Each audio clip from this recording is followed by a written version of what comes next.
Hey, Audrey. Hey, how you doing? How you been? Good, how about yourself? Good. Nice to see you again.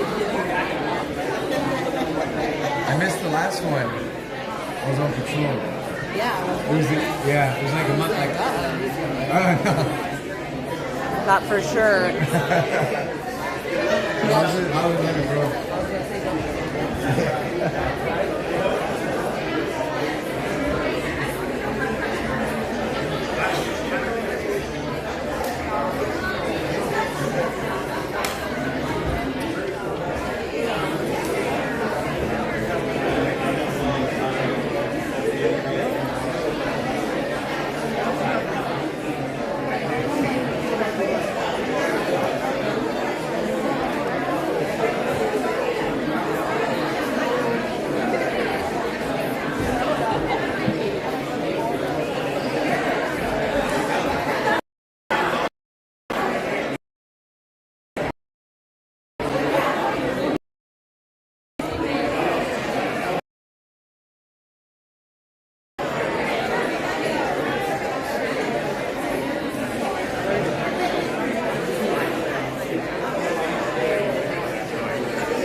Supervisor Anderson. Supervisor Desmond. Here. Chairperson Aguirre. Here. Vice Chair Montgomery Scott. Here. And Chair Losmer. Here. We will now have Reverend Gus Sherman deliver the Education and Information Officer, Ashley Garcia, with us on the please stand.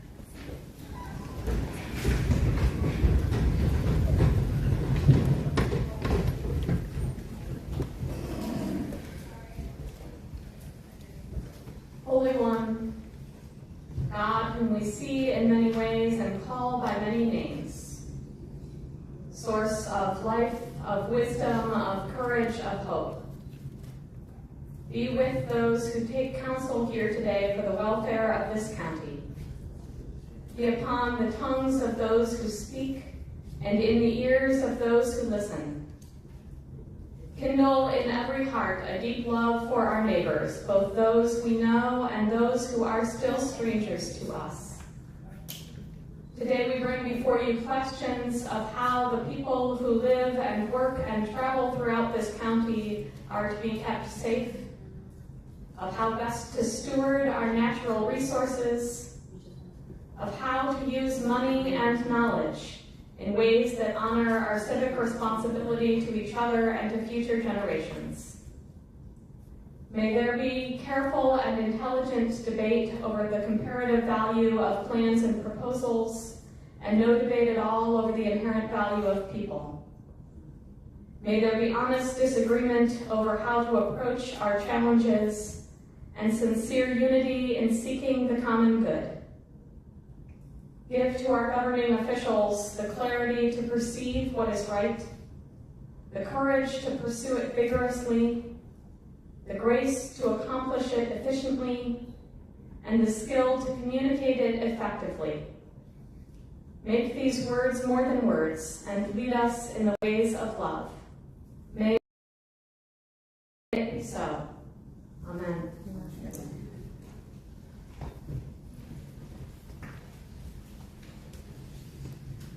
Please place your right hand over your heart.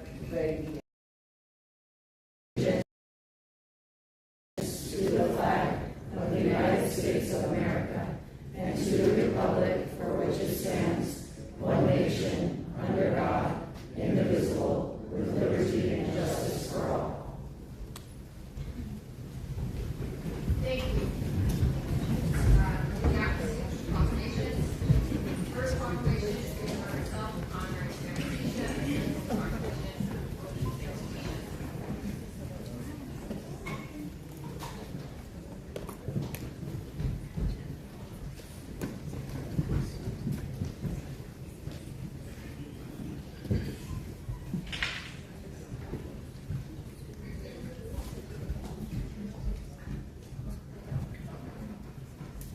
Come, you're the honoree. Good to have you here. It's good to have you. Absolutely. It is an honor to recognize Sam Atisha and the lasting impact he has made across the San Diego region. For more than 2 decades, Sam has been a leader who understands that a strong community is built through partnership, bringing together businesses, nonprofits, educators, civic leaders, and residents around a shared vision for a stronger San Diego. Through his leadership at Cox Communications and Cox Charities, Sam has helped invest nearly $10 million in San Diego nonprofits. These investments have touched people at every stage of their lives, creating greater opportunities, supporting young people, and strengthening organizations that make our community more connected and resilient. Outside of his impressive career with Cox Communications, Sam has lent his time and voice to many other organizations, including Partners in College Success, the Monarch School, the San Diego Tourism Authority, and the San Diego Regional Chamber of Commerce.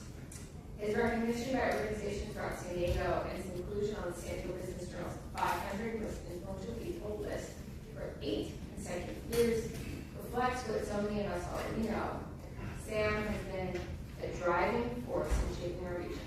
So now, therefore, we are proclaimed by myself and all members of the San Diego County Board of Supervisors that on this 18th day of August 2026, we commend Sam Atisha and declare this day Sam Atisha Day throughout.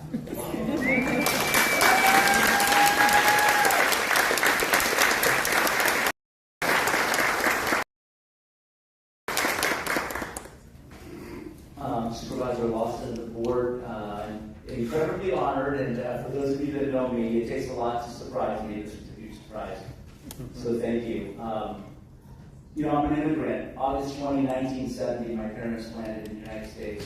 After trying to get here a few times, got a visa, borrowed some money, made it here, and they built a community. They raised myself and my 2 sisters, and they instilled a pride in me, a focus in me on giving back to our community. And I'm blessed to live here in San Diego and to do the things I'm able to do. And I worked for an employer for 22 years that allowed myself and a lot of our staff to do that, and that is give back and volunteer and make this community a better place. So it's I don't deserve this, but it's an honor. I appreciate it. I'm humbled, and I thank you. And for my colleagues that are here, I appreciate everything and the opportunity to work with you all these years. Thank you so much.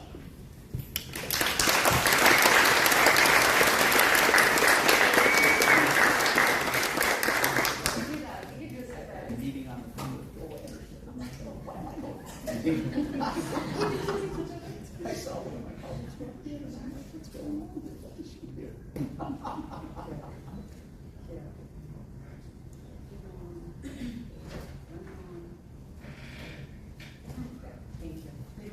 They did a great job.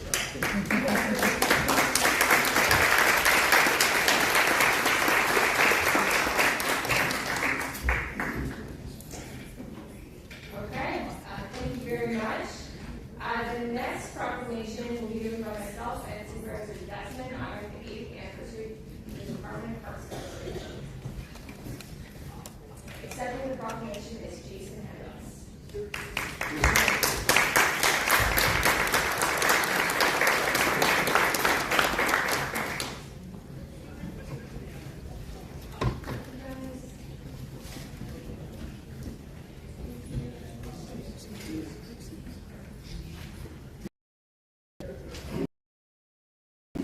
Good morning, everyone. I am joined by my colleague, Supervisor Desmond, to celebrate 8 years of the San Diego County Department of Parks and Recreation. Our open spaces, they are places where families spend time together, children explore and play, neighbors build community, and people find opportunities for connection with nature. Our parks are also essential to the environmental health of our region. With more than 59,000 acres of parkland and 390 miles of trails, county parks help to protect habitats and wildlife, preserve open space, and safeguard the natural landscapes that make San Diego County so unique.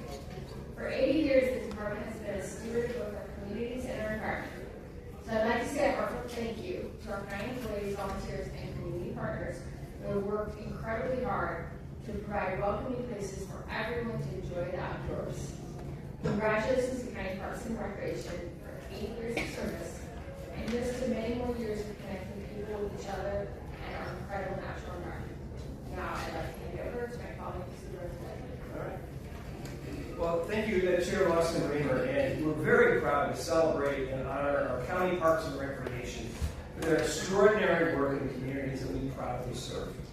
Through their vision of dedication and tireless efforts, the department continues to create meaningful opportunities, strengthen connections, and enrich the quality of life for our residents all across the county. So this is the kind of public service that makes a lasting difference and deserves a sincere appreciation and recognition. This department continues to expand access to parks and open space and to protect important habitats and species and enhance the quality of life for our growing population. We have more than 59,000 acres of parkland, 390 miles of trails, and 159 facilities across the region. Their impact is truly remarkable. I know we love it in my district, in District 5, and the success is a reflection of the community.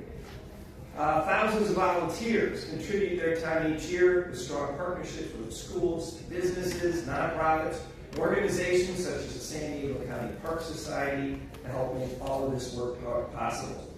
So I'm proud here to support and recognize our county parks and recreation for their continued effort to create healthy, vibrant, and connected communities throughout the region.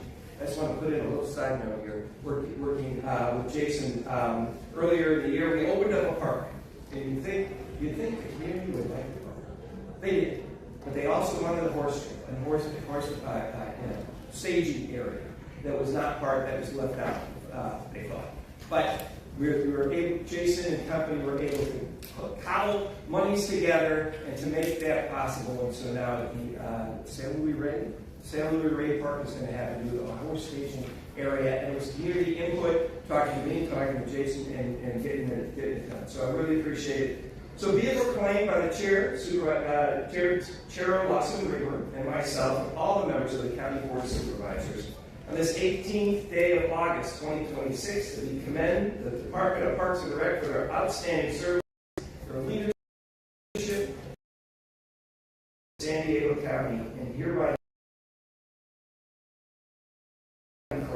this day to be the 80th anniversary of County Parks and Recreation Day throughout San Diego County.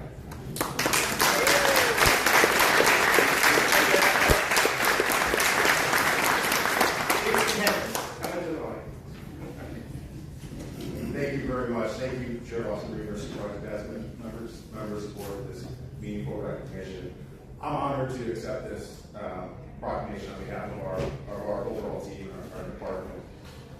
This proclamation not just honors our history, but the hard work of staff who protect habitats, support public safety, deliver safe, clean, and welcoming park and recreation facilities for everyone to enjoy. Also want to acknowledge our volunteers, our partners, our incredible partners, such as the San Diego County Park Society, who Ben represents, who've been partners with us, celebrating 46 years of service and been a great liaison, and also our residents for helping us create parks and programs that inspire joy, strengthen community, and preserve the natural beauty of this region. We invite everyone to experience the upside of outside and join us for a year of events celebrating our history and the communities that we serve. As we honor our 80th anniversary with you, we look toward the horizon with renewed purpose and continue to be the pride of San Diego County as we strive to set the national standard for parks and recreation. Thank you again for your continued support. Together, we're ensuring that San Diego County Parks remain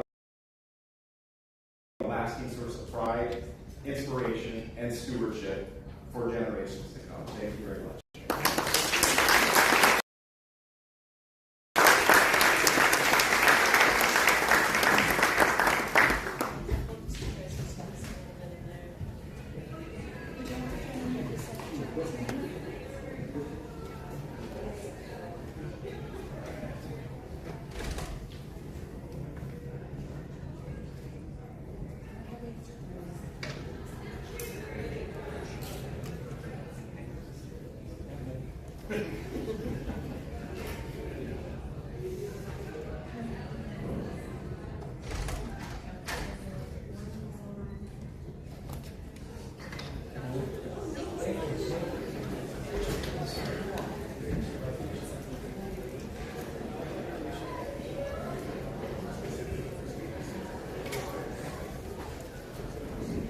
Proclamation will be given by Supervisor Desmond, honoring and supporting the foundation.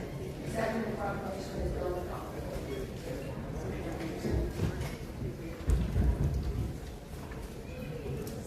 All right, let's give these folks a hand as they come down. They came all the way to the Lord.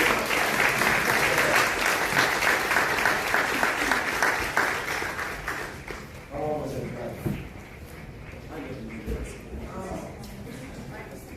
3 hours? Oh,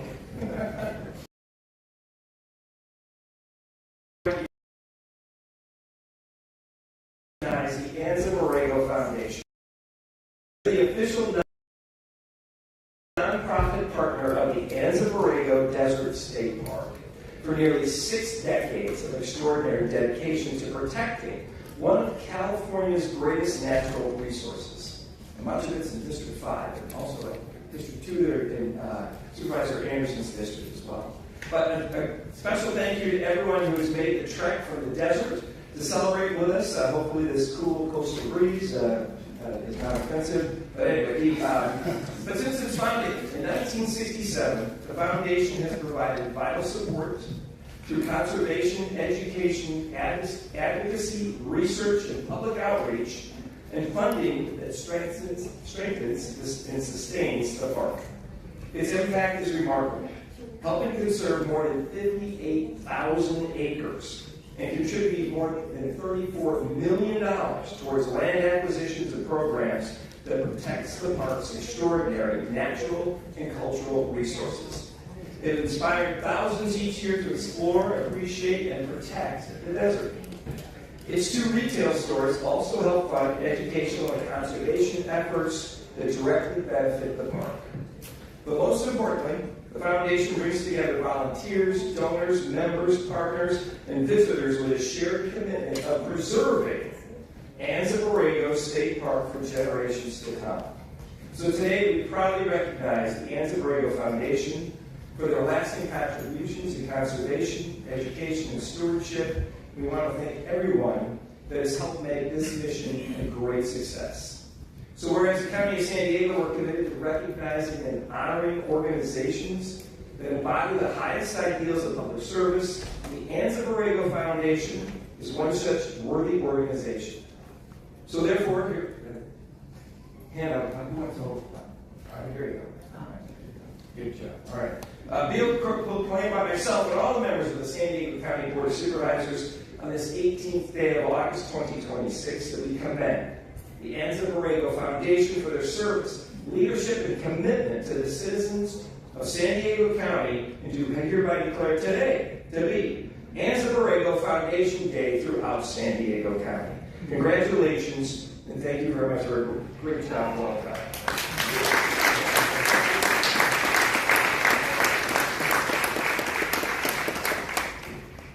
Thank you, Supervisor Desmond. I'm happy to be joined by Jamie Puritan, our Communications and Marketing Director, as well as several ABF board members. Ben Kingsley, the Board Treasurer, Sergey Kush, Board Vice President, Linda Tandle, Board Secretary, and Trustees Christina Peralta and Todd Lindy. Our 1,500 members and many thousand more friends join us in thanking you for your support. Summer and early autumn are relatively quiet periods in the desert, of course. At least it is for humans. ABF's activities during this season are mostly online webinars or easy-paced hikes scheduled for the evening. From October to May, the events are more numerous and include guided driving tours, primitive camping adventures, and more adventurous hikes. A consistent theme in our programs is education. We believe that as people learn more about the desert, the more they believe it deserves protection and conservation. In recent years, ABF's developed Teacher Symposium. Working with school systems throughout the county, we host annual cohorts of third grade teachers, middle school teachers, and high school teachers. Each cohort of up to 24 teachers spends a 3-day weekend in Anza Borrego, learning in the field from state parks experts, encountering the look and feel of the desert. They study ways they can inspire the next generation of Californians to value the desert. Visit theabf.org for schedules and more information. theabf.org. We treasure our official partnership with the park. Park Superintendent Ray Lennox has stated many times that he regards the relationship between the park and ABF as the model for the state park system. He also reports that our relationship is recognized in Sacramento as such a model. Ray attributes much of the basis for the excellent ABF park relationship to the talents and passion of ABF Executive Director Bree Ford. I, the board, and the ABF staff share that view. Bree regrets very much she was unable to attend today's meeting. Later in this meeting, in a coincidence not arranged in advance, we will put into action our mission to protect and preserve the park. We will join the Chaparral Lands Conservancy and other groups in making a presentation to the board in opposition to the Golden Pacific Power. Again, thank you for this recognition. We will strive to continue to be worthy of your support.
Superintendent General Anderson honoring Rise Above and accepting the proclamation to Sheriff Kelly Martinez.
Do we have anything else coming up? I think everybody's seat's being stolen right now. Good morning, everyone. Today we're honored to recognize the San Diego County Sheriff's Office Rise and Above program, an incredible initiative dedicated to empowering and uplifting youth throughout the community.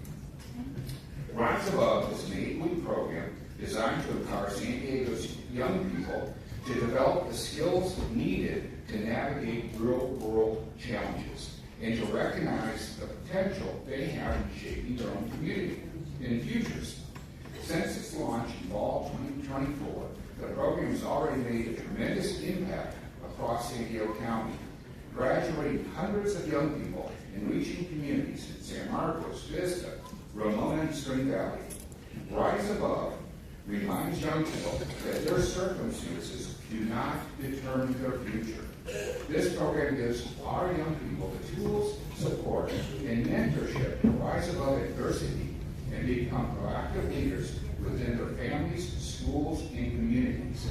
With this proclamation, we are proud to honor the bravery, commitment, and positive impact that Rise Above program provides for all our youth in San Diego County. I would like to now introduce my good colleague, District 4 Supervisor and county staff, who always is working hard for the youth.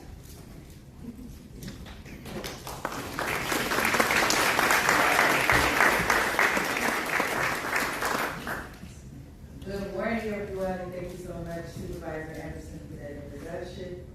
I'm very excited. I saw everyone walking up. I said, this is my family reunion. That's about a month ago.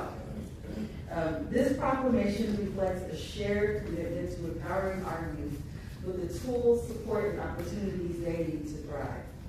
Programs like Rise Above show us what is possible when we invest early, strengthening decision-making skills, building confidence, and surrounding young people with mentors who believe in their potential.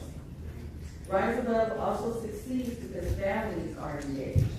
Partners come together, and our youth are supported, not just in classrooms or programs, but also in the communities where they live. The well-being of our youth is a shared responsibility. With over 300 program graduates in just 2 years, Rise Above is showing what it looks like to give young people the chance to rise above challenges, be surrounded by caring adults, and environments that foster.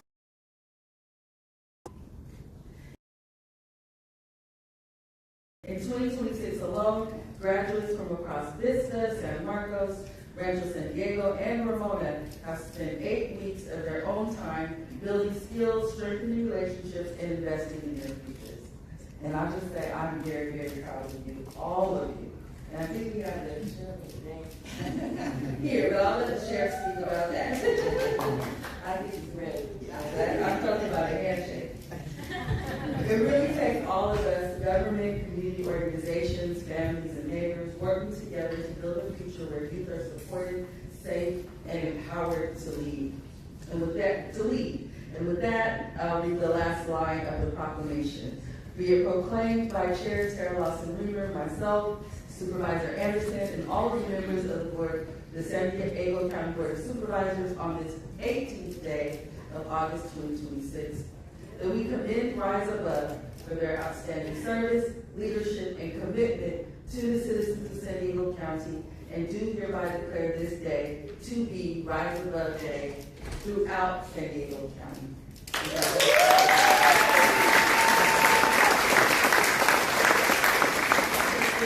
Supervisors Montgomery, Steph, and Anderson, and all of the board for this recognition. I want to really acknowledge some of our graduates and their families who are here today. I think they're amazing to participate in this program. We also have a lot of my staff and team members who developed this program and worked very hard to make it happen. They recognize, as well as myself, that there was a gap. We really need to support our youth in our communities, and we're doing a great job with high school age kids, we thought, with our Respect Project, but we felt that we could do more for the families and for our youth in the 10 to 13 age group. So that's what this program represents. For those of you who are interested in participating or know some children and families that might want to participate, we'll be coming to some other communities real soon, Santee, Alpine, and Solana Beach are next on the list, I believe. And having said that, thank you to all of you, and I think Isaac has something.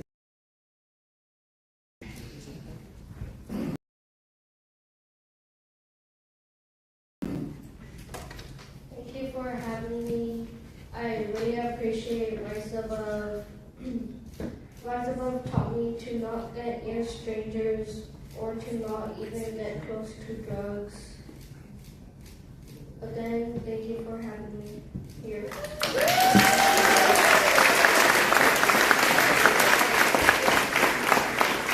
I just want to appreciate everybody who made fun, and it was cool and fun at the time, and I just want to appreciate them. Thank you.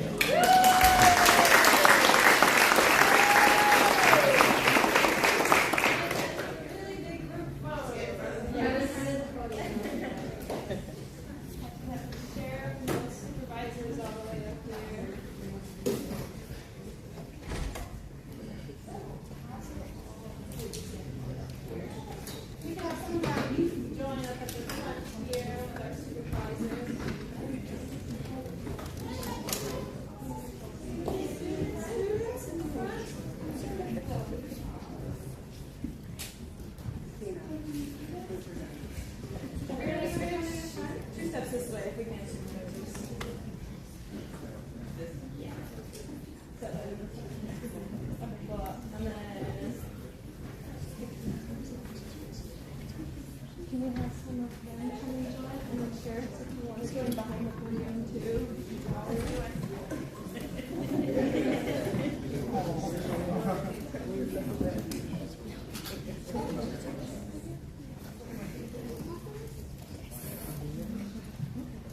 All right, ready? Everyone smile big. Rise above.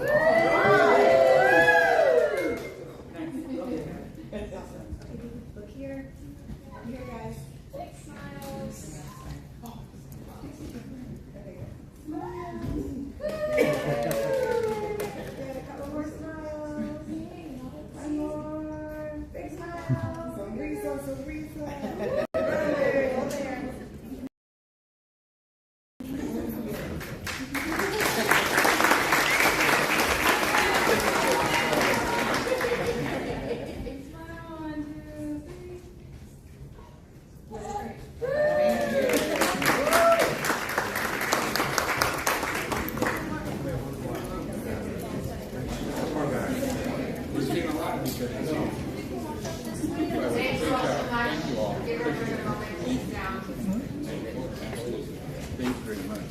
Great program, thank you. The same proclamation will be given by Chairperson Akiri on Randy Hawthorne School feedback, accepting proclamation is Laura John. Thank you.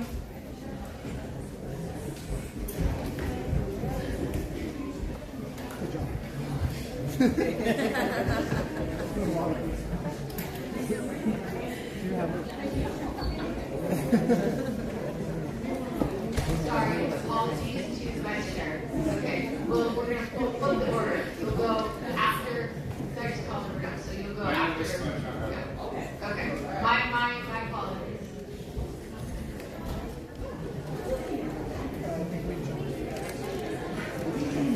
So we'll do proclamation of Chairperson Akiri honoring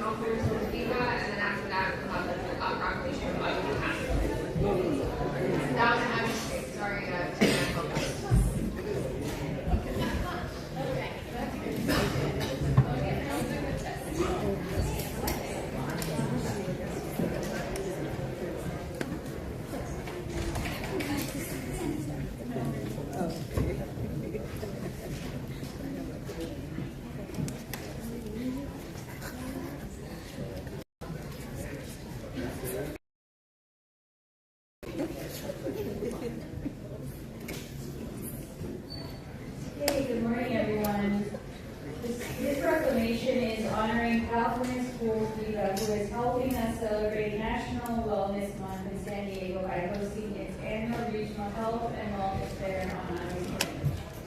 I'm accompanied this morning by Laura Josh, who serves as the General Manager for Cal Viva, and I really appreciate you guys being here.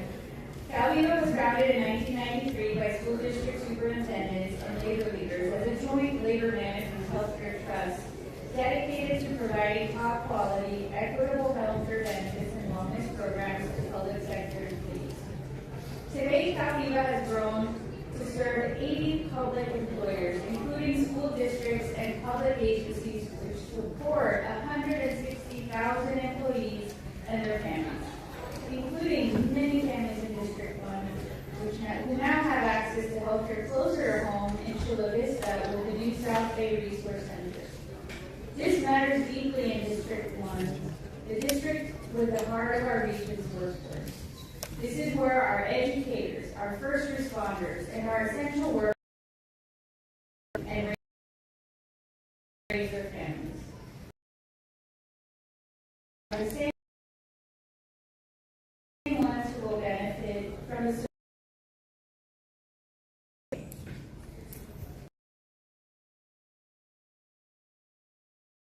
As a Live Health San Diego community partner championing the importance of self-care, stress management, and healthy habits all throughout the month of August, this is what makes Cal Viva's model so powerful. Cal Viva represents a true partnership between labor and teachers, California Teachers Association, and the California School Employees Association, schools, and public agencies working together to make healthcare more accessible, more affordable, and more effective for the people they serve. You see that reflected in the people here today. Gracias por invertir en el sur de San Diego y por reconocer que la equidad comienza con el acceso para nuestra comunidad. Now, therefore, be it proclaimed by Chair Lawson Reamer, myself, and the rest of the members of the County Board of Supervisors on this 18th day of August that we hereby proclaim today to be Cal Viva and National Wellness Month throughout San Diego County. Thank you.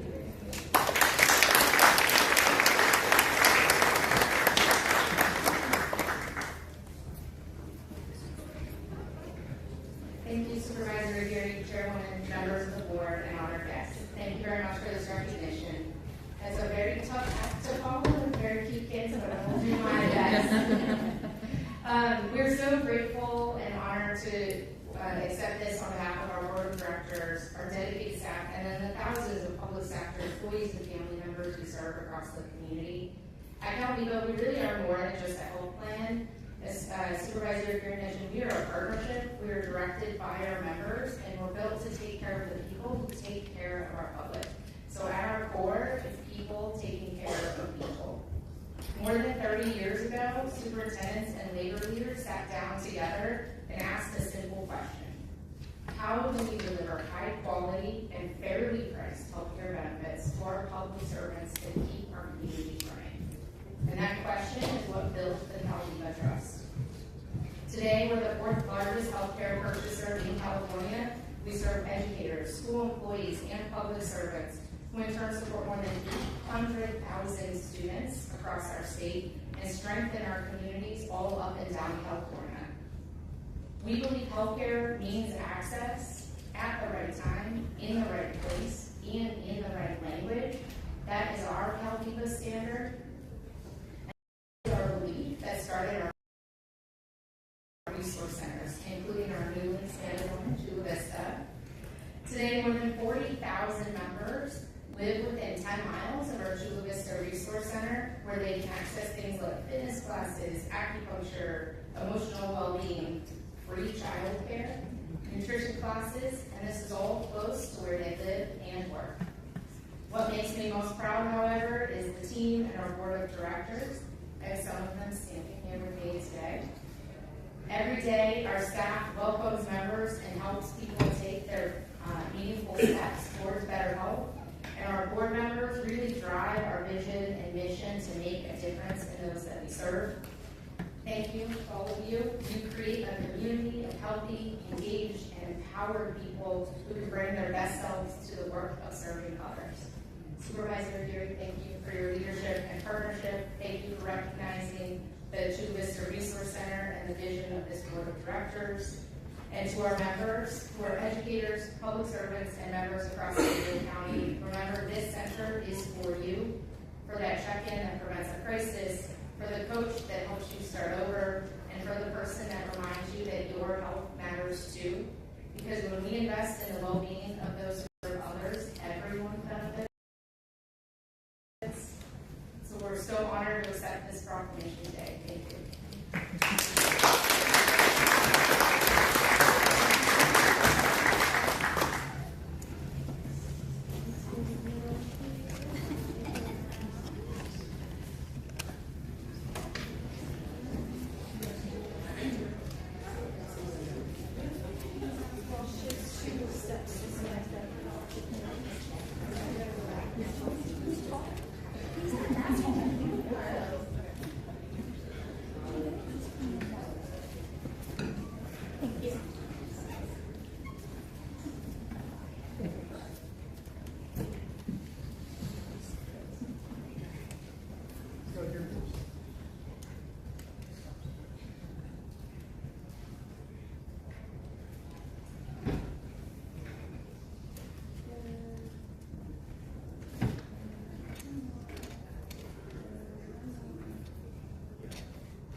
Thank you.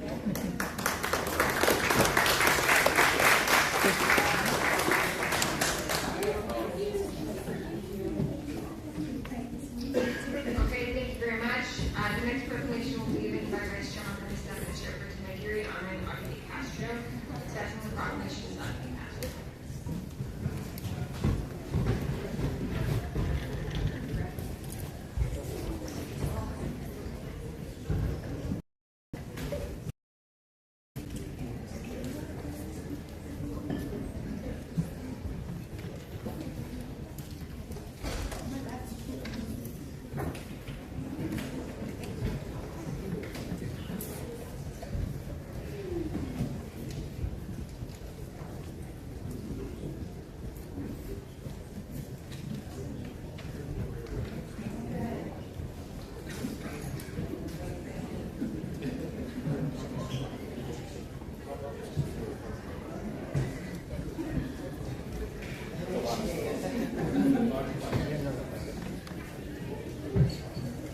Okay, welcome everyone.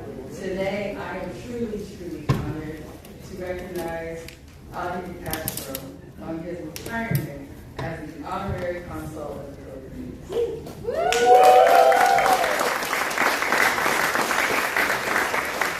A proud Morris High School alumnus and the son of a devoted mother who was active with the Bay Terrace Philadelphia Seniors. Audrey's roots in our community run deep. His heart has always been with the county of San Diego and the many Filipino immigrants and families who have made this region their home.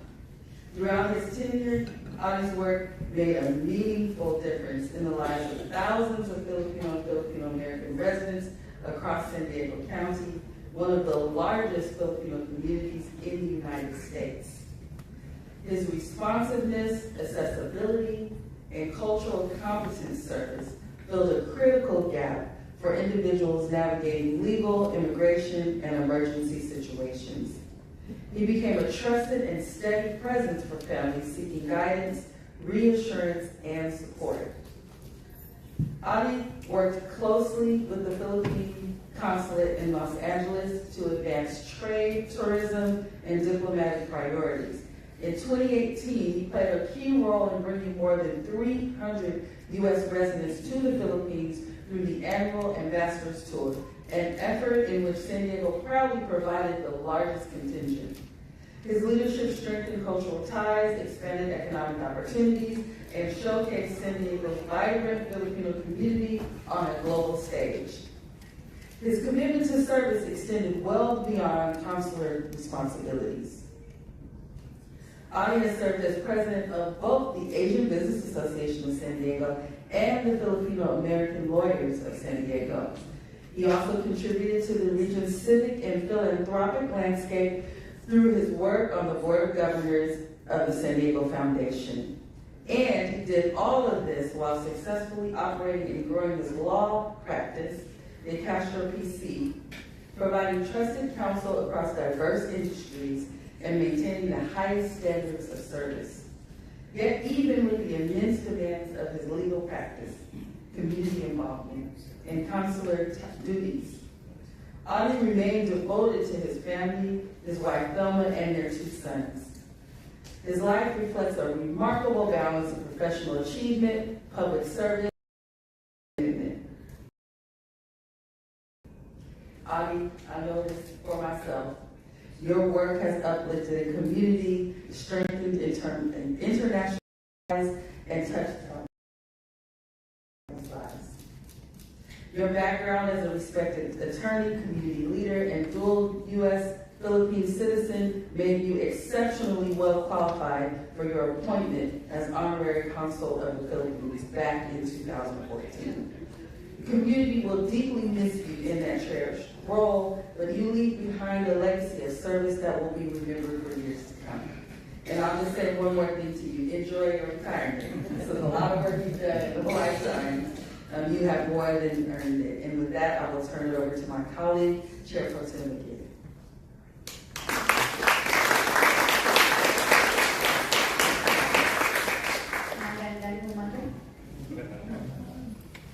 Good morning. It is my honor to recognize a distinguished community leader whose service has left a lasting impact in the Filipino-American community. I'm proud to represent District 1, which is home to one of the largest Filipino-American communities in San Diego County. For generations, Filipino-Americans have contributed their talents, traditions, and service to our region, and Audie de Castro has played a significant role in ensuring the Filipino-American community is well represented, connected, and empowered.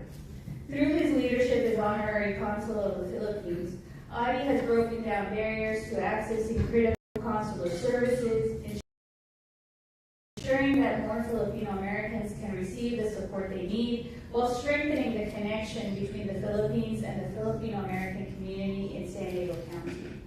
But Audie's impact goes beyond the services he provides.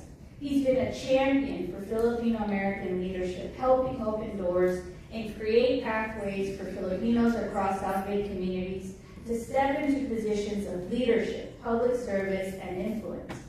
Because of his advocacy and belief in the power of representation, more Filipino Americans have found their voice, earned a seat at the table, and taken on roles that help shape the future of our communities. One conversation with Audie that I'll never forget was when he spoke about his consular outreach to Filipino immigrants held at the Otay Mesa Detention Center.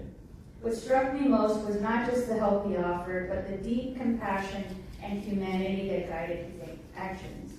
In this ongoing moment, when immigrant families are experiencing uncertainty, separation, and hardship, Audie chose to show up. Audie created lifelines, helping people stay connected with their loved ones in San Diego and the Philippines, supporting navigation, and standing alongside them. He continues to show up after his consular duties have ended. Audie, the Filipino American community's victory, your victory as well. Every leader empowered, every connection strengthened the legacy you have built through a lifetime of service. Thank you for bringing your time, energy, and heart to this that you will continue to make. It is now my privilege to read the last part of the proclamation. Let it be by Chair Tara Lawson, Vice Chair Monica Montgomery Stepp, myself, and the rest of the Board of Supervisors on this 18th day of August 2026 that we commend Audie de Castro for his outstanding service leadership and commitment to the citizens of San Diego County, and we do hereby declare this day to be Audie de Castro Day all throughout San Diego County.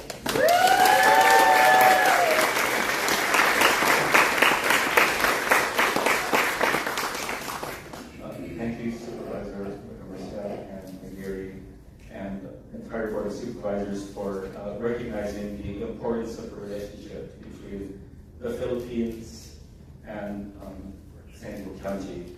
I'm very proud to say that the Filipino American community has played a significant role in enhancing the culture and economics of San Diego County. I'm very grateful to the county for receiving our community well.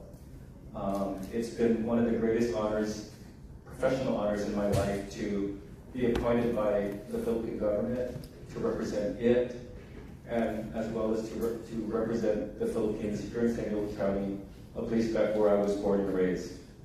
I want to thank the entire community for their support and being kind to me. I also want to thank my son for his hard work.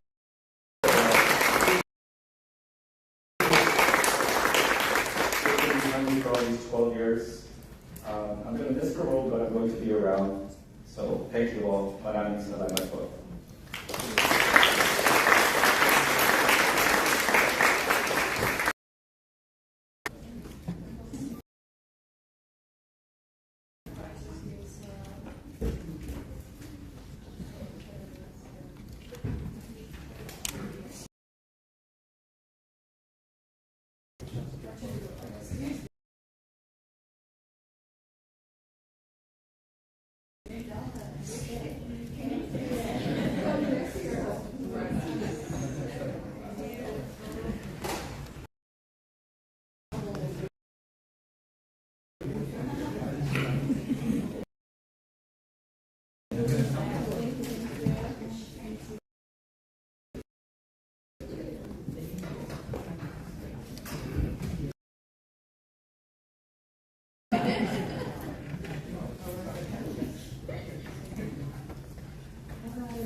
Money shot. Thank you.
Usually that's my mind. Good morning again.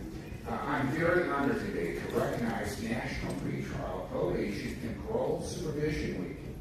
I would like to thank Irene Countryman, Quentin Brooks, and all those who are joining us today on behalf of the Probation Department. National PPPS Week recognizes the critical role of pretrial probation and parole supervision professionals in protecting public safety and helping individuals make a positive change in their lives and community. A unique balance of compassion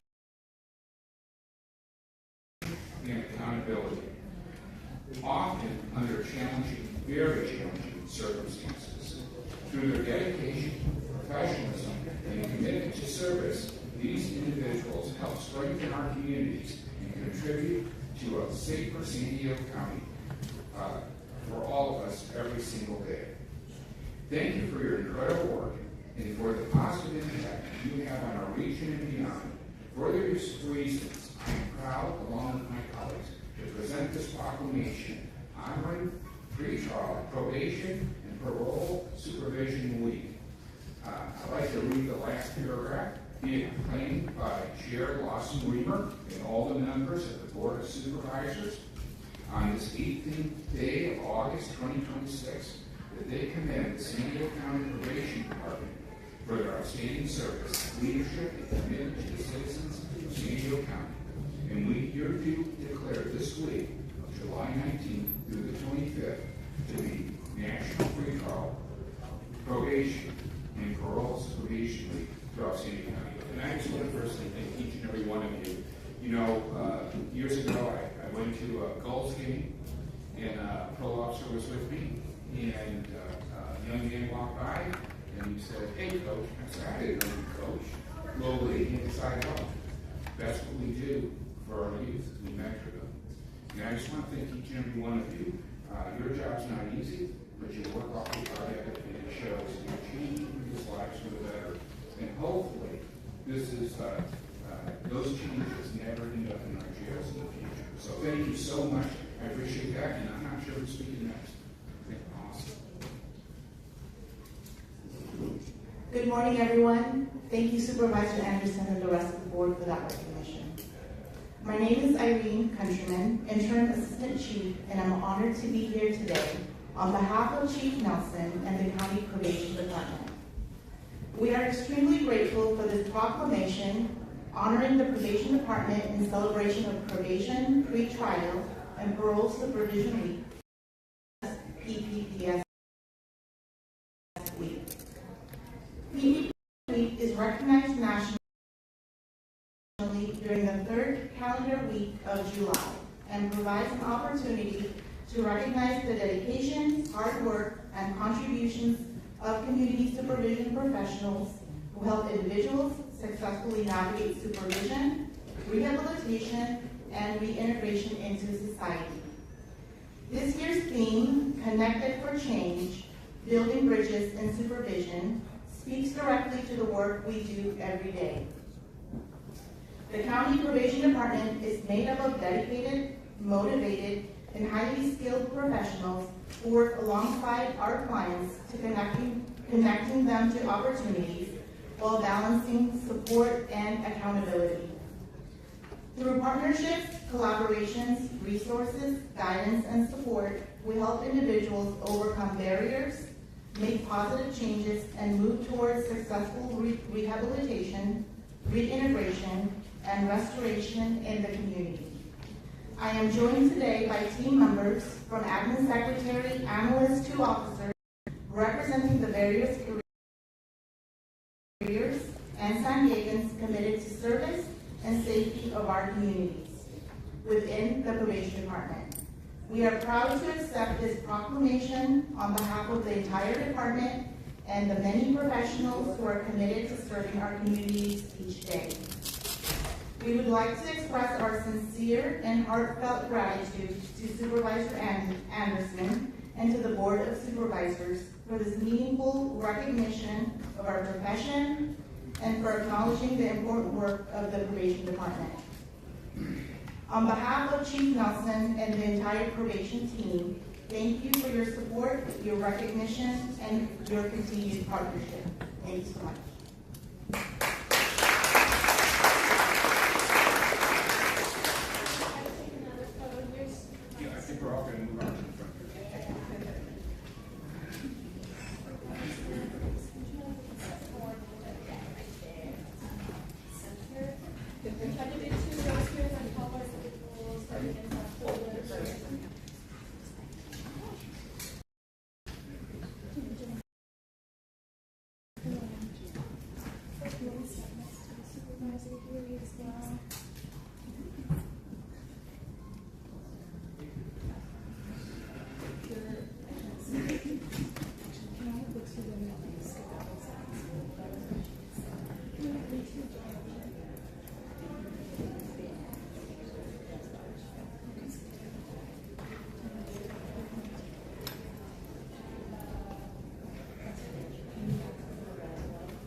very much. Before we continue the remainder of the meeting, I'll take a moment to address our house rules. Public engagement is the cornerstone.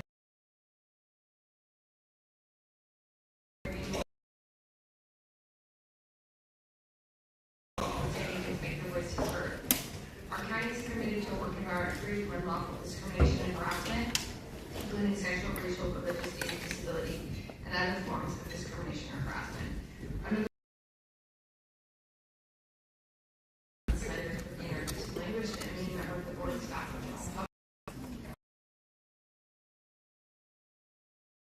on topic during the duration of the speaking time, it must be addressed to the board and not the county staff. Any speaker engages in comments that break any of these rules will receive one warning. After a warning, will be asked to leave the chambers for the remainder of the meeting. Speakers that have violence may be reported to law enforcement and removed from the meeting. We now proceed with non-agenda public comment. This is an opportunity for the public to address the board on subject matters within our jurisdiction, but not on our meeting agenda. Only action we may take is to report with scale. Speakers may speak once per meeting. We're not going to make public comment either today or tomorrow. Non-vote sessions, and only select which to address at your convenience. For a non-agenda public comment, we have 5 speakers in person and 5 speakers by phone at the beginning of the meeting. The first 5 in-person speakers are randomly selected, and the remainder will be heard at the close of today's session. In order to ensure time for completion of today's agenda, for any discussion items with 10 or more speakers, individuals have 1 minute to share their opinion. According to Brian, members of the public that are not speaking, their comments and prior reminder according to the board's rules and procedures. Items from Michelle was so passed on Peter due to the disruption of the proceedings. If you disrupt the meeting, I'll give you 1 warning. After that 1 warning, if you disrupt the meeting again, you will be directed to leave the chamber. And Thank you, Chair Lawson-Reamer. We have 37 requests to speak on matters not listed on the agenda, 25 individuals in person, and 12 requesting to speak by phone. For those that requested to speak by phone, please dial into the conference line using the instructions that were provided to you. We'll begin with the in-person speakers, and we'll now randomly select the first 5 speakers in person. All the remaining speakers will be heard at the conclusion of today's session. As your name is called, please come forward and stand on the arrows until it is your turn to speak at the podium. You will have 2 minutes to address the board, and I'll ask you to please begin by stating your name for the audio record. I'd like to invite one of the first 3 individuals, Ronald Owens Jr., allegedly Audra Crystal Sudano, and those 3 individuals will be followed by Cesar Javier and Keith Tyerson. Call your name, please come forward.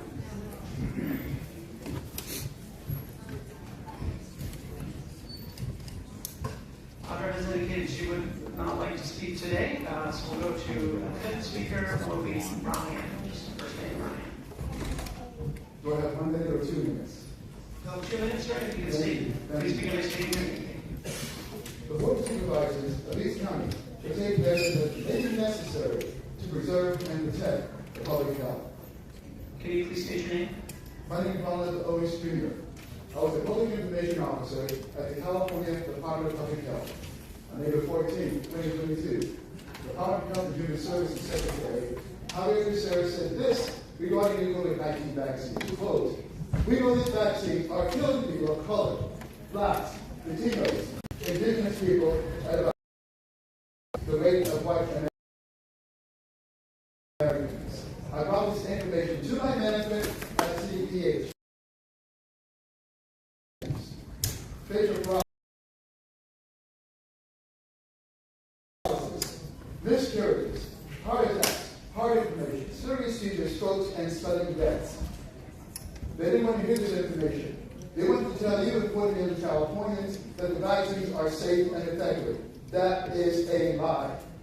I prematurely retired on December 31st, 2023, admittedly incurred a 55% pay cut. I'm not sharing this to brag about me. I'm sharing this to say that I would not have taken a 55% pay cut, the difference between my pension and salary, if I was not convinced that these vaccines are killing people. I sent to this Board of Supervisors on July 29, 2024, on December 12, 2024, written notifications, a 5-page PDF regarding all this information. I will follow up my comments by sending you an email. Please, I implore you, do not assign this to staff. Read it yourself. This is life and death information. I've traveled 54 counties. This is my 55th county. I rode my motorcycle 600 miles yesterday to speak before you. That is, you have a statutory and protect the public health.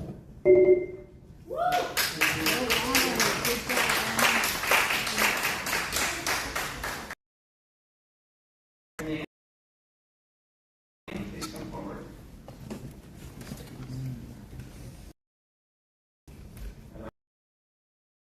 My name is Keith Lagerson. Good morning, supervisors. Urge this board to formally oppose the Golden Pacific Power Link, SDG&E's proposed $2 billion. Some of our county's most valuable and undisturbed lands.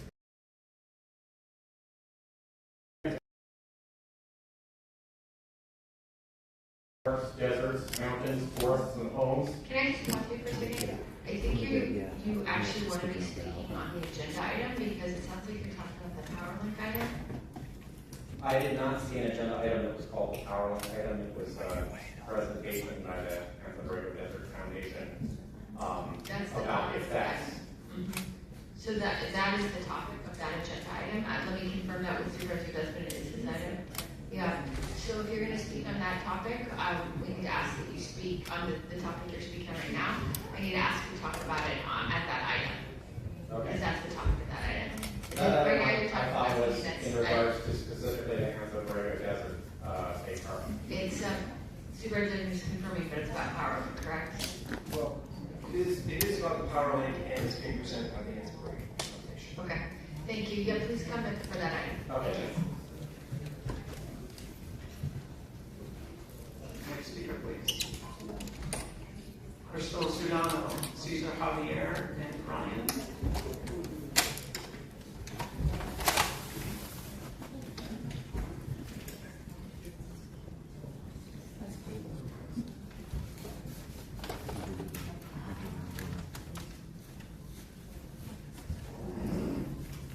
Give me 10,000 Filipinos, and I will conquer the world.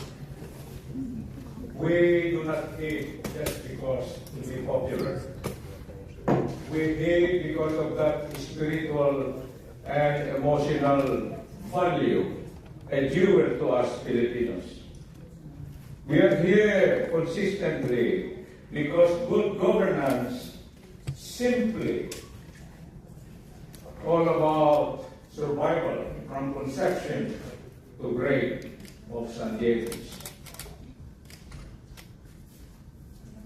Thank you, Uncle Sam.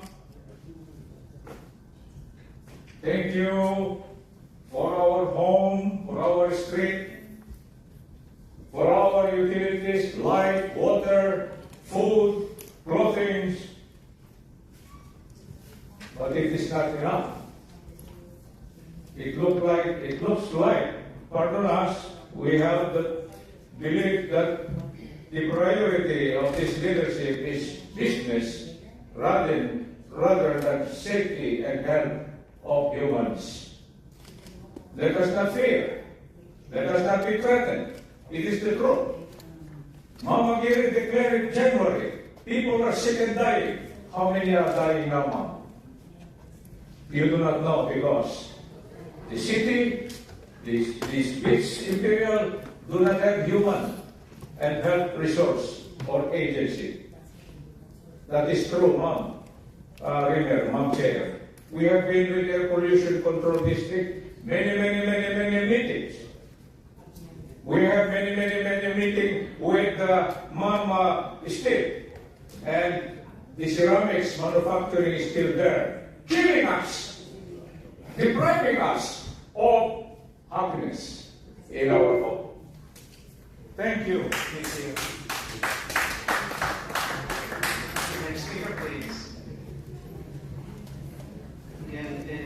Crystal Sudano present in the chamber? Or Ryan? Not seeing those individuals, I'll go ahead and call two additional speakers, Gerald Cotton and Mike Barlow. Gerald Cotton? Yes.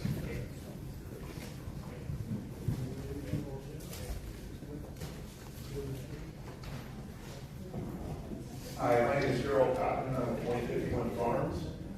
I'm on a commercial property at 6176 Federal Boulevard. My neighbor is the United Rental Yard at 6144 Federal Boulevard. United Rentals runs a large rental porta potty business out of that yard, and they accumulate raw human sewage from those porta potties in a massive open-top holding tank called a frac tank. Just 4 feet from my property lines, this is what we're dealing with. This tank is not approved for this purpose, it's rusting out, there's no secondary containment, and what's inside it escapes into the atmosphere and anything which could run down straight into the Joya Street channel. On top of that, the odor and the pump noise are unbearable. Nearly 90 of my neighbors have signed a petition objecting to it. The permitting problem is this. United Rentals County Sewage Hauler Permit authorizes just 2 places to discharge that septic. San Diego Pump Station 1 and a plant in Fountain Valley. Yes, Fountain Valley. But since December of 2022, the records show that more than 5.4 million gallons went instead at the city of Oklahoma, a site that is not on the county permit. The county recently found this operation, quote, in compliance, end quote. But those inspections came before those city of Oklahoma records were surfaced. And stopping the discharges isn't the whole fix. That tank needs to come out, and whatever is left in it, handle this hazardous material before any of it reaches that creek. So my request is simple, and it's in my August 13th complaint letter to the board. Direct DEHQ to revisit that compliance finding, reconcile the permit with City of Oklahoma records, and determine in writing whether this disposal and on-site storage are authorized. And if they're not, order the tanks removed and take the enforcement actions that would follow. The county already has the evidence. I'm asking this board to see that it gets reviewed. Thank you.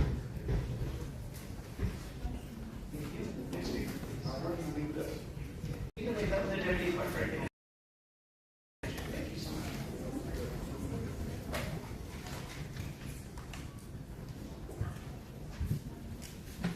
Good morning, Mike Morello. Last time I was here, long time ago, 3 minutes. Now we're down to 2. 5 years have passed since Joe Biden threatened American workers, get jabbed or lose your job. And the county boards of supervisors didn't blink. They aided and abetted the old man's coercion, his threats, and failed to consider any counterpoint over HHS dogma. The tyranny of mandates. Across the nation, millions unwilling or unable to lose their job and unwitting as to the risk of significant harm injected to keep their jobs. Unaware the experimental contents were designed to transfect and genetically reprogram protein synthesizing organelles with billions of cells to produce cytotoxins. 1 in 800 would suffer a life-threatening event, including permanent disability. 1 in 10,000 would die within days. The county followed orders. We had a peak in excess mortality in that winter of 40%, unprecedented. COVID's still not over. We need accountability. We need local accountability. Congress throws us a bone. Fauci, the COVID whipping boy, the sacrificial Nazi evil scientist that tortured beagles. But we all know the crimes were widespread. A true reckoning demands accountability from thousands of those that just followed orders. Why are you looking down at your phone? How come you're not looking at me? Jim was the only one looking at me. You guys are culpable. You led to a lot of deaths and injuries, still injuries now, people suffering as an outcome of those injections. The first speaker here was right.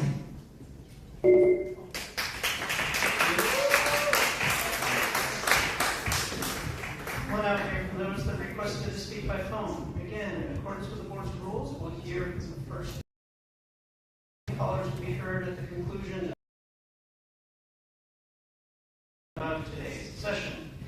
it is your turn to speak, you will be unmuted and you will hear a recording that will tell you to begin your comments. We'll begin with our first caller.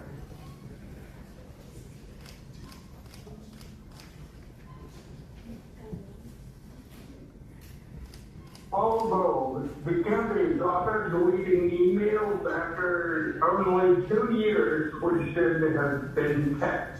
Good that Joe is proposing 5-year retention, the average length of contract if it is not renewed. It's a good start, but not enough. Of course, emails can be flagged for longer retention, but there are problems with it. The county policy is that if the user thinks an email needs to be saved, it should be preserved and county council consultant. These days, many employees simply don't have the time for this extra bureaucracy. And in this case, the complainant got the email bill slip. More egg on tape. It should be kept for any fixed period, 2 years or 5 years, but for as long as they may be relevant, like whenever someone is adopted or taken from the family, or for as long as the contract lasts, and so on. To help diagnose issues or satisfy the law, and for instance, not to receive leave in the embezzler for lack of better. An employee might not be aware of taking a particular document, people researching to find a better way to look at every email to be completely fair, and a missing email could create a precedent that impacts the defendant's fundamental rights, which could put the county in legal jeopardy as much as the direct correlation of criminal behavior. And of course, it may exonerate a corrupt politician who knew all about the embezzler they fight. Thank you. Yeah, we'll hear from the next caller.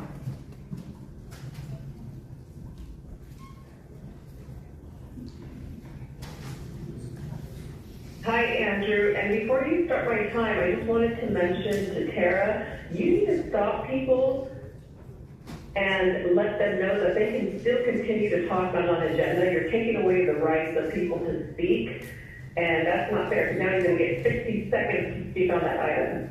You ain't right. Okay, so Zola here. So what I wanted to say was, as government gets bigger, people's freedoms become smaller. Taxes continue to grow, and people's equity continues to shrink. In actuality, it's the people working the hardest paying most and owning literally nothing. People continue doing everything they're asked to do by big government, yet still get the short end of the stick and very little, if anything, in return. We can't even enjoy a simple pleasure of having fun at the end of a hard work week at a park listening to some good beats delivered by someone generously offering his time and talents to bring people together and create a sense of community without government chiming in to stop it. Government doesn't want people congregating and actually coming together unless government wants its cut in licensing fees and permission granted for a generous gesture to take place. This is, in fact, a part of their dystopian nightmare. We're living it. People like Paloma, Tara, Monica, Shawnula Rivera, and so many other officials have the public fooled, having the public actually believing that they work for the taxpayers, when in fact they are working for globalists. I'm here to remind you that they all work for globalists. They're all puppets here, working to lay down the blueprint and install a system that is neither conducive to humanity nor the planet. They continue to promote crazy ideologies under the guise of being equal, inclusive, and tolerant, not only destroying our family structure, but also destroying human biology and going against you. We'll hear from the next caller.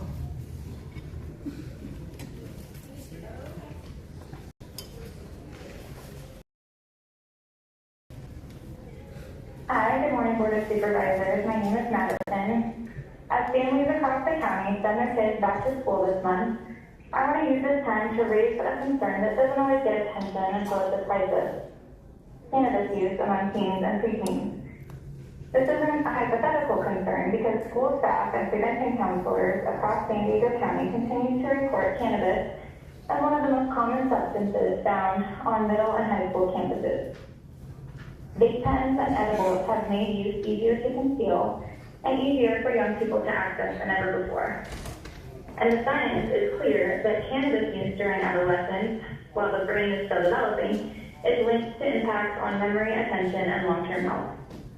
Back to school season is exactly the right moment for this board to recommit resources to prevention. That means funding for school-based education programs, support for community coalitions already doing this work, and continued investment in parent education so that families know what to watch for and how to have these conversations at home. Prevention is far less costly in every sense than intervention after the fact. It's a lot easier to keep a 12-year-old from ever starting than to help a 16-year-old stop. I'm asking the board to treat youth cannabis prevention as a standing public health priority. Not something that only comes up when a licensing ordinance is on the agenda, but something funded and supported year-round. Thank you. Thank you. We'll hear from the next caller.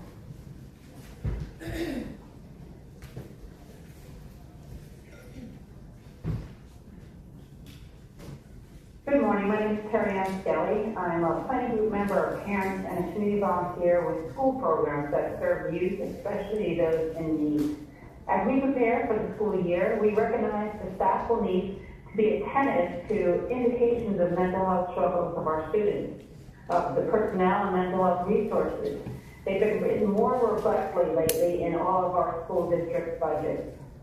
We'll take these dedicated resources and commitments from everyone at school and in the community, including the decisions made at the county level. Now, more than ever, we need this Board of Supervisors to make a commitment to our youth. We need enforcement, of law enforcement against tobacco stores, vape shops, and marijuana storefronts who selling flavored and intoxicating products, which is against your laws and the state. Students need clear messages from all levels of government regarding how best to handle their problems. And there are never the answer. Vaping, not marijuana or use of prescription drugs. Now is the best time to push back against extending the footprint of commercial enterprises that encourage intoxicating products in our unincorporated communities. This would show your commitment to prevention and to our youth. Thank you for hearing my concerns this morning. Thank you. I'll now turn to the final comments.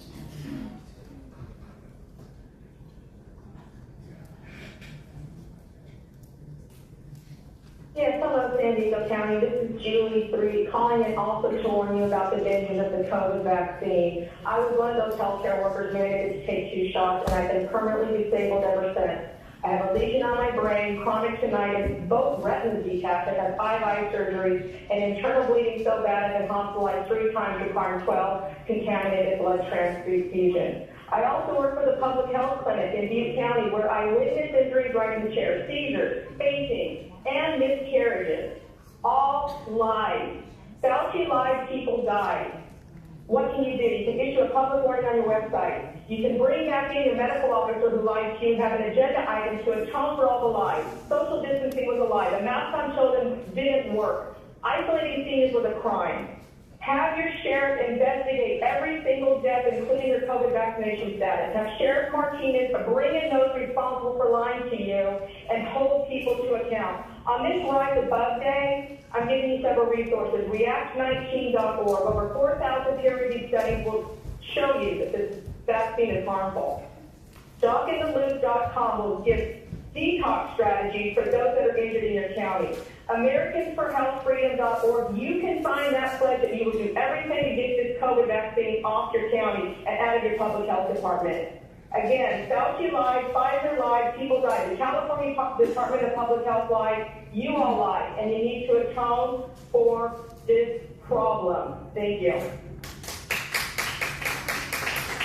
Okay, just a reminder, folks, I think we have some new faces to the chamber today. We don't clap or do the behavior that disrupts the proceedings. So we have some folks haven't been here for a while, or maybe they've never been here before, but just a reminder, no clapping, no stomping.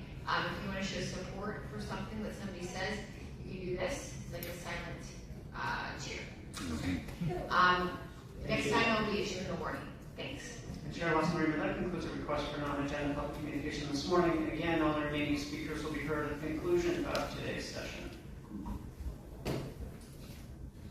Okay, thank you, everybody. The next item on our agenda is the approval of the minutes and statements of proceedings for the session of June 24th, 2026 and June 25th, 2026. Is there a motion to approve the minutes? Second. We have a motion by Chairperson McGarry, second by Vice Chair McCarthy Stepp. Thank you. Please vote.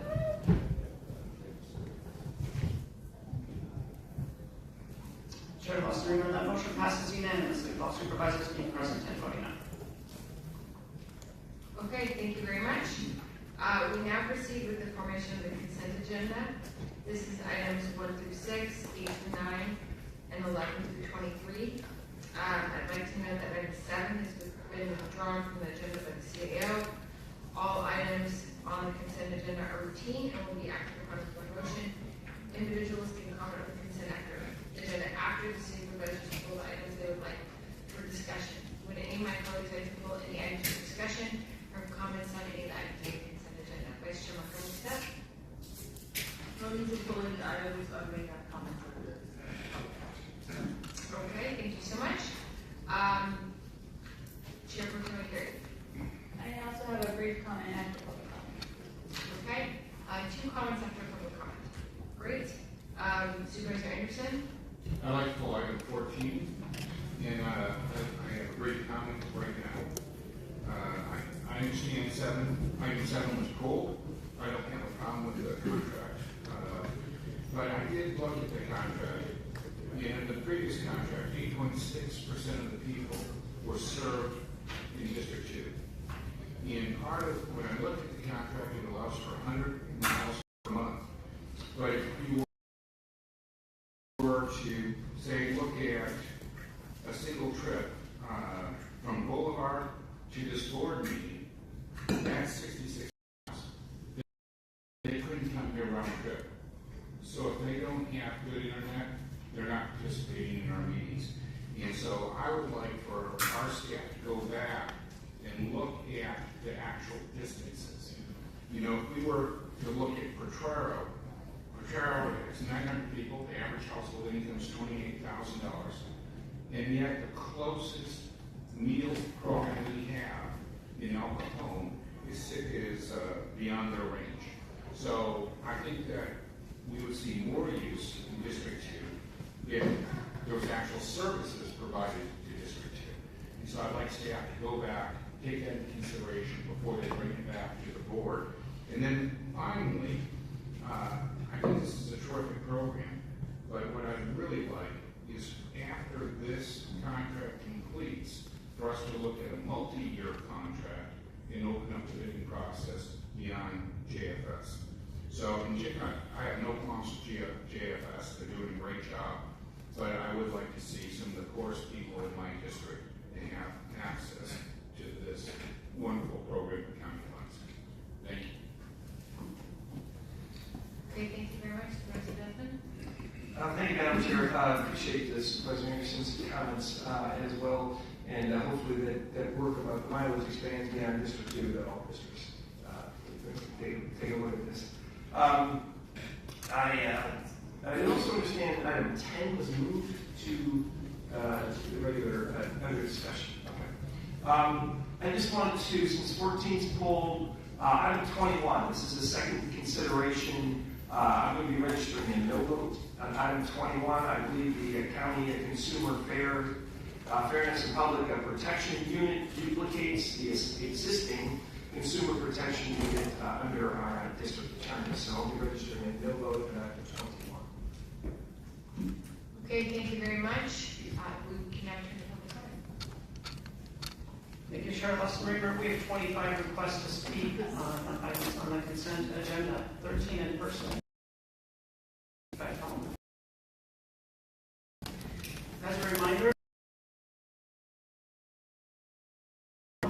7 was withdrawn. And item 4 for discussion. Any individuals that requested to speak on item 14, please hold your comments until the board discusses that item. We'll receive public comment on that item separately. Any individuals that requested to speak on the remaining items in the consent agenda by phone, please dial into the conference line using the instructions that were provided to you. We'll begin with the in-person speakers. As your name is called, please come forward and stand on the arrows until it is your turn to speak at the podium. You will have 2 minutes to address the board, and I'll ask you to begin by stating your name for the audio record. Also, when speaking, please identify which item or items on the consent agenda you are speaking about. I'll be calling you in groups of 3, so I'll ask you to please listen for your name. I'd like to invite forward the first 3 individuals: Chelsea Mutual, Mike Borello, and Pam. If I call your name, please come forward.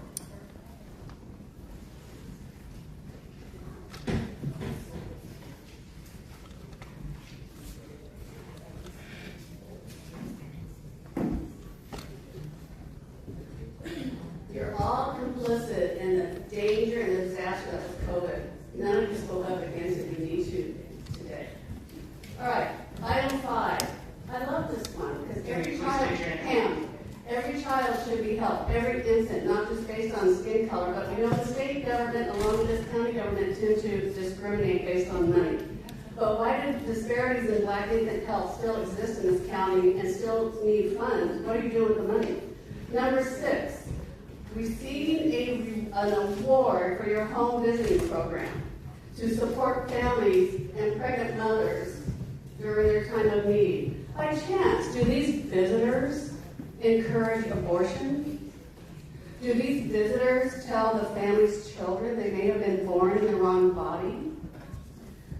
It must be a conundrum for Paloma, Tara, and Monica to promote the health of infants while at the same time proudly proclaiming the county as an abortion sanctuary. So as abortion promoters, women on the board, it must be maddening to decide which side you're on, the side that favors the killing of healthy unborn babies or the use of funds to help those babies who survive birth but are unhealthy and in need. Number 15, no. 250 pages of invented issues to manufacture chaos, harm, and destruction, all while promoting the privileged position of fake women and fake girls to diminish and eliminate females. Why are the mentally ill and oligophilia included in the category of women and girls? Funny, the left argument against 2 sexes always proves there are only 2 sexes, because you're always fighting against it. And finally, at number 9, no. The individuals aged 19 to 44 years old represent the Medicaid population in San Diego. The age that was allowed to infiltrate our country illegally.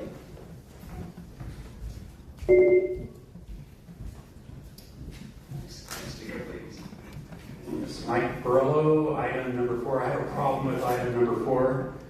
The board letter states that acceptance of this funding allows for a more robust public health workforce to advance health equity, diversity, and inclusion, and will train staff in racial equity, cultural responsiveness, and related equity skills.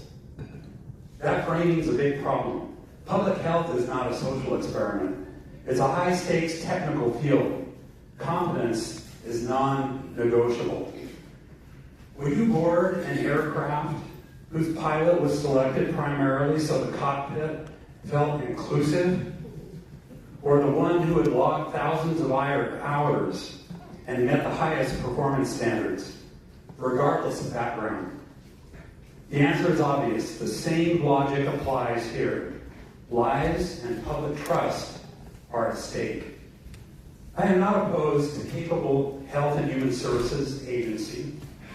I'm opposed to using millions in public funds, whether granted or not, to expand a workforce under an equity-first mandate rather than strictly a competence-first one. The research shows consistent potential gaps and elevated failure risks. Calling this foundational capabilities does not make it safe. This mindset is simply reckless. Reject the item. or condition any acceptance on explicit merit-only hiring, promotion, and training standards with no demographic preferences, period. Quality of staff must come first. Thank you. I'm sorry, is there a problem? It's not your problem at all. Thank you so much for your comments. You're good. But you're going to have to pause a moment. Andrew, do you? Thank you. They don't have a quorum, Michael. They have no quorum. Do I get to go again? Yes. Yeah, you need to finish because they didn't have a quorum, so you get to do it again. Requesting to begin from the start over again. Thank you. Wait till people come in.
Can you please restart the speaker's time?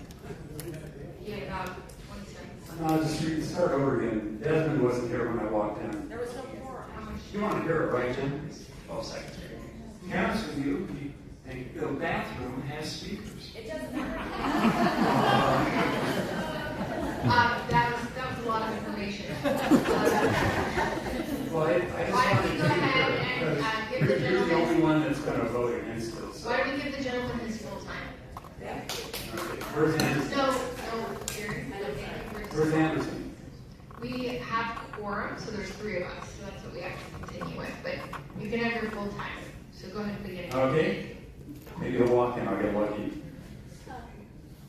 So I strongly oppose item 4 on the consent agenda.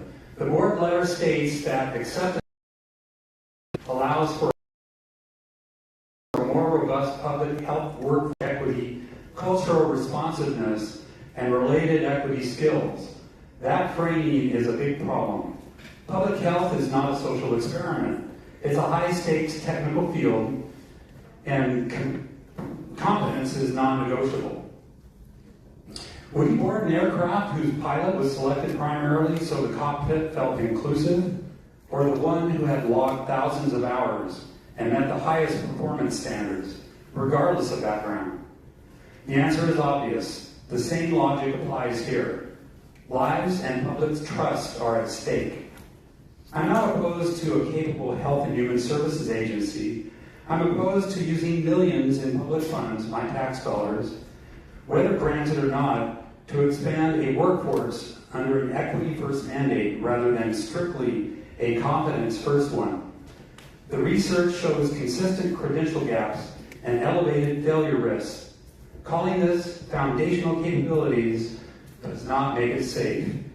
This mindset is reckless, simply reckless. Reject the item or condition any acceptance on explicit merit-only hiring, promotion and training standards with no demographic preferences, period. Quality of staff must come first, especially in Health and Human Services, so they don't make the same stupid mistakes like they did during the COVID pandemic. Thank you. Thank you. Thank you. I'd like to invite forward 3 additional speakers: Mary Jane Jagodzinski, Cesar Javier, and Allegedly Audra. I've called your names. Please come forward.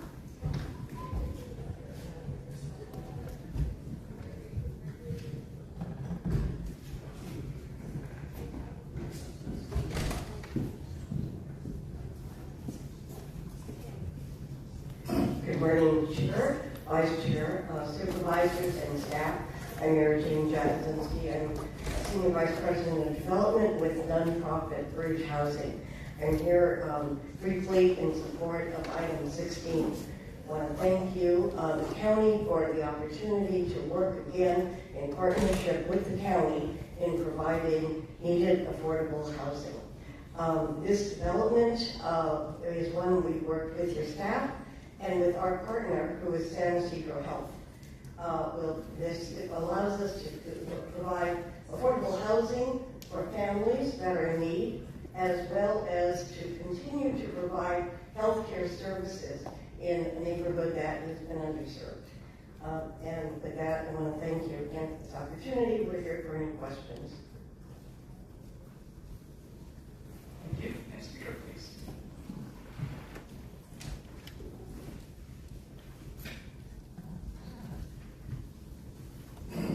Item 5. If you could please state your name. Cesar and Purita, the smallest political unit, District 9, City of San Diego.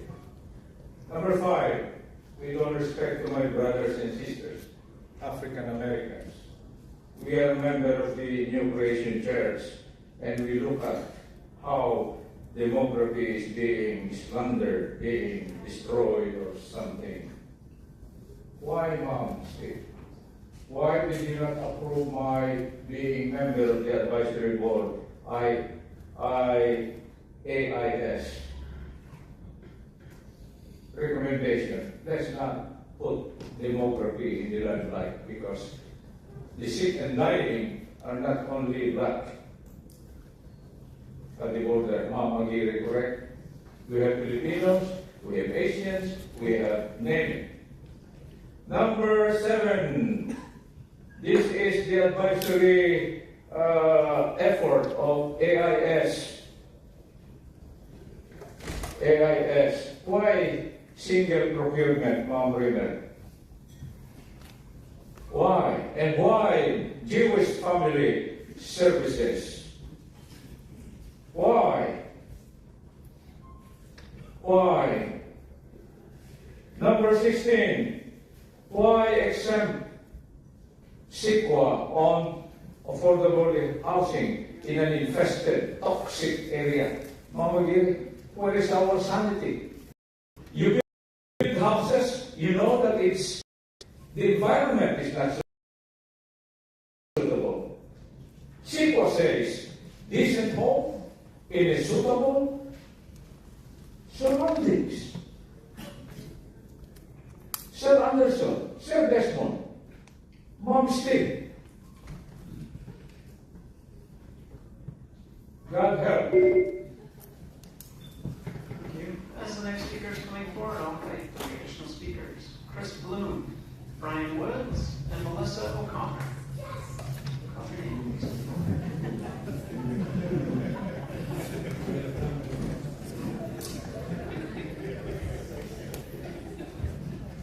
Looks like we need to do some housekeeping because you guys can't even start off after summer break and run a meeting correctly. The Brown Act is very simple. It is the bare basics of running a meeting, and you didn't even have a quorum. And how long did it take you? I'm not sure, but at least my camera got it over there. And Jim, for you to sit there and say there's speakers in the bathroom, I mean, we didn't need to know you were going to the bathroom, but that is not a quorum. You have to be at the dais, and for you guys to sit here and have the arrogance to act like it's no big deal. How can you be trusted with much if you can't be trusted with little? That is the question. So everything that you do in these agenda items is fraud, waste, and abuse. There's abuse of animals going on continually in the county, and yet donations to them. Public health.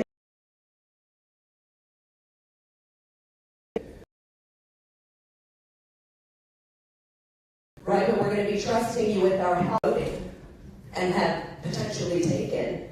And now things are coming out, and it's like, you guys can't be trusted with that. I mean, Black Infant Health, are you sure you care about that? Why don't you talk about the abortion clinics that were targeted, you promote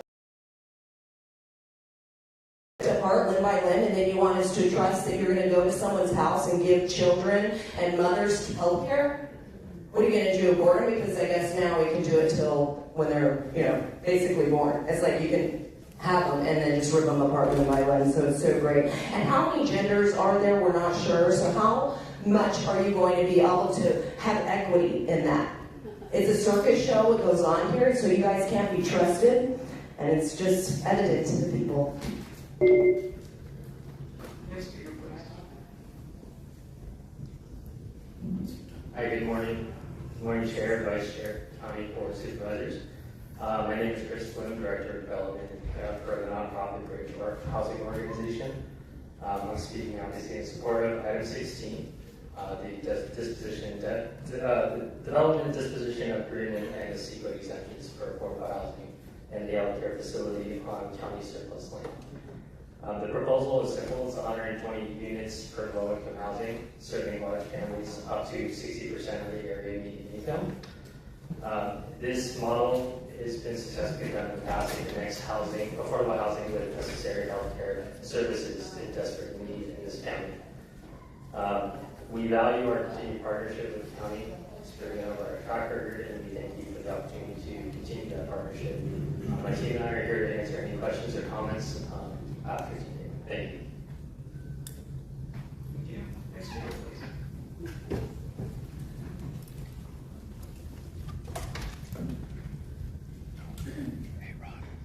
Item number 4. My name is Melissa O'Connor, and I would like to report a crime.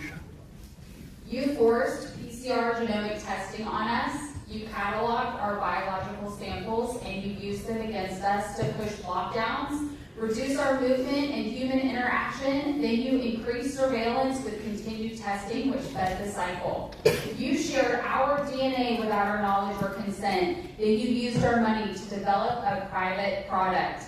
You used our money to sell us a private product.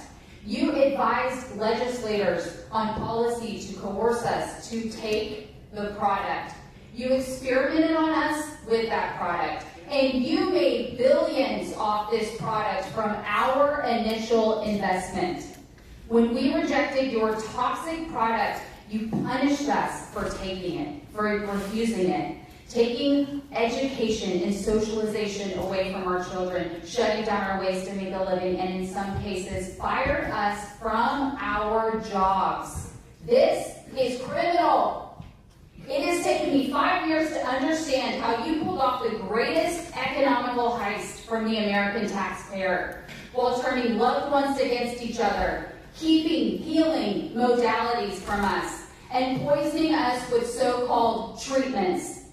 The NIH and the CDC flooded San Diego with millions of dollars to carry out this genomic surveillance done by the county. UCSD, Scripps Research, and Rabies Genomic Institute. You then relied on these same local experts to advise you on public health policy. The very ones who profited from using us as experiments. This is malfeasance, and it would never be tolerated in the private sector, so why are we being forced to accept it here? The American people demand prosecution, not protection from those responsible. As the next speaker is coming forward, I'd like to invite the remaining speakers in person. Christine Custodio-Suera, Suzanne Turner, Demetrius Sanders, and Anthony Ralphs. Call your name, please. My name is Brian Woods. I'm with San Diego Health. I'm the Director of Housing Partnerships, and I'm here to speak in support of item 16. This item is going to allow us to continue to serve that community with a health center that we've served for multiple years. But the great thing about this item is it's also going to add an element of affordable housing to that site. So that area is in need of affordable housing. This allows us to pair health with housing, which is a model that's great for keeping the residents, not only of the affordable housing, but of the entire community, healthy and thriving. And we support this, and we're excited to work with our partner Bridge Housing on this. We partnered with them on several other, and we've seen this model of health and housing together, co-located, successful in National City, in Long Beach. There are several models of this where the housing and the health center is co-located, and we're grateful to be a part of this project. Thank you. Next speaker, please. Good morning, Chair Watson-Reamer and members of the Board of Supervisors. My name is Christine Custodio-Suero. I am the chair of the San Diego County Commission on the Status of Women and Girls. With me is Vice Chair Dar Bogumusaju, speaking on item 15. On behalf of the Commission, I want to recognize this important milestone in the county's implementation of our local CDOT ordinance and thank OBRJ, HRA advisors, county staff, community stakeholders, and the commissioners who contributed to this process. There is much in this report that is encouraging. We see meaningful reach to women through county housing, aging, health, and self-sufficiency programs. Women are well represented within the county workforce, and the county has made important investments in language access and services reaching many women experiencing economic and social challenges. Those successes should be recognized. But this report also reminds us how much work remains. Women continue to experience disparities in economic opportunities, housing stability, and the report identifies areas requiring further examination in workforce pay, promotion and retention, healthcare, gender-based violence, the criminal legal system, civic representation, housing, and access to public services. It also identifies something essential to our ability to address all of these issues: better and more consistent disaggregated data. We cannot improve what we cannot adequately see or measure. The Commission therefore views this report not as the completion of our CDOT work, but as the foundation for its next phase. The real measure of this effort will be what comes next: deeper analysis, meaningful community engagement, department-level gender equity action plans, measurable goals, continued monitoring, and accountability for outcomes. Our shared goal should be straightforward. Women and girls throughout San Diego County should be able to live safely, participate fully in our economy and civic life, access the services they need, care for themselves and their families, and have equitable opportunities to thrive. On behalf of the Commission, I respectfully support the acceptance and approvals of the report, and we look forward to continuing our partnership with the Board, OBRJ, and our communities as we to action and for data to measure progress. Thank you. Thank you. Next speaker, please.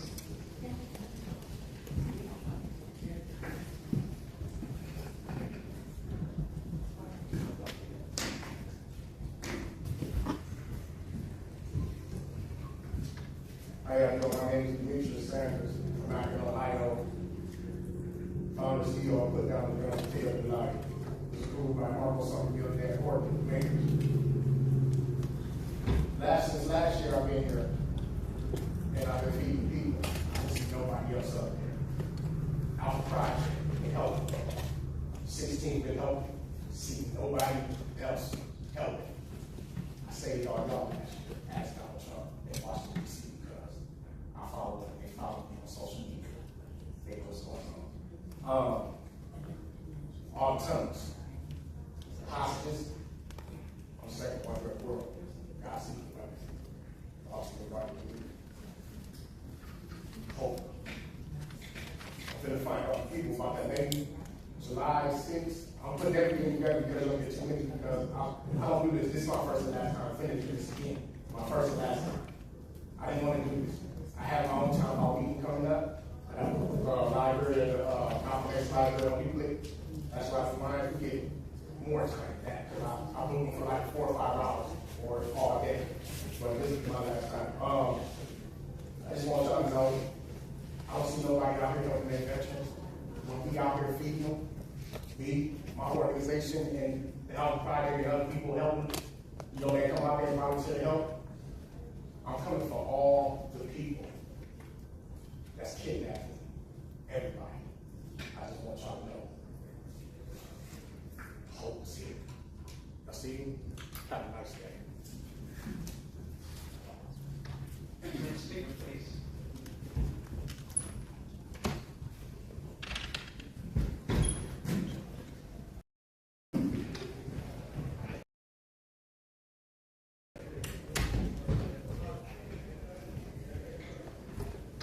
You can go ahead now. Okay. Thank you. My name is Ms. Turner. I'm speaking in opposition to agenda item 16, Supervisors on this wonderful day in the county. There's 3 sections. Section 1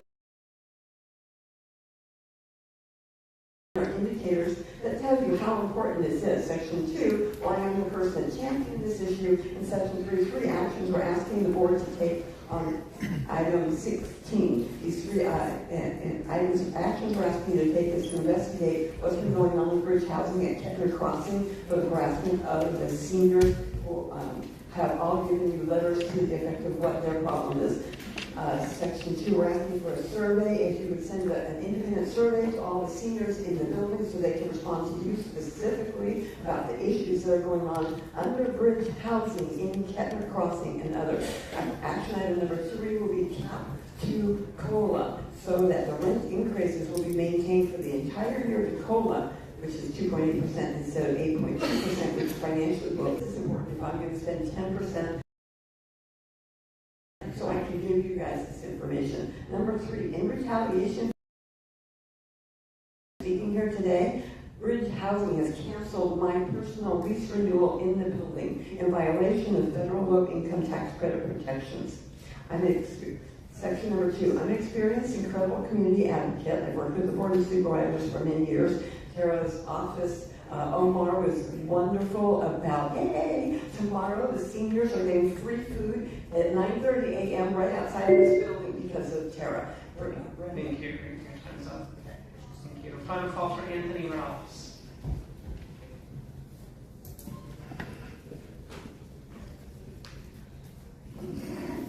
Good morning, County Board of Supervisors. Just a quick point of order. What items are spoken to? Is it items 1 through 23?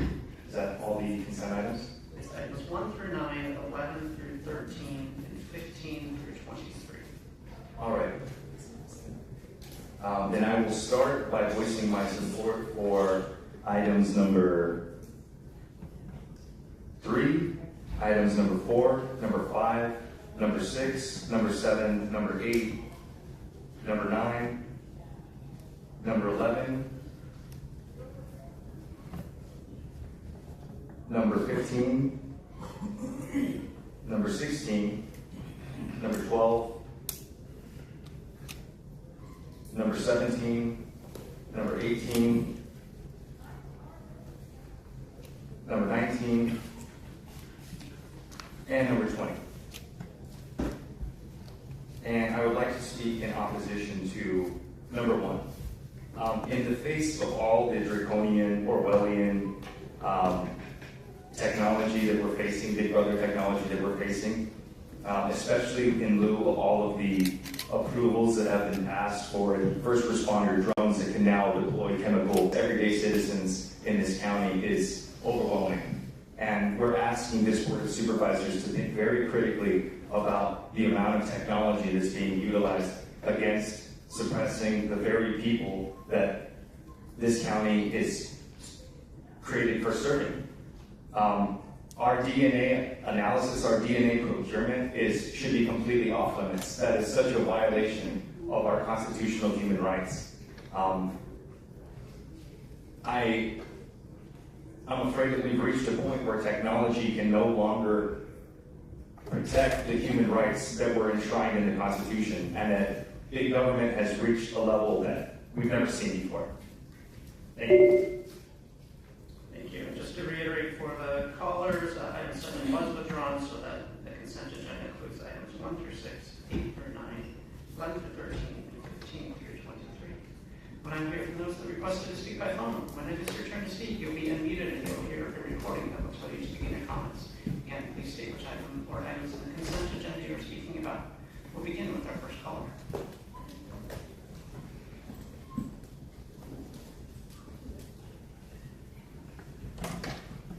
Mobile conflict of interest codes and appointments. You have 23 appointees, 38 COI codes, and a few seconds to speak on each one.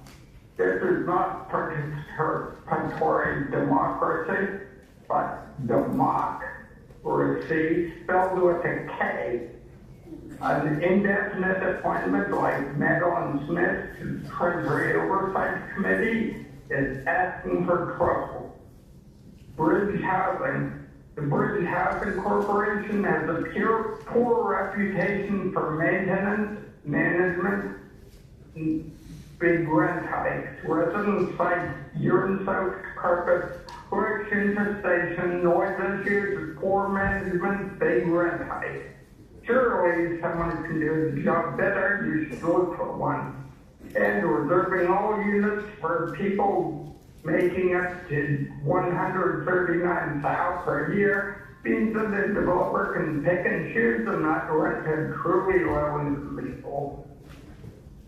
Gender equity analysis right up front. The report says women make up most of the county workforce and a large share of people served by health, housing, and self-sufficiency programs. The county would do well to eliminate gender inequity in the sun ranks first. Animal Service has ratified donation to Animal Services. Animal Services is only 2 shelters, needs more given the volume of recent animal abuse and rescue cases from Julian to Ranchos and the Bay. Black infant health. Every child is special. Every child has special issues, whether genetic or special specific. We'll hear from our next caller.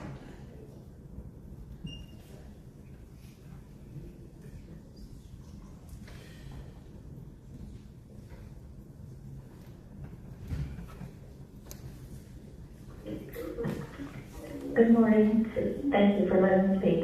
My name is Kathleen Lippin, and I'd like to share some information from research that was done through Kaiser regarding the inconsistent and inaccurate information that pregnant women receive about cannabis use during pregnancy. There's a misconception among many of them that it is good for many conditions during pregnancy, and that is not true, and it does not being told to them other risks. And that remains across California. Kaiser had a mystery caller who contacted over 505 bud tenders, randomly selected at licensed cannabis retailers statewide, posing as pregnant women. And the results were striking. 1 in 5 told a pregnant woman that the cannabis use was safe during pregnancy. Only about 40% of prenatal cannabis use is unsafe.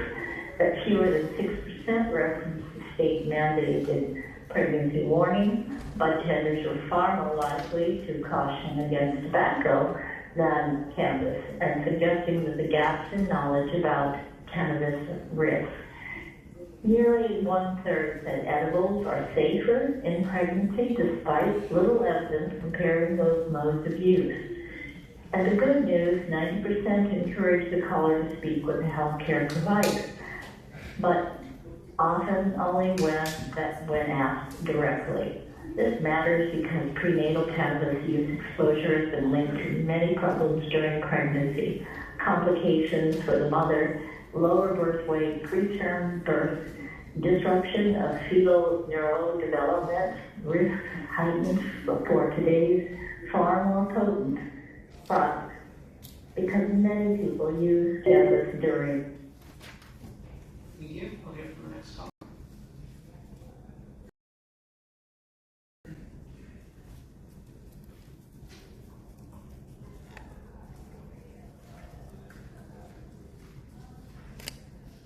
Good morning. My name is Chelsea Mutual. I'm an attorney and member of the advisory board of the nonprofit CDOG Rising. I'm speaking in support of consent agenda item number 15, and I want to commend the county for completing its baseline intersectional gender equity analysis report. It's a major milestone and a great starting point. But I also want to flag some brief concerns. First being that the ordinance in section 32.833B6 mandates that the results of the baseline analysis be presented in a public meeting of the Board of Supervisors. And I understand the time limitations, but I was disappointed to see this important item placed on the consent agenda, and arguably in doing so with no public presentation from OERJ, not fulfilling the ordinance's requirement. Second, I want to touch on how this data was gathered because I think it calls for some scrutiny. The report notes numerous gaps in the data collection, and I think we all need to better understand the methodology behind those gaps. Do the departments that determine relevant data doesn't exist? Who made that determination? What process was used? And do we have a plan to standardize and expand data collection going forward to minimize some of these blind spots? With the data we do have, while there's a lot to be encouraged by, we also see how much inequity remains. Women in our county earn significantly less than men across nearly every racial and ethnic group. We remain underrepresented in civic leadership, and language barriers still limit our access to healthcare and other essential services. I'm also concerned about the lack of information in the report in certain key areas, particularly reproductive healthcare, public transit and safety, and criminal and climate justice. And finally, I just want to note that other localities around the country and world are watching the San Diego. The first responsibility is to, but we also have a real opportunity to set the standards for CDOT ordinances and the fight for gender equity. Thank you all. Thank you. We'll hear from the next caller.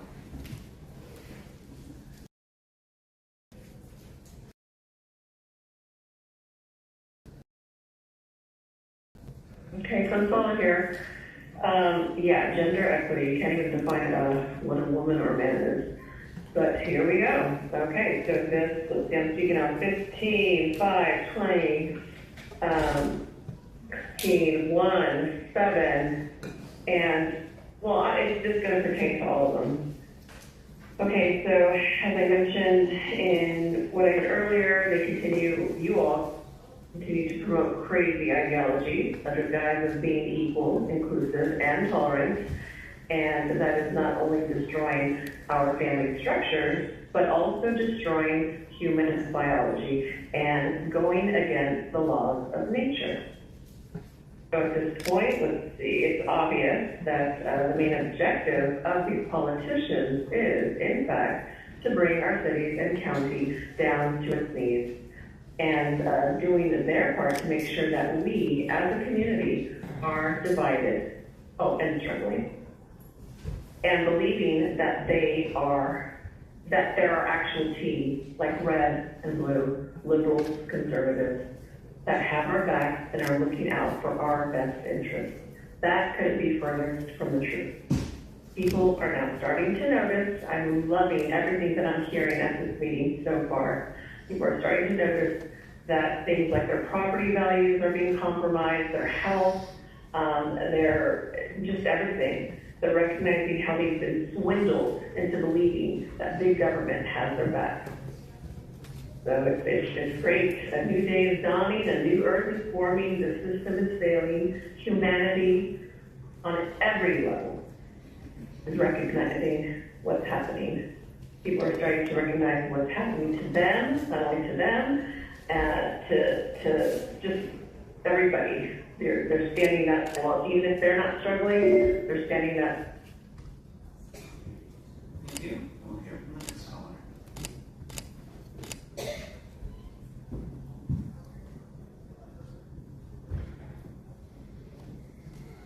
Hello, my name is Madison. I'm here in support of item 6 and the county's continued investment in maternal and child health, prenatal and postpartum care, home visiting, and connecting families with medical providers can make a meaningful difference in healthy birth and infant outcomes. As we invest in maternal health, I also encourage us to emphasize prevention and education about the dangers of intoxicating substances during pregnancy. Babies are especially vulnerable to substances that can cross the placenta and interfere with their developing brains and bodies. Marijuana, nicotine, alcohol, and other intoxicating substances can have serious consequences for an unborn child, and there is no benefit to exposing a developing baby to these substances. Supporting mothers means giving them access to care, resources, and compassionate guidance, including clear information about avoiding substances that can harm their babies. Healthy mothers and healthy babies are the foundation of healthy communities, and I'm grateful to see the county continuing to prioritize both. Thank you.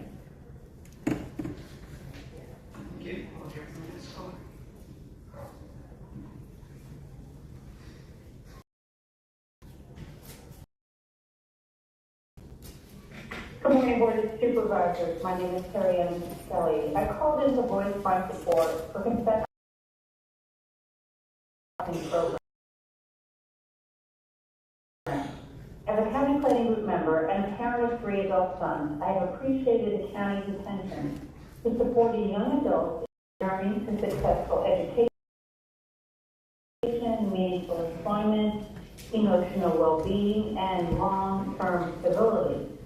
It's dependable, affording housing being a serious and important concern. I continue to be very uneasy about the young adult population, especially since the recent nationwide, highly respected Monitoring the Future came out. Among other items, it stated that cannabis use daily and near daily marijuana use among young adults ages 19 to 30 reached an all-time high of 11.8%, meaning nearly 1 in 8 young adults uses cannabis on 20 or more occasions in a 30-day period, the highest level ever recorded in this age group. This very age group that the Transitional Youth Housing Program is meant to assist. And with it comes an increase of diagnosis of cannabis use disorder, a mental health condition in which you have issues fulfilling responsibilities at work, school, or home due to cannabis use. So when the board report lists the services that the program will be providing, including, and I quote, mentoring and crisis intervention, I would hope that comprehensive marijuana and other drug education programs would be provided. Thank you for hearing my concerns this morning. Thank you. We'll hear from the next caller.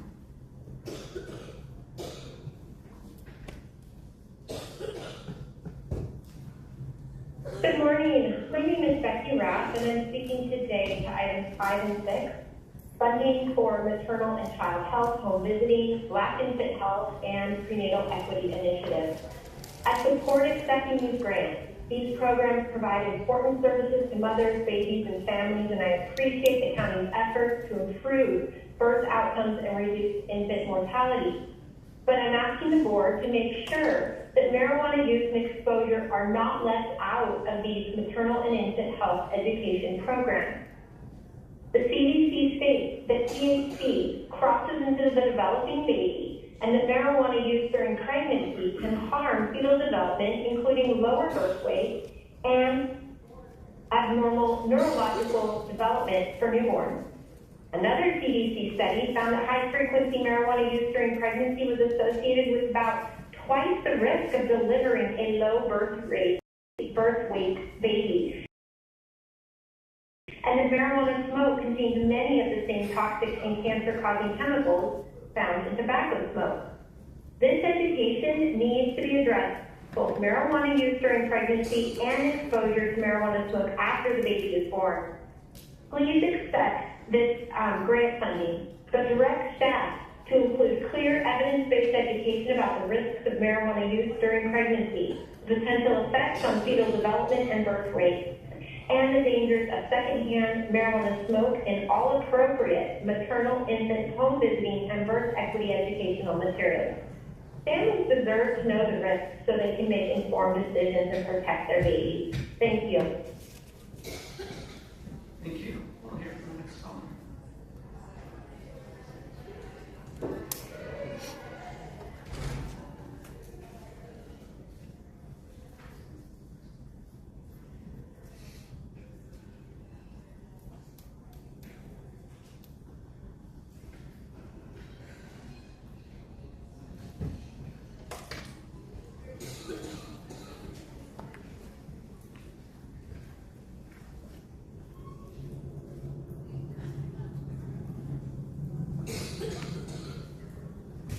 Hey, how you guys doing? The board that can't understand normal thinking, and I hope you understand the context. Now, let me go ahead and tell everyone why we're going to go ahead and approve all these items. It's because we allow non-citizens to vote in our elections. I know this because I worked there for 20 years. We don't do any checks whatsoever to remove non-citizens from the voter rolls once they got in there, unless they show up for ceremony to be sworn in, at which point we will then look and see whether or not that person has voted in the past. We've already seen multiple people not being able to become citizens because they've been voting. We also seen in 1982 groups like the NGOs registering people in their names, getting their ballots through the absentee process, which we don't have anymore because we just mail out the ballots, and voting those ballots. The registrar of voters will not answer these questions for you. They will detour you. They will do anything that they can. And then, as you keep on bugging them, they will use Prop 36, deference, to go ahead and medicate you so that you don't speak anymore, like they're trying to do with Andrea Abbey, who is not incompetent, but you guys think she's incompetent because she is investigating the same fraud that took place in Arizona that stripped away $2.4 billion from taxpayers. Each one of these members are not elected by the people, they're elected by the NGOs that fraudulently create ballots. I would like any of them to tell me I'm wrong. They can't, because they know I'm right, and that is why they are trying to silence me for good. Thank you. For the record, that speaker was Gambler Hermes. Okay, next caller.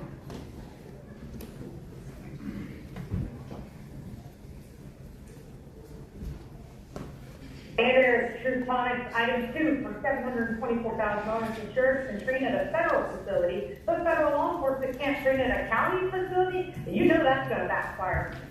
Item 4, note over $10 million to spend across county bureaucracy. You guys already blew your bloated budget of $33 million. Item 5, $9.6 million blown and 0 black babies have been saved by the 3 supervisors funded by Planned Parenthood. The higher infant mortality rates are obviously coming from abortion. Why is equity so gross? Item 6, don't even pretend you care about healthy births when you support ending birth, especially Tara, who likes to use her children as props. Item 8, who's going to run this $2.6 million foster youth housing? Maybe Monta's just-in-time friend, Rashay Marie Prevost, who defrauded in Carroll Beach Little League of $96,000. Item 9, there's $61.5 million tax dollars to Medicare fraud to benefit illegal aliens.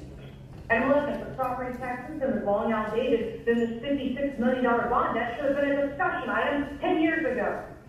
Item 13, notice county health propaganda is being paid up to $355,000 a year. Item 15, all Terra Nora Mesa, the Commission and the United Nations CEDAW ordinance did was eliminate women. Shame on you. Item 16, the county targeting low-income neighborhoods with high stacking tax and more death care.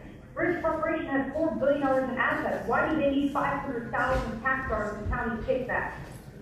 Item 21, rather than Tara and Allison Snow's housing lawsuit scam, the only place we need consumer fairness and protection is from the county's own corruption. Item 22, note that SEIU, Environmental Coalition, and General Policy Initiative Minions Mary Rio. Human Traffickers Catholic Charities, Swami Pajador, no Laura Wilkinson, who donated $4,100 to Manuela Paloma's campaign. So a vote is in violation of the Levine Act. You county criminals who got in with rigged elections. Thank you. Thank you. Okay, next caller.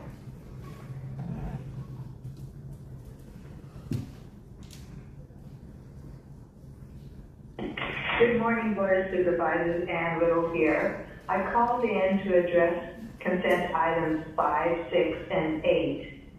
And of particular interest to me is item 5 regarding the Black Infant Health and Perinatal Equity Initiative.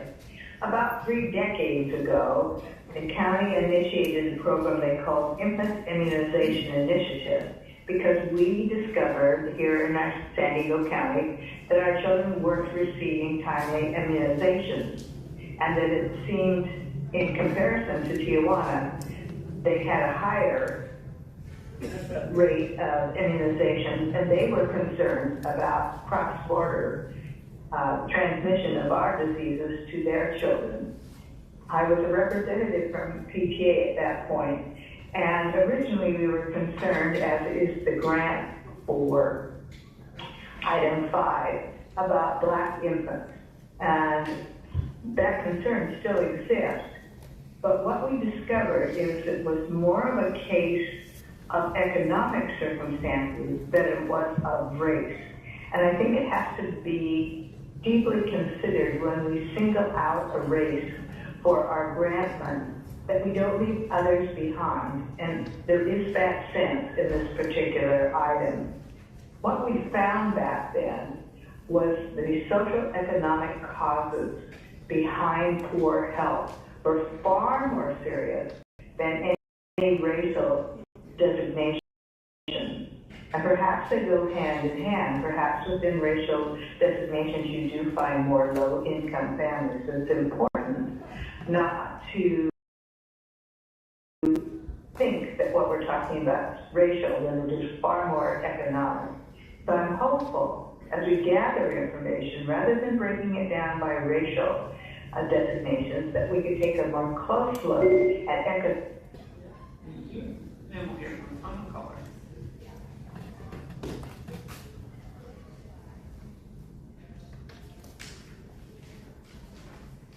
Hi, Natalie Rush here. Thank you for hearing me today. I'm kind of concerned with number 4. I'm a current EHB holder. COVID, it's been proven that it was created in a lab, which created me to become homeless. I don't trust that any of this grant funding is going to support what it says it's going to support. Since my EHP is within the city, I will become homeless again due to COVID. Are we taking any steps on what's going to happen to these people? There's over 300 voucher holders due to COVID that are now going to be homeless at the end of November. That's over 1,000 people. When we talk about Black infant health, that just puts a narrative that Black people are a lower class. I agree that it has to do with poverty. It doesn't have to do with race. And the government has created these narratives and made people of color lower in the lower class. That is proven. When is government going to be held accountable? 2 minutes is not enough time to touch all of these bases. When we talk about health and women and babies, and the health coming in, the doctors coming in, nurses coming in to help women, how can we trust that? I'm a person with lived experience who experienced postpartum depression, and I was not even allowed to speak at another woman's trial on behalf of her and what postpartum is like. So we're taking experienced doctors over lived experience and not even giving them an opportunity to speak on behalf of women. I don't trust that anything that is said or done anymore, and we should be questioning everything. And that this. Thank you, Chair Wasserman. That concludes public comment on the items for consent agenda. Okay, thank you very much. I think my colleagues had a couple comments. We'll begin with Vice Chair Wasserman. Thank you so very much, Chairman. Thank you, MCAL, for taking item number 7, and also Supervisor Anderson, thank you for your comments there. There may be ways that we can make the service even better than it already is for our older adult population. We know that as a great partner to the county, but when we do this single source, the only backstop we have is our goal here, and so we need to go back to the table and discuss the terms of that contract. In addition, I want to just thank the San Diego County Commission on the entire commission, including and especially the chair and vice chair who spoke on item number 15 today. I also just want to publicly say that I'm dedicated to next steps. That the analysis is great that we're here, but it certainly is not enough. And so as we move forward, especially women majority board, I think this should be a priority, and we should also have it be presented before the board as well in the future. Lastly, item number 16, I had just a technical question about the DDA. Is this, with regard to this development, I know it's in District 1, so I only have a question. I'm not taking over anything. Will there be any other approvals with regard to this particular development? Or is this the last stop here? Chair Austin Reamer, and as Sean Henry said, this completes the board approval to move the project forward. Okay, thank you for that. I will just express what I've expressed before about another project one in particular that was in my district that we use county land, which is an amazing partnership, that there is no way the people that are living on what was formerly county land should be coming to us saying that they cannot afford the rent. This is, I think, a big part of that partnership is that we're able to provide stability for people who need it the most. And I think that being a part of Grant City County Land is an amazing thing that this county has done for years. I know that Ron Roberts led in that effort years ago. And I think as we move forward and understanding that we can build units and still have such a need in our community, because maintenance is important and also the cost of rent is important. So I just want us, as we're at the table with our partners, our developer partners, thank you very much, and also our project managers, that we are keeping in mind our backstop is to provide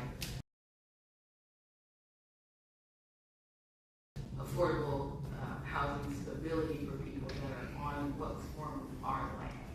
That is extremely important, and I want to continue to focus on it as we enter these additional agreements with developers and project management companies. With that, I'll move the consent agenda. Thank you.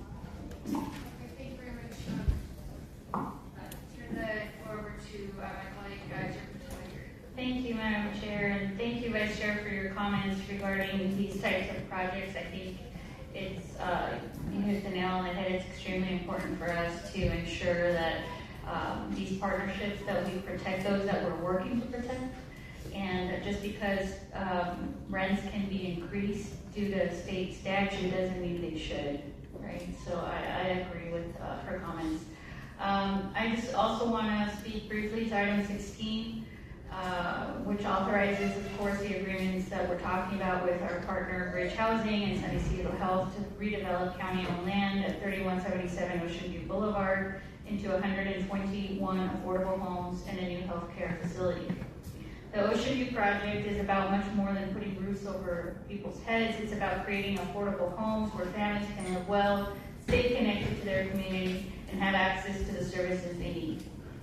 This project is more than housing. Residents made their views very clear to us, and they said that any redevelopment should keep the clinic open and accessible. This plan does that. Families get quality, affordable homes with a community garden, a play space, and allow San Isidro Health to continue to provide care. As the county continues developing its surplus properties, this is a model we should try to replicate: affordable homes, strong community amenities, access to essential services for families, and lasting public benefit. And to that, I'll just add what we just previously discussed, is ensuring that those who are under-resourced, that are on fixed income, don't end up in a situation where they are being displaced because ever-increasing rent costs. Thank you so much. And with that, I'll second. Thank you very much. We have a motion on the floor and a second for the consent agenda. We have one item that Supervisor Desmond had registered a no vote on. That was the CIP item. Please vote. That voice my yea vote. Thank you, Chair Lawson Raymer. Motion passes unanimously with all supervisors being present and voting aye. And noting for the record that Supervisor Desmond registered a no vote on item 21. Okay, thank you all very much. We'll try to conclude this today. We obviously have a lot to do today.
make it all easier on everybody.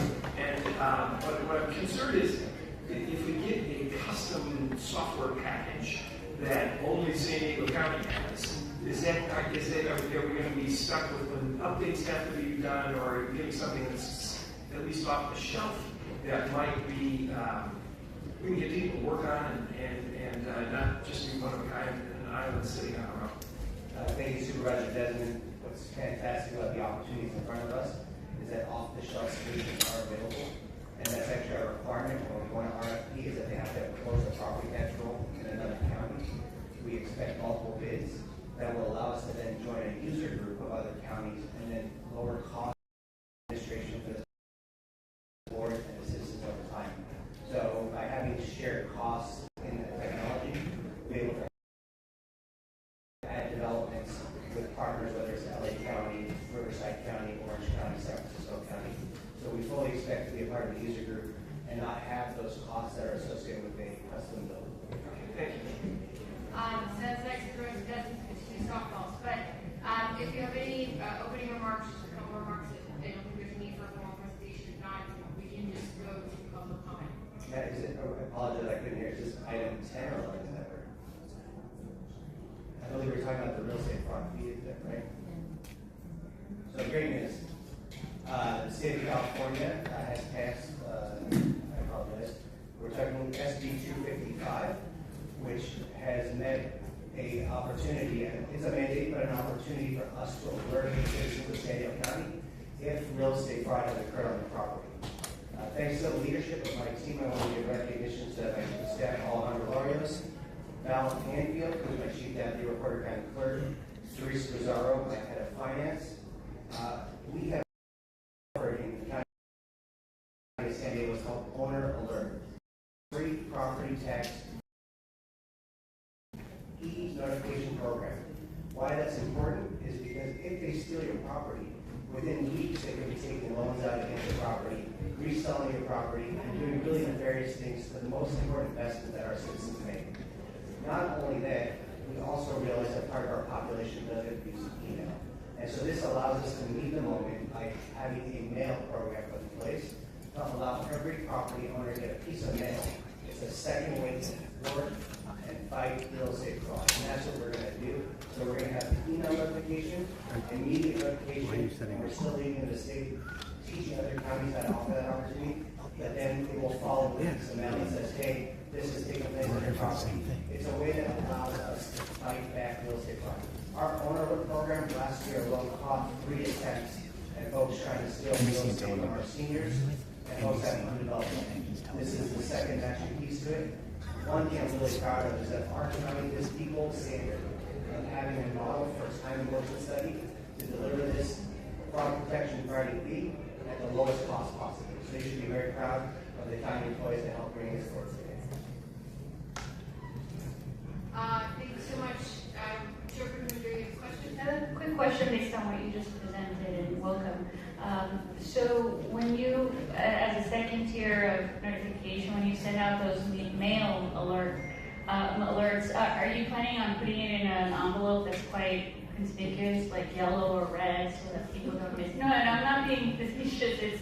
It's a real concern, and we want to make some people just disregard their mail, but I want to make sure that if that is happening to them, that they get notified as soon as possible. Yeah, we actually have this issue where a lot of people view our mail as sometimes throwaway mail. So we do mark the outside of the standard county documents, important documents to close, real estate documents to your property to alert them. In addition, we've taken great efforts to do this in English and Spanish as well.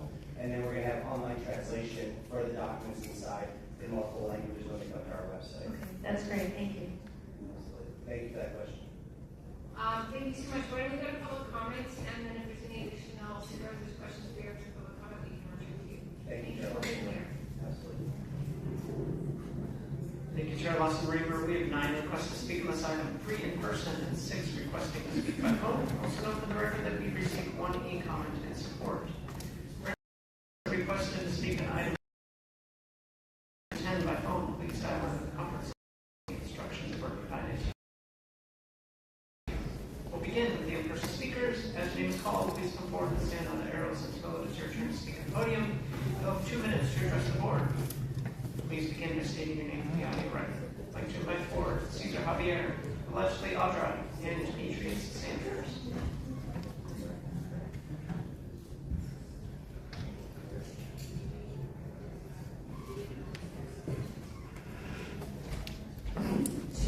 Bummer for you guys.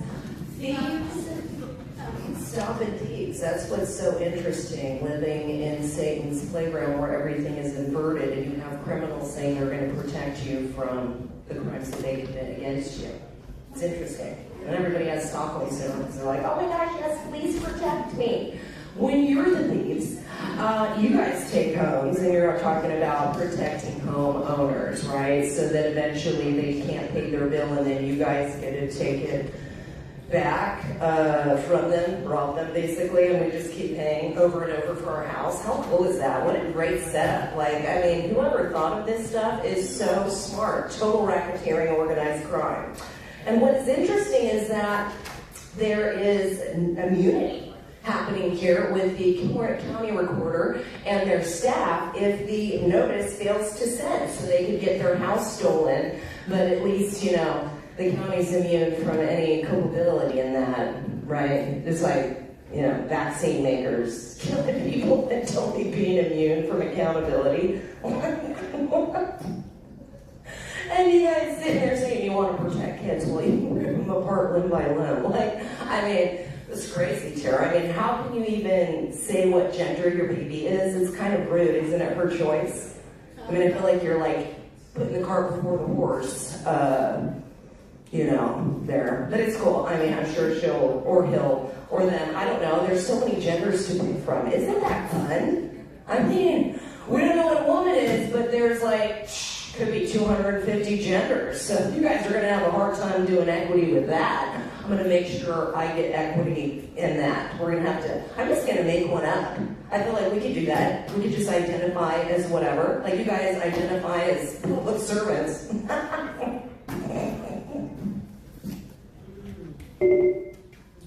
Final call for Cesar Javier or Demetrius Sanders. Not seeing those individuals, we'll now hear from those that requested to speak by phone. We'll begin with our first caller.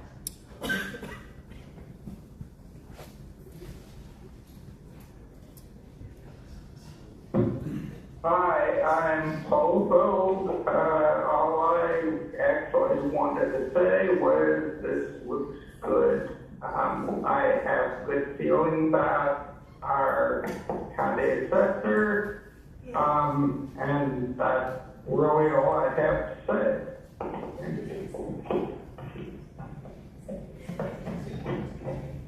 Yeah, we'll hear from our next caller.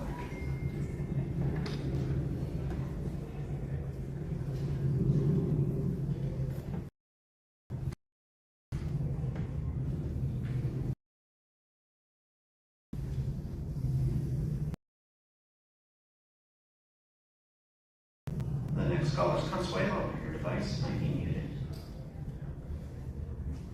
Julie. I will, Consuelo here, and I will have to say the opposite of Paul Mold. I don't feel good about that coming from the county. And, yeah, amen to everything Audra just mentioned. That's it. Sorry, my mouth is. Thank you. Thank you. We'll hear from the next caller.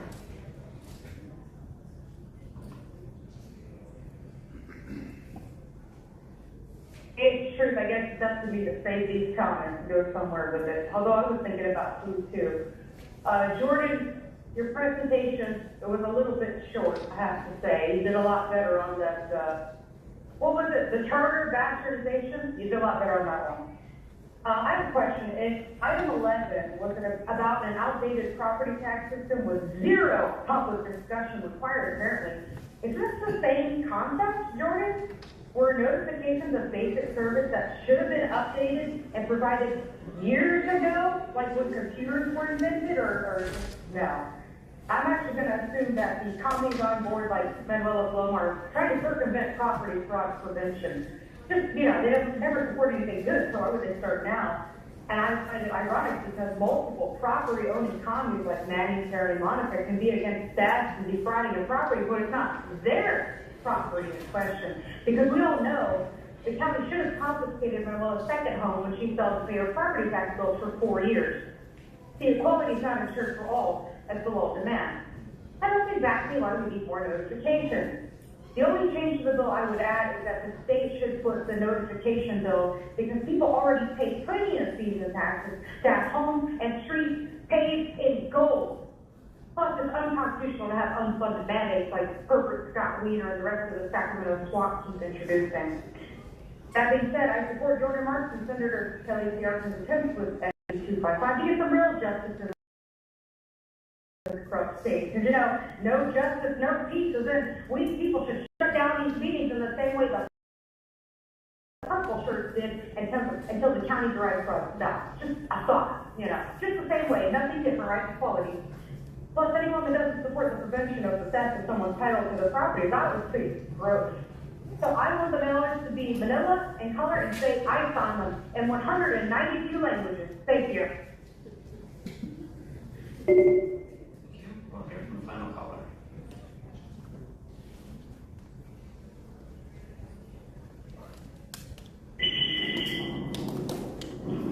The board that can't understand normal thinking. Well, I don't know whether or not I should agree with this or not. Hell, but just go ahead and fire everyone, make it all AI. They'll do a better job than the people that shit that work at the registrar of voters office right now. Let me go ahead and explain something to everyone. That back-teller access that everyone is concerned about is very simple. They have access to see how many ballots were cast and who they were cast for. That way, the last possible minute, they can go ahead and manufacture exactly how many ballots that they need and then drop them off in blue mailboxes. Hell, back at the polling site. They can go ahead and drop them off anywhere. And then it fools all the people thinking that we had a fair and honest election, when in reality, they were just looking at the numbers, the NGOs working together with any registrar that wants to go ahead and allow non-citizens to vote without even doing any kind of checks.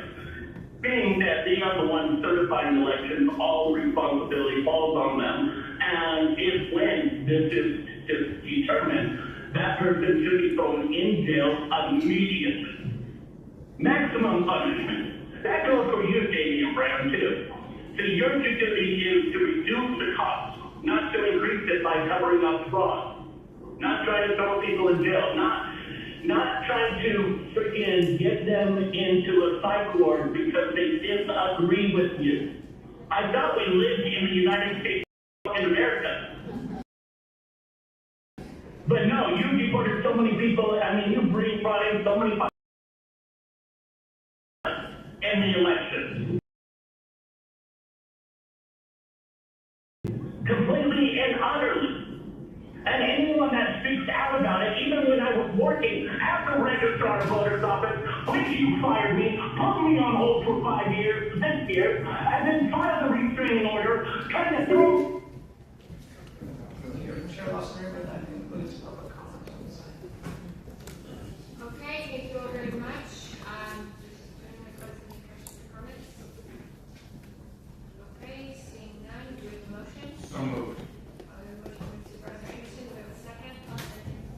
We have a motion and a second. Please vote.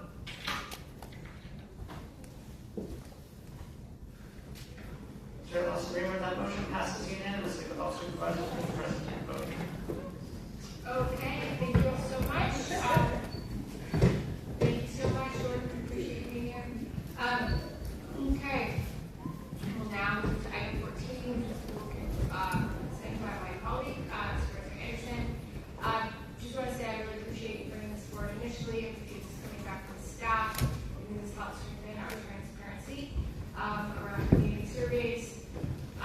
You know, as a social scientist by training, I think it's really important to continue utilizing community surveys to understand community priorities, and it's really helpful to have a policy at the board so that we're all able to do this in a way that would really get good data, good information, and we can share that information with the public.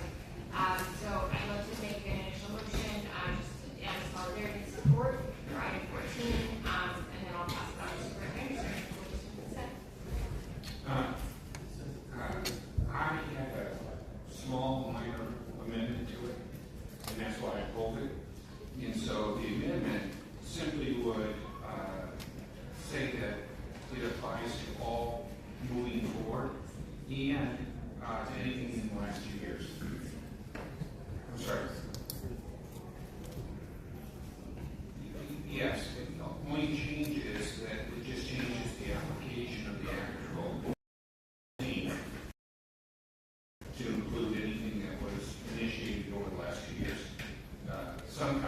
have were initiated before this, but the polling hasn't been done, and I just want to make sure that it applies to that potential future polling.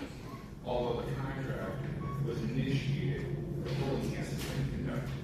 So that's the only amendment. I just want to make sure that we're crystal clear that there's no loopholes that people can slide through unintentionally.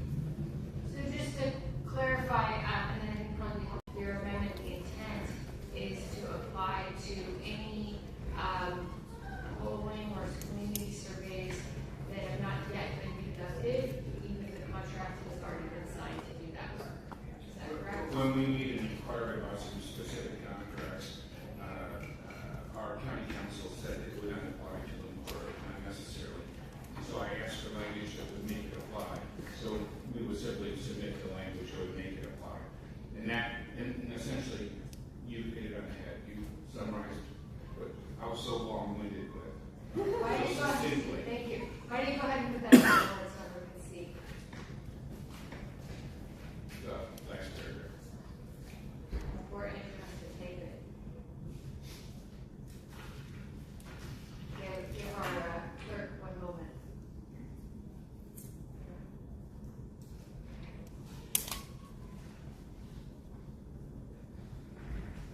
Superintendent, did you inquire regarding what contracts exist to which this would apply? Well, it would apply to all of them. But I mean, were there specific ones that? I was aware that there are some. There are? Yeah. Do you know what they are? No, no, off the top of my head.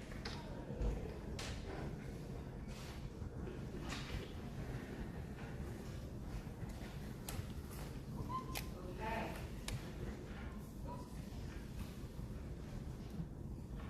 That's not what you said. That's also different, maybe useful, maybe not, but not what you said. It says direct to see it apply the public question for crimes and work on any one completed in the past 2 years.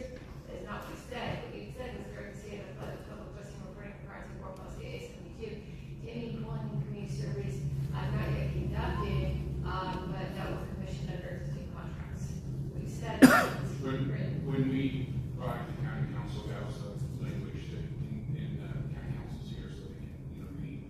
But that's what they came back to us with. We were trying to figure out how to word it, but I didn't want any current contracts not to apply.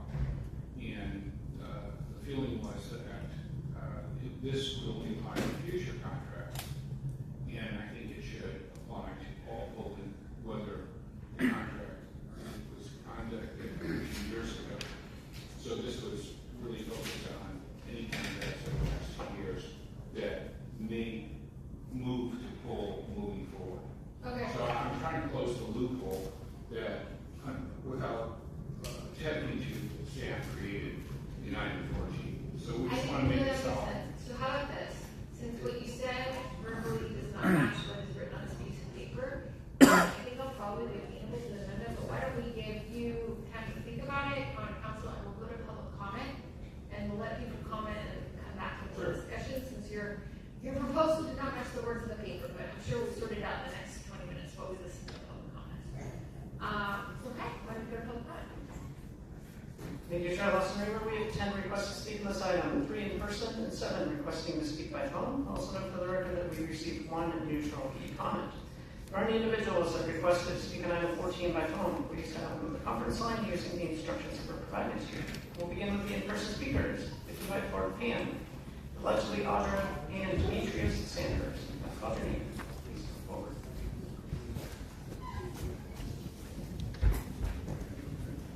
You'll have 1 minute to address the board, since there are 10 or more speakers on the side. Please begin to state your name. Your name. So this is a bit ridiculous. You're sitting here saying in the next 20 minutes you're going to figure out what's going on with the item, but you want to hear from the public.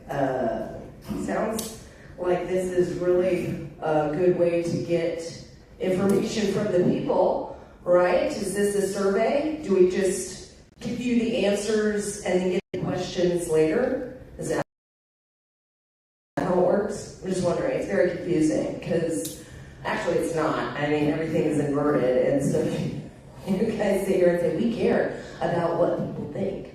We want to hear what you have to say. That's why we give you 1 minute. Right? I know, Tara. Is that what you're going to tell your daughter? Shut up, you got 1 minute. You know what I mean? See how good she can do, trying to convince you that she didn't steal money from your purse. Yeah, and then no loopholes, Joel. None intended, just the intended ones. Good job. Yeah, but it just shows people how untrustworthy you guys are, and it's great. Good job. Thank you. Next speaker, please. Pam or Demetria Sanders? No? Okay. Well, now here are the individuals that requested to speak by phone. We'll start with Dr. Scholar.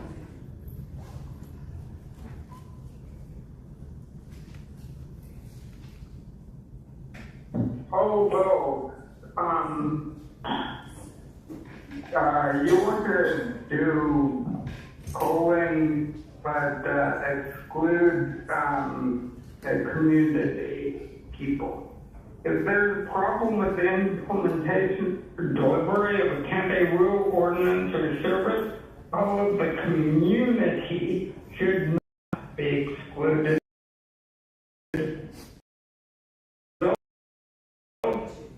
Were probably helpful in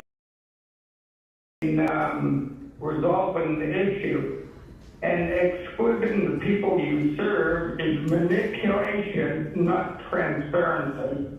The county's totally politicized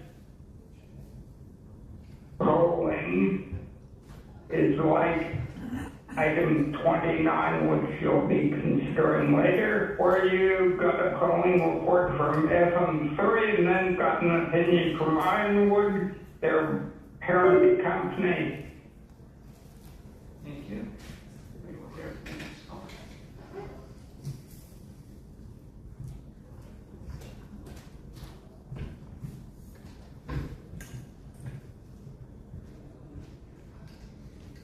Good morning again. This is Catherine Lippett. I'd like to question the county's ability to do appropriate surveys. Survey methodology is very complicated, and it's very clear when the survey questions, the questionnaire, that when there's bias that's built in a number of places, and the county rarely acknowledges that. Also, spending $40,000 on a community survey at a time when the county is in deficit is hardly something that you should be doing. You should be doing your job and not surveying what people think about that. You don't listen to them anyway. So please, no more community surveys that are self-serving. Appreciate the talk. Bye. Thank you. We'll hear from the next caller.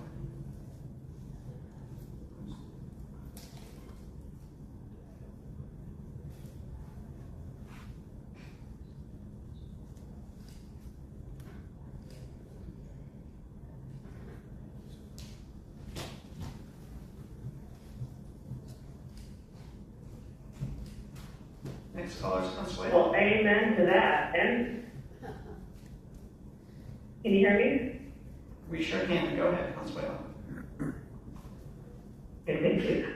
I said amen to that, and to Paul Golden, to Audra. Yes, just more waste. And I will repeat what Paul mentioned. If there's a problem with the implementation or delivery of a county rule, ordinance, or service, a whole of the community should not be excluded. And the results would probably be helpful in resolving the issue, but whatever, there's nothing to resolve. It needs to be dissolved, and excluding the people you serve is manipulation and not transparency, as Paul mentioned. So, yeah. And I just wanted to comment how Terry, you need to get a babysitter, girl. I know somebody. Okay, that's it.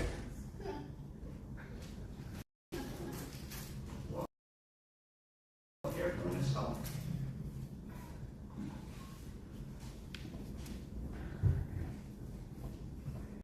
Hey, Tristan. I need to speak into the mic so we can actually hear you. Otherwise, let Monica meeting. And Terry, you also need to speak mumble through this agenda item, because I can understand Joel's just fine, which, by the way, his statement does not have to match the words in the item. It's called an amendment or a substitute motion, rookie. Know the evidence scan to make it look like the county cares about transparency, when this board's really just trying to cover Tara and Monica's corrupt derrieres after they wasted our tax dollars on progressive campaigner Dan Rotten Strike expensive BS polls. There's nothing here about partisanship, and that's because Rotten Strike just ran Manny's last campaign, racking up $67,000 in debt he still hasn't paid off. Joel's earlier point about miles not being covered enough for East County residents proves that the staff, the board, does not live in or represent or serve the unincorporated communities.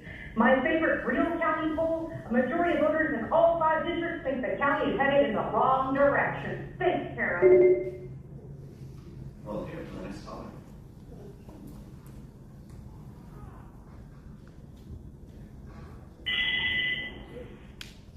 Really, do you understand the fact that, remember when I went ahead and said I was going to find out who you're working for?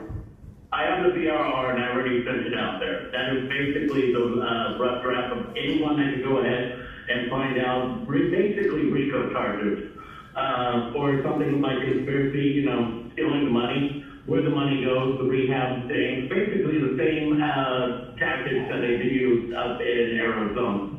As a matter of fact, I figured we'll go ahead and do that with the HHS and all that stuff and find out exactly where all of the money is going. We'll just go ahead and see to track all you guys' kind of contributions between each other. The shell game that you guys love to go ahead and play. Isn't that why you guys are currently throwing Andrea Abbey in prison? She's been in there since, May 1st because she talked at the Board of Bandad meeting? She's going to lose her houses, she lost her car, she's losing everything she has. Thank you. We'll hear from the final caller.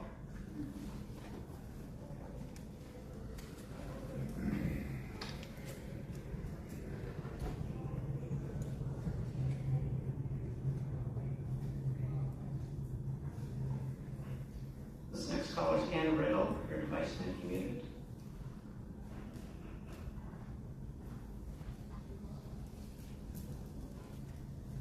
Ian, your device might be muted.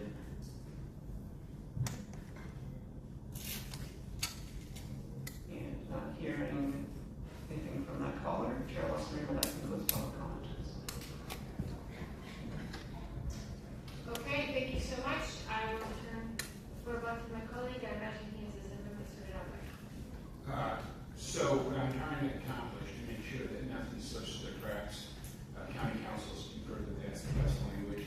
So I'd like to stay with that language, and I don't see it as a big whoop-de-doo changing the concept for that it would remove any confusion as to what it would apply to. Okay, I am happy to accept that. So I'd like to second your motion then. fabulous.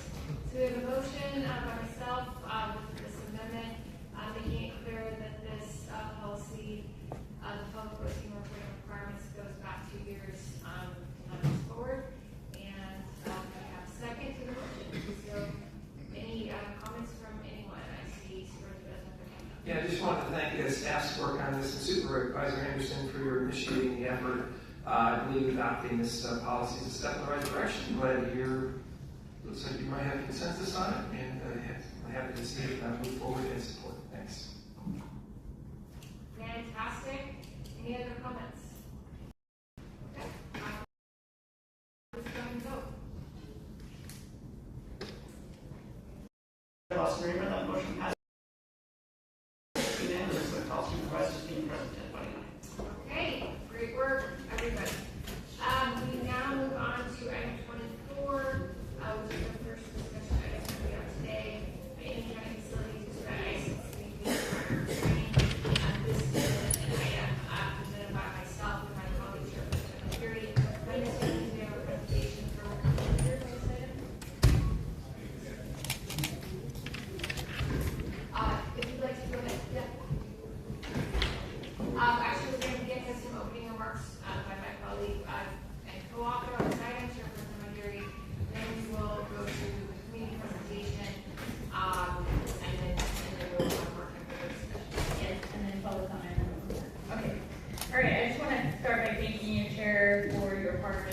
this item. I also want to say that most people in this country will never know what it feels like to be afraid of the people who are supposed to protect you. To hear a knock on the door and freeze, to see a nice uniform and pull your child a little closer, to need help from the hospital, from the police, from your own government, and be too afraid to ask for it. I see what that fear does every day. It doesn't stay in one house. It empties clinic waiting rooms and church pews. Crimes go unreported because the victim is more afraid of the report than the crime. Kids miss school. A whole community learns to stay quiet and stay out of sight in its own country. And this fear didn't come from nowhere. In just 2 years, ICE removed more than 16,000 people from our region. Federal immigration agents have shot people at least 41 times and killed 11. Renee Good, Lorenzo Salgado Araujo, Joan Sebastian Duran Guerrero, and Alex Freddy, who was killed by CBP officers. Real people with real families who love them. The county has one job, and that above all others, which is to protect the people who live here, all of them. So yes, on paper, today's item ends 3 license agreements for 2 firing ranges, but this is about more than a $100,000 contract. It's about whether this county keeps lending its own property to the agencies our residents fear the most. The federal government can't terrorize our families all week and rent our firing range on the weekend. Now, federal officials answered this item with threats about the border. I represent San Isidro and Otay Mesa, the workers who cross every morning, the businesses that depend on that traffic, the families who live on both sides. Nobody has to tell me what this border is worth. I know that very well. But this county can't close a single lane. Washington controls every one of them, and Washington is responsible for pulling thousands of its own officers off the border and out of our ports to run raids in American cities. The Trump administration has billions of dollars to keep lanes open, and if they're worried about staffing our ports, they can send these officers back to the border or provide the funding to do it. We don't answer fear with more fear, and we can't trade our values for a license fee. When fear forces a community into silence, the people they elected have a duty to speak, and that's what this item is about. So today I want to reiterate my gratitude to the chair for bringing this item forward, and to everyone who has spoken out on this and those who will. I will, at the end of public comment, present all the other elected officials and groups and people who are in support of this item, but I want to hear from the public first, and that concludes my remarks for now. Thank you. Okay, thank you very much. We will now turn over to the public presentation from CRIC. Thank you, Chair Lawson. We'll begin with the group presentation. You'll have 10 minutes to address the board. All 3 members of the group must be present, and all 3 members must speak during that 10 minutes. We'll ask you to please self-regulate your time with time on the podium. I'd like to invite forward the individuals, and as a reminder, each person in the group may speak for no more than 4 minutes. As you come forward, I'll ask you to please state your name before you begin your presentation. I'd like to invite forward Alejandro Alvarez, Lillian Serrano, and Omar Abushman. If you could come to the podium and just state your name. You're here. Alejandro Alvarez. Lillian Serrano. And Omar Abushman. I'll begin your time. You want to start with your first name?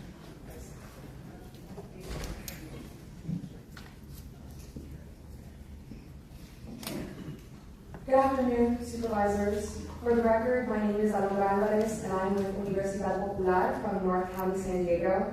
And I want to ground us in what it means when we say people are living in fear. And so we are going to listen to what it sounds like when ICE abducts a father in Escondido. In this video, you will hear the cries of children. You will hear a woman say, "Look at my child, help me, we have no one else." And then you will hear a child cry out, "They are going to kill him."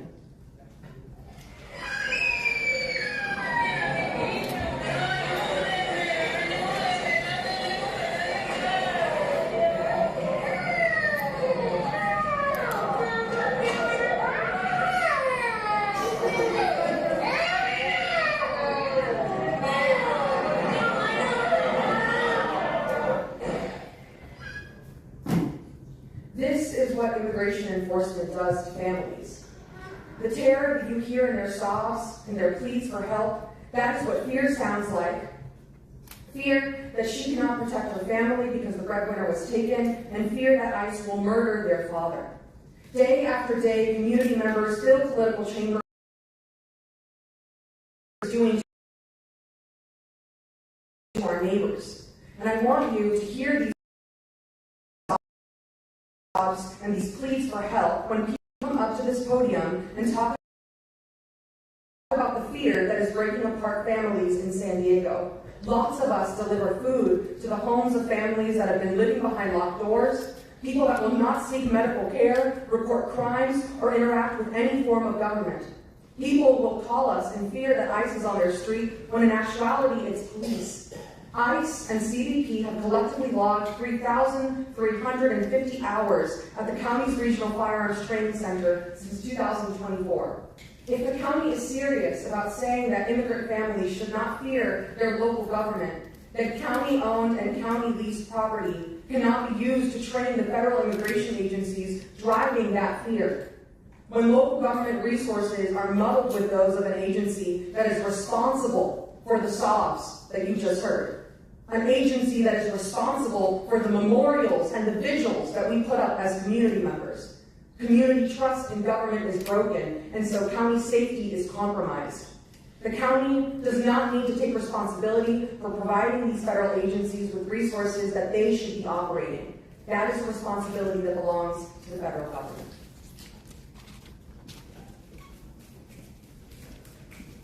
Good morning, my name is Lilian Serrano, and I'm the director of the Southern Border Communities Coalition, a network of organizations along the southern border that come together to advance human rights in our communities. As someone who grew up in the binational San Diego-Tijuana community, I know firsthand how interconnected our cities are. Many of us who all call San Diego home know that the borderlands are a place of encounter, opportunity, and hope. But the reality is that the current federal policies are undermining that reality. What we want is efficient border crossings that facilitate the movement of our communities and of our economy.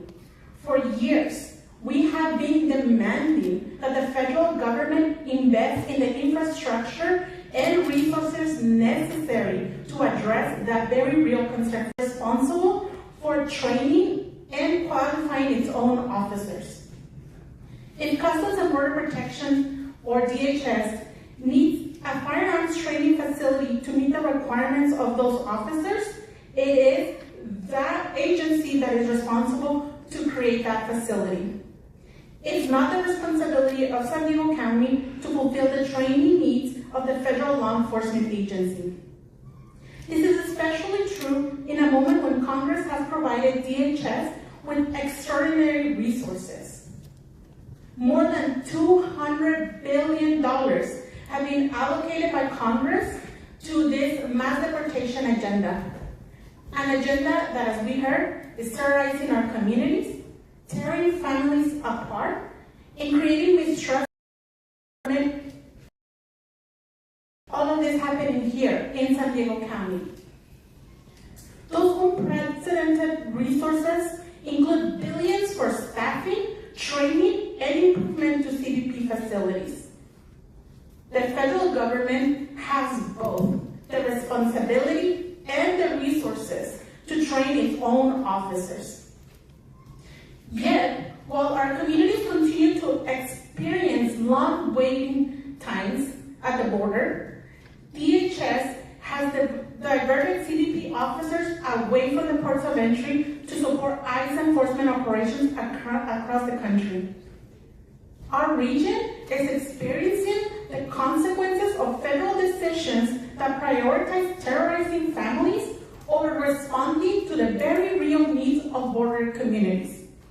San Diego County should focus on protecting safe rights and dignity of those of us who call this region home. County resources should strengthen and protect our communities, not facilitate a federal deportation apparatus. We know that we can and must do better, and we welcome the federal government to engage in communications with border communities to really address our needs and not terrorize us. Thank you. Good afternoon, Chair and members of the board. My name is Omar Abusham, and I serve as the Programs and Outreach Coordinator for CARE San Diego, the Council on American Islamic Relations. Now, building on what my colleagues have shared, I want to focus on one question specifically. How should San Diego County use its own resources and property? Over the last several years, the county has taken deliberate steps to build trust with immigrant communities and to define the role the county government should play when it comes to federal immigration enforcement. One of the clearest examples is Policy L2.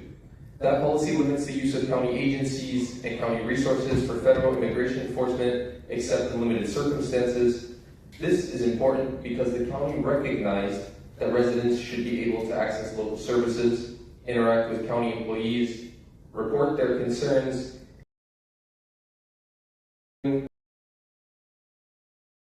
their local government immigration enforcement.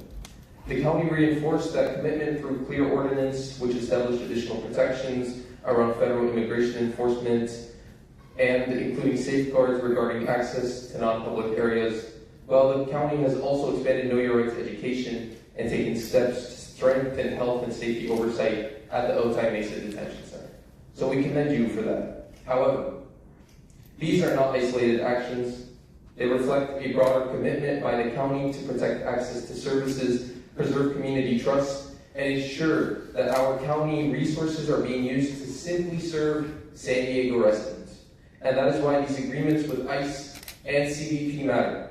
County facilities are public assets. They belong to the people of San Diego County. Their use should be consistent with the policies and values that this county has adopted. But these agreements were entered into many years ago without public deliberation by the Board of Supervisors. There was no public board vote. There was no meaningful opportunity for San Diego residents to weigh in on whether the county property should be used in this way. And for years, these agreements continued largely outside of public knowledge and public debate. So today, the public finally has an opportunity. The board now has the chance to determine whether continuing these agreements is consistent with the direction the county has already chosen. Whether that's through Policy L2, the clear ordinance, and the broader efforts to build trust with immigrant communities, we believe it is not. The county should not take steps to limit the use of its resources for federal immigration enforcement on one hand, while continuing to make county property available for that same purpose on the other. County resources should be focused on what they are intended for, serving San Diego residents, protecting our communities, protecting essential services, and maintaining the trust the county has worked to build. Today, the board has an opportunity to make the use of county property consistent with those commitments. We urge you to vote yes on the board letter, terminate those agreements, and end ICE and CBP's use of county facilities here in San Diego. Thank you.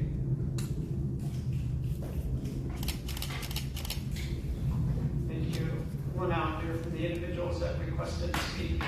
We have 57 total requests to speak, 38 in person, and 19 requesting to speak by phone. Also note for the record that we received 205 e-comments, 174 in support, and 21 in opposition. For any individuals that requested to speak on item 24 by phone, please dial into the conference line using the instructions that were provided to you. We'll begin with the in-person speakers. As your name is called, please come forward and stand on the arrows until it is your turn to speak at the podium. You'll have 1 minute to address the board since there are 10 more speakers on this item. Now let's get to begin by stating your name for the audio record. 3, so please listen for your name. For the first 3 individuals: Sydney Aki, Cecilia Ambrosio, and Mike Borrello. I've called your name. Please come forward.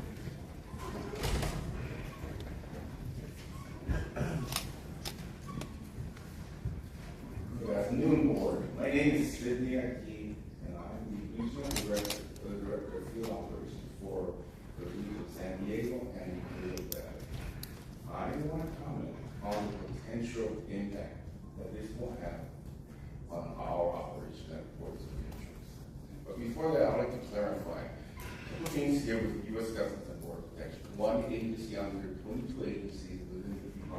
Security. There are 3 operational units. Office of Border Patrol, Office of Air Marine, and Office of Field Operations.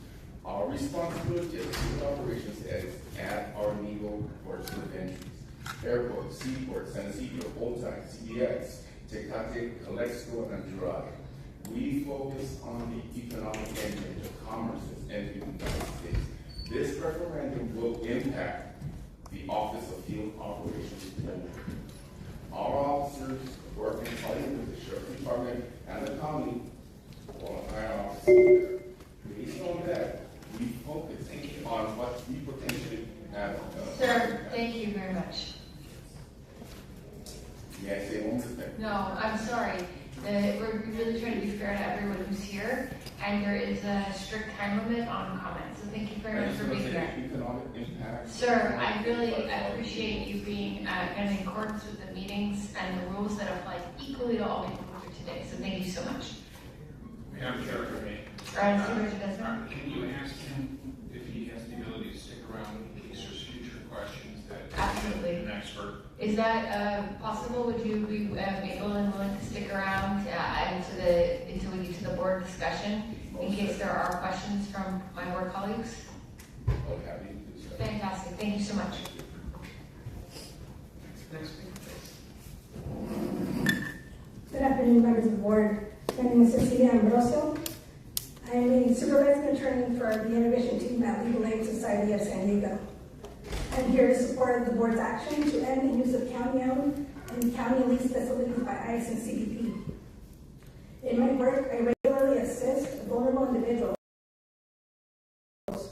in applying for immigration relief, many of whom are victims of crimes. Many immigrants already hesitate to report crimes because of anti-immigrant rhetoric and fear that the police are a part of ICE. The county's use of with ICE and CBP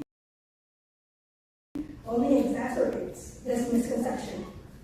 That in turn affects and discourages immigrants from reporting crimes or cooperating with police investigations. As a result, public safety is weakened throughout our community. For these reasons, I urge you to support this action. Thank you for your time.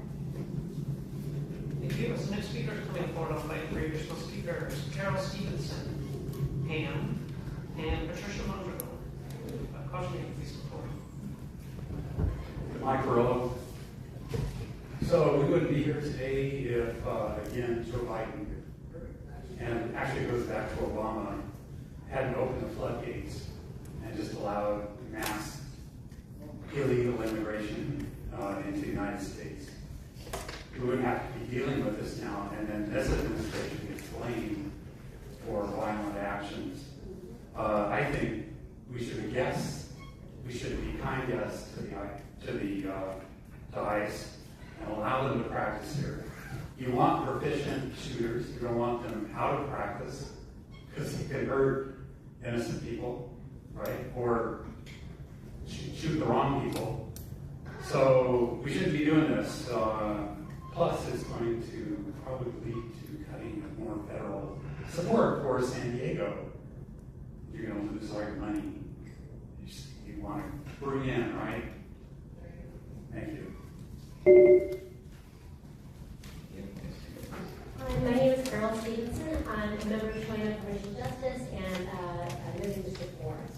And we all know what real safety looks like. It's healthcare and childcare and nutrition services and housing and neighborhoods where will go about their lives in peace. And it's not the cruelty and violence that we are seeing perpetrated on our communities by ICE and CBP. The county can promote real safety by ending county facility use by ICE and CBP and continue to work to end all county entitlement with immigration enforcement.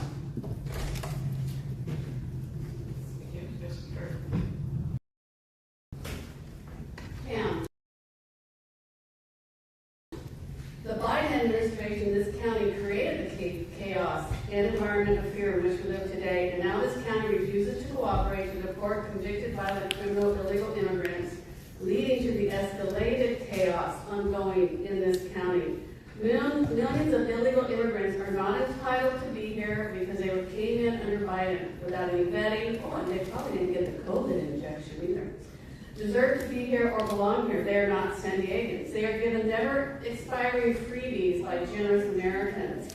Interesting, the groups here that fight against ICE and CBP, you don't hear them with their fight and their energy to find the unaccompanied minor children that were stolen and purchased to come here into this country. And thousands in this county that were disappeared under your watch. Do not break these contracts. As the next speaker is coming forward, I'll invite 3 additional speakers. Zennia Zamarifa, C.K. Calderon Vargas, and Greg Robinson. Good morning, supervisors. Patricia Romero with Alliance. We are with Alliance. I am a lifelong border resident. I know how important our families, workers, and by national economy. We should not allow the federal government to hold our border communities hostage with threats of longer wait times. CBP staffing and training are federal responsibilities. ICE and CBP have access to extraordinary federal resources, more than $200 billion appropriated since 2025. Their combined budgets will have more than tripled since 2021, while funding for our local communities is being slashed. If border wait times are CBP's concern, stop diverting officers from our ports, fully staff, and operate our ports to capacity, get OTI 2.0 open, and provide federal facilities to train CBP officers like they do for Border Patrol agents at their Keene Road training facility. We can protect our binational economy and immigrant communities. Please vote yes. Thank you. Next speaker, please. Members of the board, my name is Kena Samarita. I'm here today wearing 2 hats. First, on behalf of the San Diego Regional Chamber of Commerce, we do recognize the concerns that led to this proposal and have long supported comprehensive immigration reform and opposed aggressive enforcement practices that create fear and disrupt our communities. We were concerned about the unintended consequences, as CBP has indicated that this proposal will impact officer readiness and lane availability. 200,000 people cross our border every day for work, school, commerce, and to visit family. Border delays already cost our economy nearly $2 billion annually and disrupt integrated supply chains. My second hat is personal. I'm one of those cross-border workers, and for 20 years I've spent countless hours on foot and in my car waiting in line. Today, I got that down thanks to Century, a program born here in San Diego with the collaboration between community leaders and regional CBP authorities. We urge the board to remove CBP from this proposal and consider our cross-border workforce, students, and working families. Thank you. Thank you. Next speaker. Good afternoon, supervisors. I'm C.K. Calderon Vargas, a physician and director of Latina Services at the San Diego LGBT Community Center. Every week, I sit with LGBTQ+ immigrants who fled everything to survive, many because of who they are and who they love. As a doctor, I now watch them skip the care they need because seeking help feels like a risk. And on county land, these agencies rehearse how to fire their weapons, practicing to shoot at our people who could be our neighbors or friends. These are our neighbors, trans women, asylum seekers, mothers and fathers. They deserve a county that protects, that arms the people they fled. Please vote yes on item 24. Gracias. Before the next speaker begins, I'd like to invite 3 additional speakers. Javier and allegedly Audra. Please come forward. I'm Dr. Greg Robinson. Education. I'm here speaking for myself, however, the board hasn't taken a position on this. But I strongly support stopping use of ICE facilities on the county. And I do that out of concern for our kids, especially children that the county educates. We educate the most vulnerable children in our community. We foster youth, homeless youth. One of our schools educates solely young women. Amongst those young women, every single one, low income, all from communities of color, but a sizable portion of that school, Haitian youth. I was at their graduation less than two months ago. We had to send our teachers our staff, our counselors into the community to guarantee those parents that they can get on campus, they could attend their children's graduation. We need to stop that kind of climate fear. Thank you so much for the bravery of bringing this. Thank you.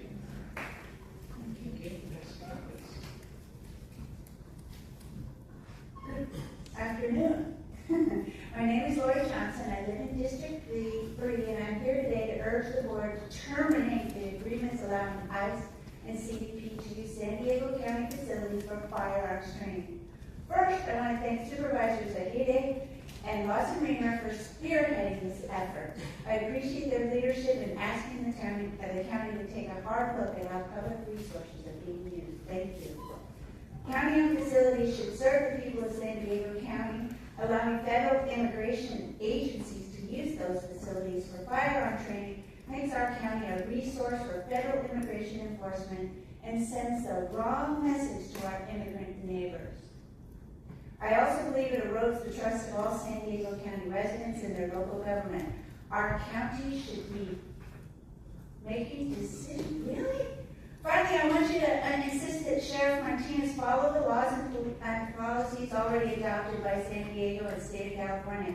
Those are not suggestions, they're requirements. Thank you. As the next speaker is coming forward, I'll invite three additional speakers. Patricia Serrano, Karina Pugh, and Lucky Aiden. So, Tara, I was wondering if someone who was here undocumented illegally several times over and had already been deported broke into your house, into your eldest daughter's room and raped her, would your mind be changed then? Or does it only matter if that person wasn't illegal that it happened to? And so, luckily for that 5-year-old who's now, maybe 7 or 8, will have to deal with that for the rest of her life. Because you guys want to fund to protect that man and make sure that he doesn't get deported or, charged criminally, even though he has been. But and then all of the unaccompanied alien children, I'm wondering why none of that ever bothered you guys. That they have been raped, their organs have been harvested, they're still missing, but I guess it doesn't matter. Next speaker, please. Good afternoon, supervisors. My name is Karina Pugh. My pronouns are she, her, and I'm speaking in support of this item, rather on behalf of the San Diego LGBT Community Center and in coalition with SDIRC. We're calling on you, our elected leaders, to terminate ICE and CBP's use of county facilities for firearms training. Thousands of San Diegans are living in terror as federal agents continue to tear families apart and kill community members. The center has seen a significant increase in community members expressing their fear and how it is impacting their livelihood, their ability to safely go to work, and to just go about their everyday life. Here in San Diego County, you all have worked tirelessly to ensure that at the local level, our elected bodies work to protect our communities and ensure safety for all San Diegans. This means ensuring that taxpayer dollars given to the county are directed towards supporting our communities by investing in resources for legal services, healthcare services, and other life-saving services. Our county resources should reflect the values of the communities you all serve. Please vote yes on this item, and thank you, Supervisor Lawson Reamer and Edgar for your leadership. Thank you. As the next speaker is coming forward, I'll invite three additional speakers. AJ Estrada, Arlene Newbar, and Alejandro Villar-Taran. What's your name, please, before? Good afternoon. My name is Patricia Serrano, and I'm a community health worker coordinator with PANA. I live in Escondido for many years. We have a long history collaborating with federal authorities. Citizens should be safe in their own communities. This is an issue of public trust and accountability. County property should be placed where the communities feel protected, no place to use and prepare federal immigration to spread fear to our neighbors, families, children, and co-workers. Federal agents are there communities in San Diego. San Diego County facilities and resources should be used to support federal not should be used to support federal immigration enforcement agencies that compete with the communities to serve in this position that you have. Thank you. Thank you. Next speaker. Arlene. This is bigger than a firing range. Fascism advances because institutions accommodate it. Because somebody decides it's just a facility, it's just cooperation, it's just training, it's just one agreement. And every one of these decisions makes the next one easier. San Diego County does not have to volunteer its property, its infrastructure, and its institutional legitimacy to assist federal immigration enforcement that is violating our civil rights. And we should not. History rarely gives people a flashing sign that says, this is the moment you were supposed to say no. So vote yes on item 24. Do not hold the door open for fascism.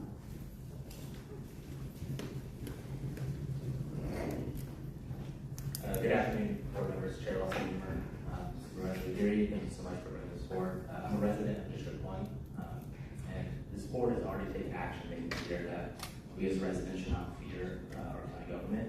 Can you please say your name? Allowing ICE and CBP to train at county facilities without odds of this work. And for the last 2 years, this administration's chaotic approach to immigration enforcement has been fundamentally, but also in chaos and fear, disrupting our communities. It disrupts the ability of anyone to do business and reliable work within the county of San Diego and a bi-national region. Not just workers who are targeted, but every working person whose specific tasks or projects are derailed by disappearing coworkers, disappearing funding, and disappearing basic government functions. Every San Diegan who expects that work to come through pays the price. Active service members whose loved ones are detained and pay the price. Fathers, mothers, husbands and wives, sons and daughters pay the price. Terminate these leases and give our families a bit of respite, a moment of relief. Let us be secure knowledge that the county is advocating for us. Thank you. Thank you. As the next speaker is coming forward, I'll invite 3 additional speakers. Demetrius Sanders, Isabel Duarte, and Gilberto Vera of Contributions Support. Good afternoon. My name is Alejandra Mediterrana. I'm the Executive Director for the Otay Mesa Chamber of Commerce. On behalf of the thousands of workers that cross the border every single day that their jobs will not allow them to be here, I'm literally begging you not to play a part in increasing wait times at our ports of entry. These hardworking individuals are already waiting 2 to 4 hours every single day because they cannot afford a home or rent a house in San Diego County.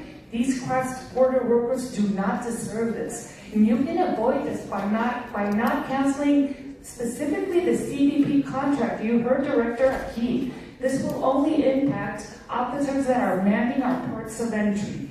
If you cancel the contract, this is what will happen. Wait times will soar. The western pedestrian crossing in San Isidro will close. We will have less lanes available. The San Diego economy will lose billions of dollars. Prices in San Diego County will soar because of the cargo delays. More importantly, the workers will suffer. Thank you. Thumbs up. Next speaker, please. Good morning, well actually good afternoon. Isabel Duarte, the managing attorney for the immigration team at the Legal Aid Society of San Diego. Legal Aid Society provides critical legal services to San Diego County residents, including at county facilities such as the Southeastern Livewell Center, San Diego Superior Court sites, and the San Diego County Law Library.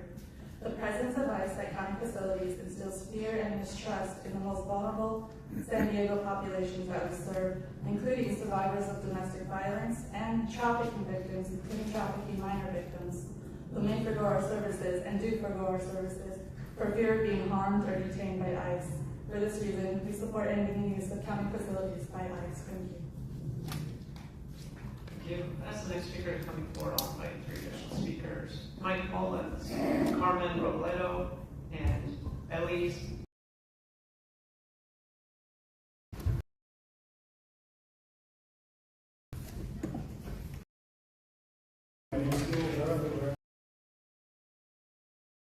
Housing Justice Collaborative and Legal Aid Society and CPB.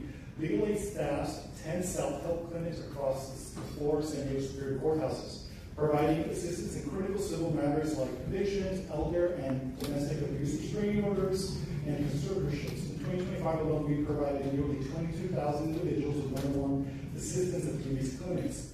Although these courthouses are stay-at-home facilities, are staffed by county sheriff's deputies. Many immigrants, regardless of their immigration status, are already reluctant to interact with law enforcement because of fear of local authorities are connected with federal immigration enforcement. Their current contracts only help reinforce that perception. As a result, we are concerned that immigrants who need access to vital court services like legal aid clinics may avoid our courthouses out of fear. When litigants and witnesses are deterred from accessing the courts, the access to justice suffers forever. Thank you for your time, Mayor Jason. Thank you. Next speaker, please. Hi, my name is Mike Collins, and I'm a resident of District 3. People will say if you do not allow ICE to use county shooting ranges, that you are harming law enforcement. But ICE is not a law enforcement agency, or rather, ICE enforcement agency is the same way John Wayne Gacy was a clown. A convenient cover story, a way to disguise its processing. Across the country, ICE agents have ignored the Fourth Amendment, they've ignored the Fifth Amendment right to people for exercising their First Amendment rights and killed man for exercising a second. They gleefully abused the people of this country and made a mockery of the rule of law. After Chicago, the chief emailed him congratulations. I'd like to read what that agent who shot her texted to his colleagues. I fired 5 rounds and she had 7 holes. Put that in your book, boys. That's ICE. Thankfully, the agent who tried to kill her was unsuccessful. That's the only reason we have those messages. Okay, next speaker, please.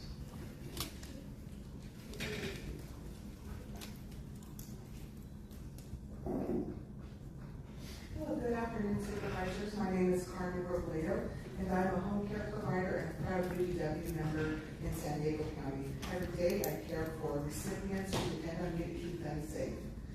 And the work has taught me how important it is to have trust in our communities. I'm here today because families in San Diego should never feel intimidated or afraid in the places where they live in their everyday lives. Whether it's going to school, picking up groceries, or simply walking outside, people deserve to feel secure in their own neighborhoods. They still carry trauma from the raids, however, and the detentions, and the fear that any knock on the door could tear the family apart.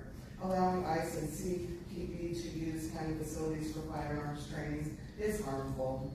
Item 24 is your chance to send a different message. The one that says San Diego County will not be complicit in traumatizing families. The one that says you understand the lived reality of immigrant communities. The one that says county resources should be used. Thank you. As the next speaker is coming forward, I'd like to invite 3 additional speakers. Anthony Ralphs, Serena Pelka, and Pete Boron. If I've called your name, please come forward.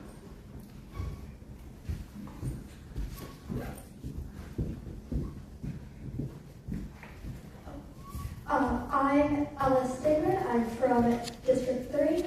We know what ICE does with their guns. They use them not to enforce laws, but to shoot people for the crimes of speaking Spanish, having brown skin, protesting, being anyone that they don't like being rude to them.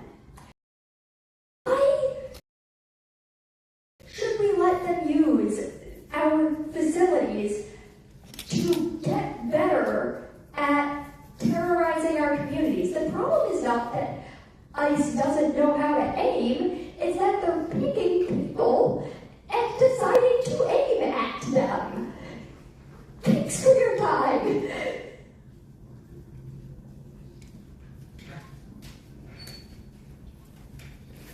Hi, good afternoon, supervisors. My name is Serena Pelka. I'm speaking on behalf of Climate Action Campaign in strong support of this item and ending county facilities used by ICE and CBP for firearms training.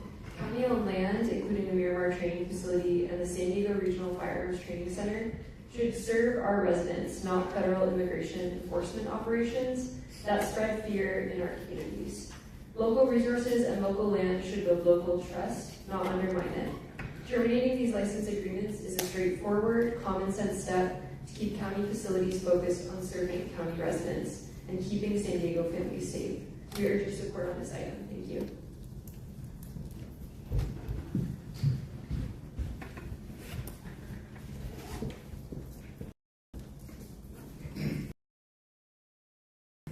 Good afternoon, County Board of Supervisors.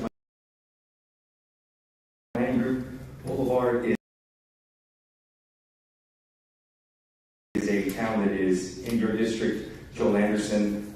We neighbor Jacamba Hot Springs, and in my short time, 15 years of living there, I've worked at the Jacamba Hot Springs Hotel. I've also been their resident DJ. The reason why I'm mentioning this is because I know from my firsthand personal lived experience that all of the money that we're putting into Border Patrol is absolutely futile, because there are lava tubes and tunnels underneath Jacamba, and there will always be illegal immigrants that can get in through those lava tubes and tunnels, because those lava tubes and tunnels can't be blown up because there's active volcanoes in Jacamba in that region. So as long as there's lava tubes and tunnels, all this money that we're spending putting up a big wall is completely futile. There's also tunnels that are constantly being found in Otay Mesa. Also, I want to remind everyone, this country was built by illegal immigrants. Pilgrims were illegal immigrants. They were seeking religious persecution in England. They arrived in a nation that already had laws, God's laws. Those include thou shalt not murder, thou shalt not bear false witness, thou shalt not kill. Thank you. Your time is up. And calling Pete. Seeing a move in the chamber, I'll call the next three speakers: Melanie Bennett, Caleb Ringy, and Sierra Kidwell.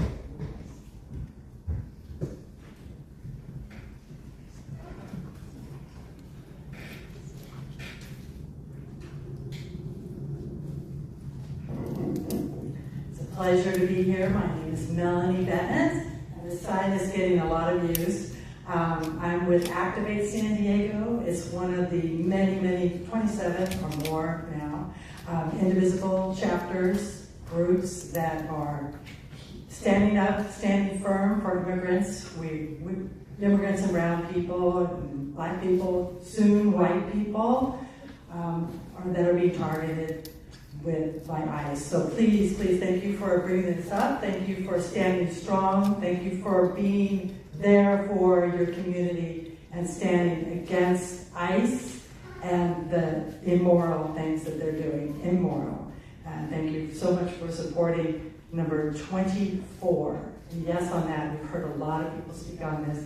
It's so important. We need strong people standing up. Thank you so much.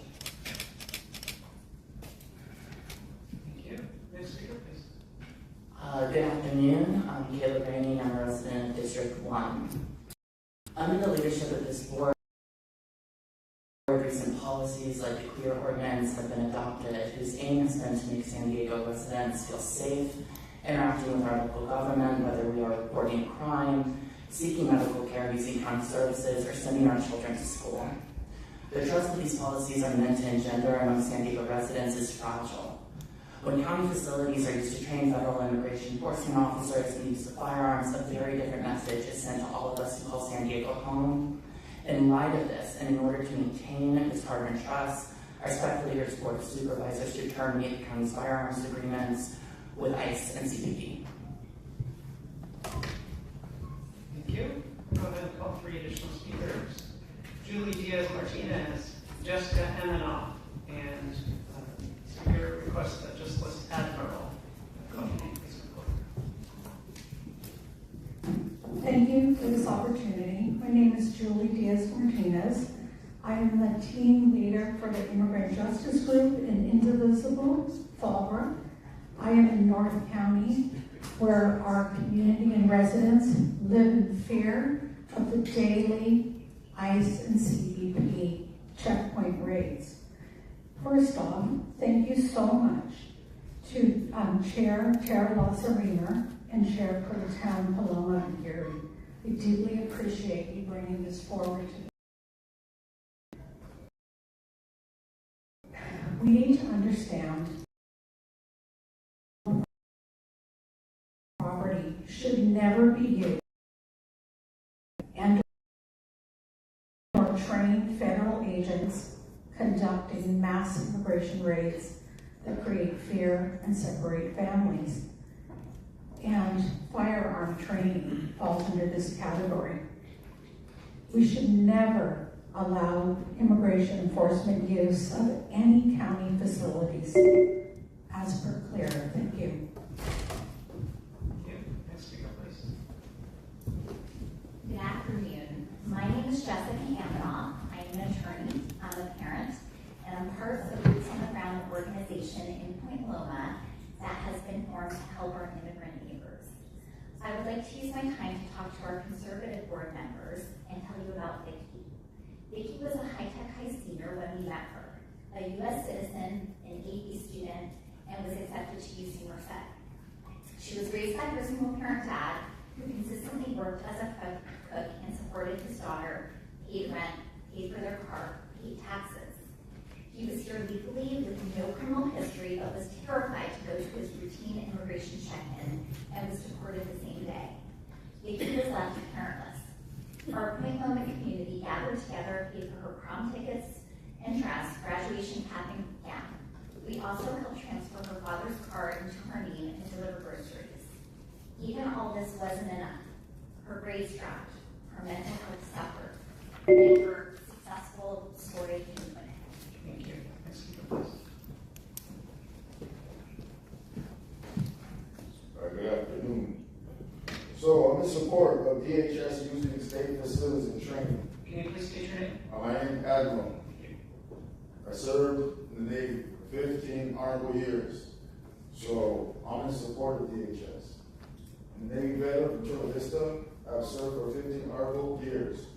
I spent all those years defending those back home. That's all you people. I'm not in fear of Border Patrol or Homeland Security. Those are my brothers and sisters. STPD is out here with sexual assault charges. STPD is terrorizing our citizens with excessive force. And this is true. Who is protecting San Diego against excessive force? Hello. Jail facilities and women jails are poorly maintained. The supervisor's opinion on this is garbage. The supervisor is ignorant, and IB is at an all-time stink level of unprecedented toxicity. There's no fear. Who's sobbing? Really? I'm not sobbing. How about y'all be quiet about that? Thank you. As the next speaker is coming forward, I'd like to invite the remaining speakers in person. Jorge Goy Tortua, Joaquin Lucan, Ryan Wolfner, and Shak Roque. Call your names before. Hi, my name is Sonara Velasquez, and I'm speaking in favor of this item. If we look at the negative versus positive that ICE has had in our community since the latest iteration of ICE, because it's very negative. Tourism has been severely affected because of ICE actions. Our schools have been severely affected because of ICE actions. Our construction industry and many other industries have been severely affected because of ICE actions. And most importantly, the well-being of residents of our communities has been very negatively impacted with families that have been divided and separated by ICE. So because this group, this federal department, has caused a net negative impact to San Diego County, the rational thing to do would be not to take actions that would support this agency. If an agency is doing things against San Diego County, it is the duty to rein in this agency any way we can by not supporting it. Thank you. Thank you. Good afternoon. I'm Jorge Tortua. I'm the CEO of Cross Border Express. The most important port of entry of international air travel is for our county and the largest between California and Mexico. 75% of our users are actually U.S. and permanent residents. As has been said, CBP, Homeland Security has many agencies, ICE, Border Patrol, and Border Protection. The officers in blue represented at this key are in charge of all port of entry. In order to process legitimate travelers, including the daily commuters, CBP officers are required to have a quarterly shooting range training. Lack of facilities for training will immediately impact staffing in all port of entries, as the agents without such training cannot process thousands of daily crosses, including those who enter by San Diego Airport. I assure you that we are empathetic of what you're trying to achieve. We respectfully encourage you, the board, to further analyze this and find a feasible solution. Tourism, trade, commerce, hospitality, and the whole working community will be substantially impacted if this proposal is approved today. Thank you.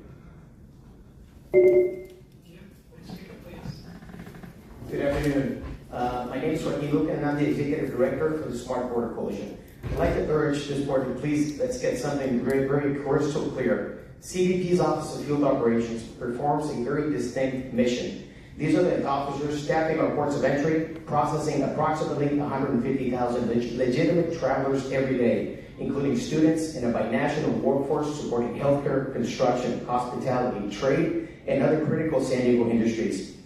Something that has not been said today. They also protect our communities. In fiscal year 2025, the San Diego field office seized nearly 100,000 pounds of illegal narcotics from our ports of entry.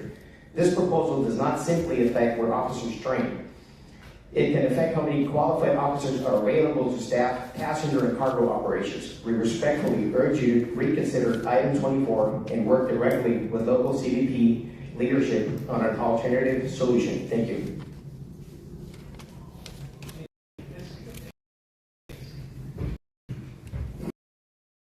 Hi, I'm Ryan Benton. Let's see. I'm here to speak in support of item number 24.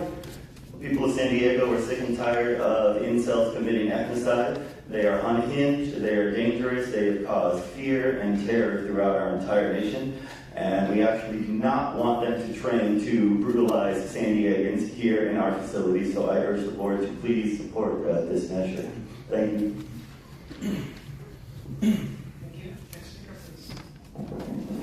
Hello, my name is Sharad Sadat Nija. I reside in 92111.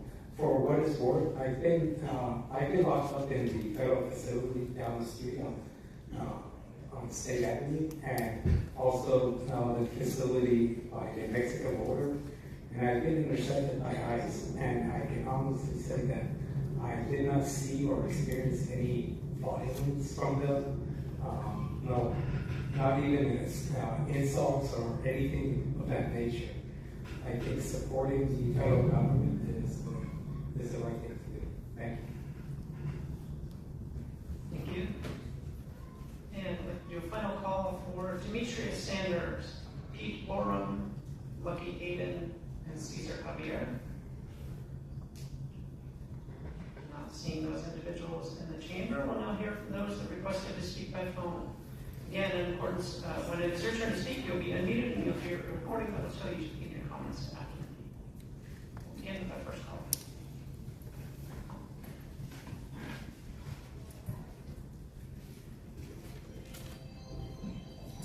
All about, I believe the problems ICE and BPS are having with firearms stem from a lack of proper training, which we at the county level should be helping to provide,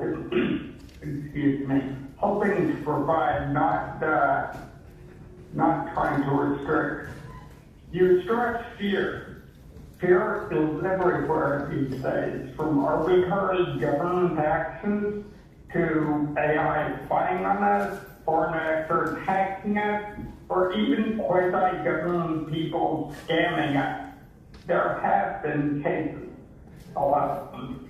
But now, I guess you would rather have us fear the gangs, the criminals, the terrorists who get into this country and could shoot us or scam us, rather than the people who could shoot us and deport us. And the people who control our borders should not be the... Thank you. We'll hear from the next caller.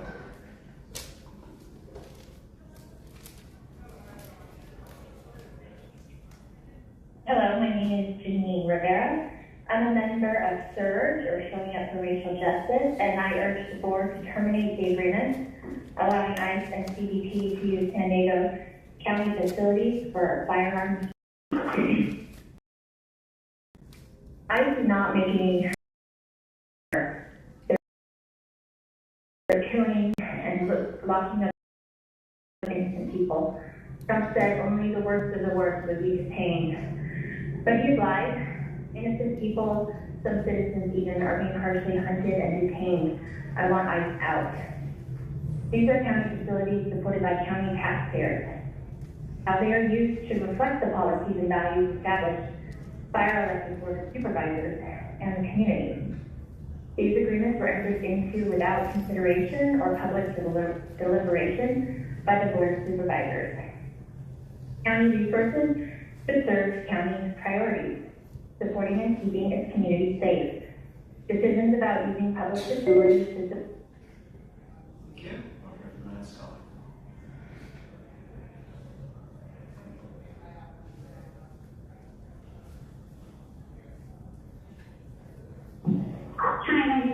Bobadilla. I grew up in Escondido and I live here now. I'm a strong supporter of Supervisor Lawson Remer and Supervisor Aguirre's plan to end lease agreements with ICE. I will always remember being in school and learning that my friend's parents were being taken away during the Bush ICE raid. My community has always recognized ICE as a threat to our families, and the Trump administration has made that threat more severe. Last year, over half of those arrested by ICE in San Diego and Imperial counties had no criminal history. Nearly 3,000 neighbors taken for doing no harm. The way ICE operates is antithetical to our values as San Diegans, and I support all efforts to cease working with them, including by not leasing county property to them. Thank you. Thank you. We'll hear from the next caller.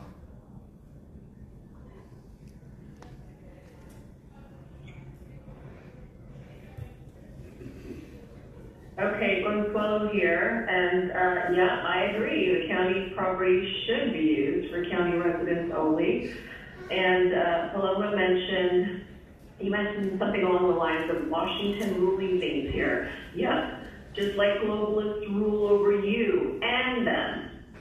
It's its own game, lame game, where in reality both sides play on the same team, demonstrating to the people in the bleachers the illusion of sides, when in actuality there are no sides, only divide and conquer. As long as you all keep picking a side, you will continue to be a slave to their system, a system that keeps you struggling, barely surviving, and believing that you are free. Reminder, you weren't born to just be slaves to a government and die. Wake up.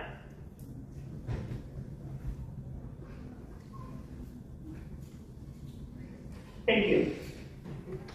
Thank you. We'll hear from the next caller.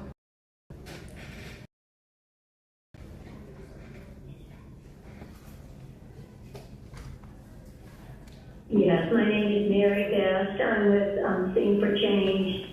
I'd like to thank Lawson Remer and Supervisor Aguirre for bringing this issue. Full support for canceling contracts of ICE and CPB.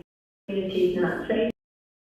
To the contrary, it creates an atmosphere of fear for our neighbors who are not criminals who are going to work, taking their children. But most really importantly, it creates long-lasting trauma, especially for our children who experience separation from their parents and family and instability in their mental and emotional health. Thank you so much. We all deserve to be treated with respect and dignity as human beings. Thank you so much for bringing this before the board. Fully support this. Thank you.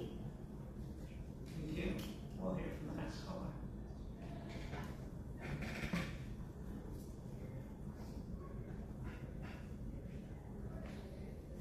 Good morning. My name is Laura Hunter. I'm a 30-year resident of Escondido, and I would like to add my strong support for ending use of county facilities by ICE and Border Patrol.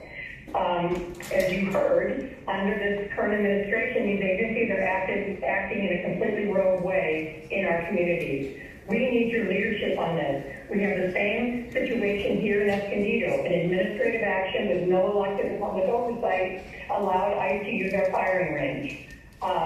We need to resist this. We must collectively say no. We will not support this in our county. Now, if we don't resist it, it's going to get worse. Now they're dedicating millions for electric shock gloves, and they've left funding lapse for legal representation for migrant children. It's unconscionable and unacceptable. Thank you so much to Supervisor Lawson Remer and Aguirre on this. Please do not facilitate ICE presence in our county in any way. Thank you. Thank you. We'll hear from the next caller.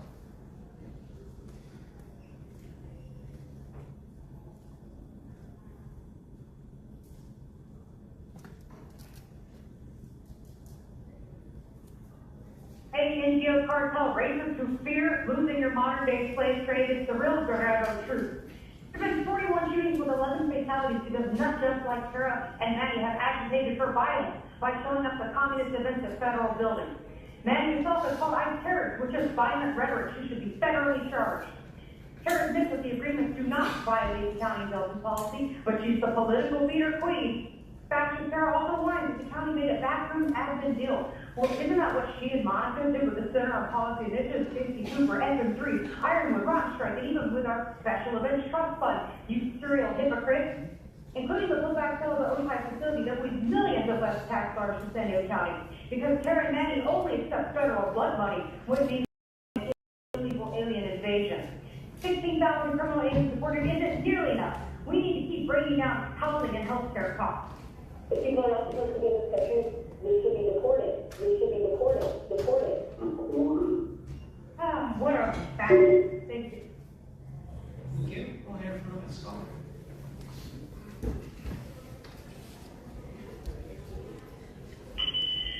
I want to remind everyone, and this is a perfect example to go and to remind everyone that the registrar of voters supports non-citizens voting into the election, willing to go ahead and block anyone trying to stop them from doing that.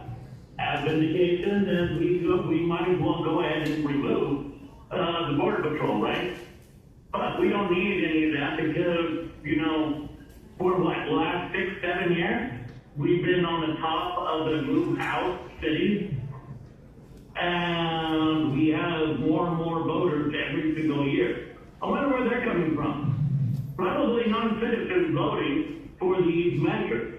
And apparently the people don't give a shit. They support it because they don't want to go ahead and talk about it. They don't want to go ahead and stop Sean Brom from allowing non-citizens to vote in our elections and saying it is certifiable. For the record, the speaker is Gambler Hermes. We'll hear from the next caller.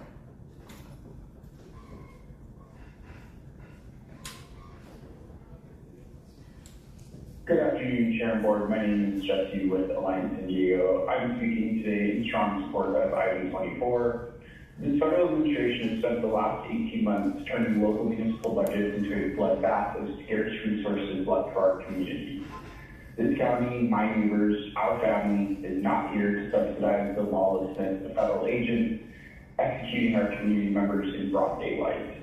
We should be furious that the federal budget came at the helm of our community. Now we're being asked to subsidize those very dollars taken from us.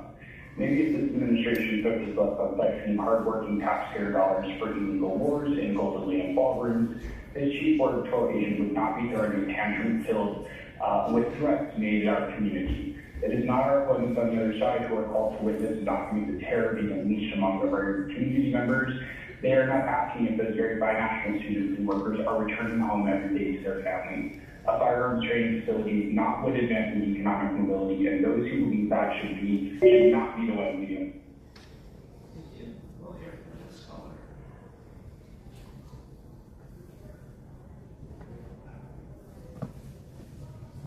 My name is Dave Meyer, 35 years in law enforcement, retired as a commander from the Sheriff's Office. I've been in every gun range this Sheriff's Office has ever used, qualified with every weapon we carry, tested under pressure more times than I can count. In all that time, I've asked another agency to stay off a range. Why? Because every agency I work with responded to bad shootings the same way. More training, more oversight, not less. But since 2024, DSH, federal immigration agencies have done the opposite. They've cut training, cut firearm standards, cut accountability. And then we're told about their conduct that doesn't matter what we watched on video. Supervisor Desmond, you're running for Congress. You flew people who trusted you because you trained constantly under standards that never dropped. If your co-pilot's trainee just got flushed, would you fly with them? Would you let your family fly with them? Thank you. We'll hear from the next caller.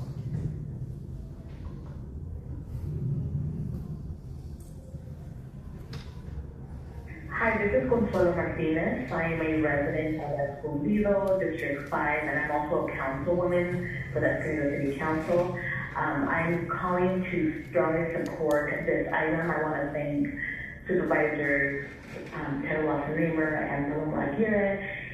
In my city of Escondido, we have the same issue with DHS using our firing range, something that I do not support. For decades, I have worked with immigrant families. I currently represent District 1, in a majority Latino city and a majority Latino immigrant district. And every day I hear horrible stories of families impacted by ICE and Border Patrol. And as local leaders and policymakers, we have a responsibility to make sure that taxpayer-funded facilities and public access are not contributing to an immigration enforcement system that is inflicting fear and cruelty in our communities. I commend the county for taking action today, and while we might not be able to control federal immigration policy, we absolutely have a say in how our local public resources. Thank you.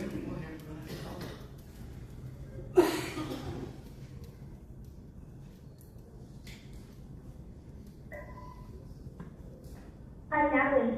Nice to be here. Can you hear me? Yes, we can. Please go ahead. When it comes to, the county shouldn't be allowing the federal government to be training the county within this county. But the fact of the matter is that they now have gloves. I haven't heard anybody speak about this yet.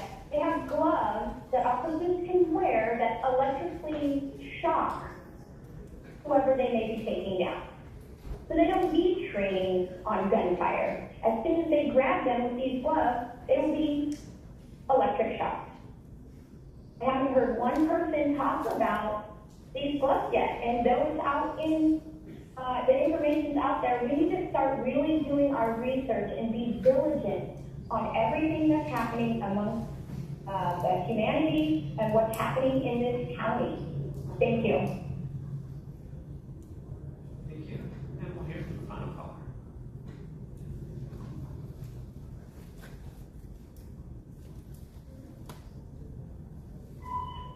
Hi, my name is Ted Womack, and I'm a District Court resident, and I'm speaking in support of the item today to end the contract. San Diego has done a lot of work as far as SB 34 and 54 with ensuring low to minimal contact with border agencies and local law enforcement agencies. And I think ending those contracts will just continue along that trend and trying to keep communities safe and making sure that there's minimal contact and minimal, crossover between those two entities. With the huge amount of resources that have just been allocated to the border agencies, I feel like they should be able to provide their own facilities to train in and be able to make sure that their officers are trained up to par to be able to perform in our communities, which they haven't been doing very well, apparently. So I hope that you all can definitely end these contracts and they can find a way to be able to fund themselves. Thank you.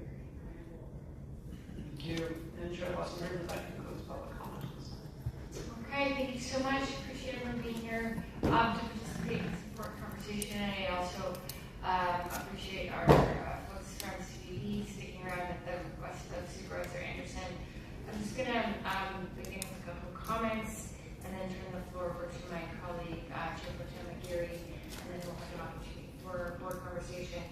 I'm very proud to bring this item for today with Chair Pro Tem McGarry. And if I don't know where this comes into a very simple question, which is what role should San Diego County play, and how should San Diego County and Castillo resources be used? For the last,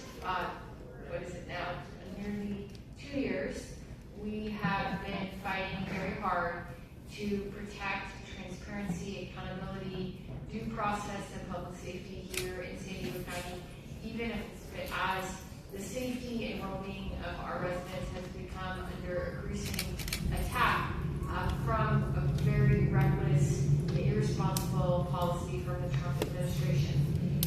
This action today does not stop federal law enforcement from doing its job, but those actions are fundamentally federal responsibilities. And unfortunately, those responsibilities have been carried out in a way that has been incredibly harmful, incredibly reckless, and incredibly destructive of our community here in San Diego County. The federal government has received an unprecedented amount of new funding for immigration enforcement.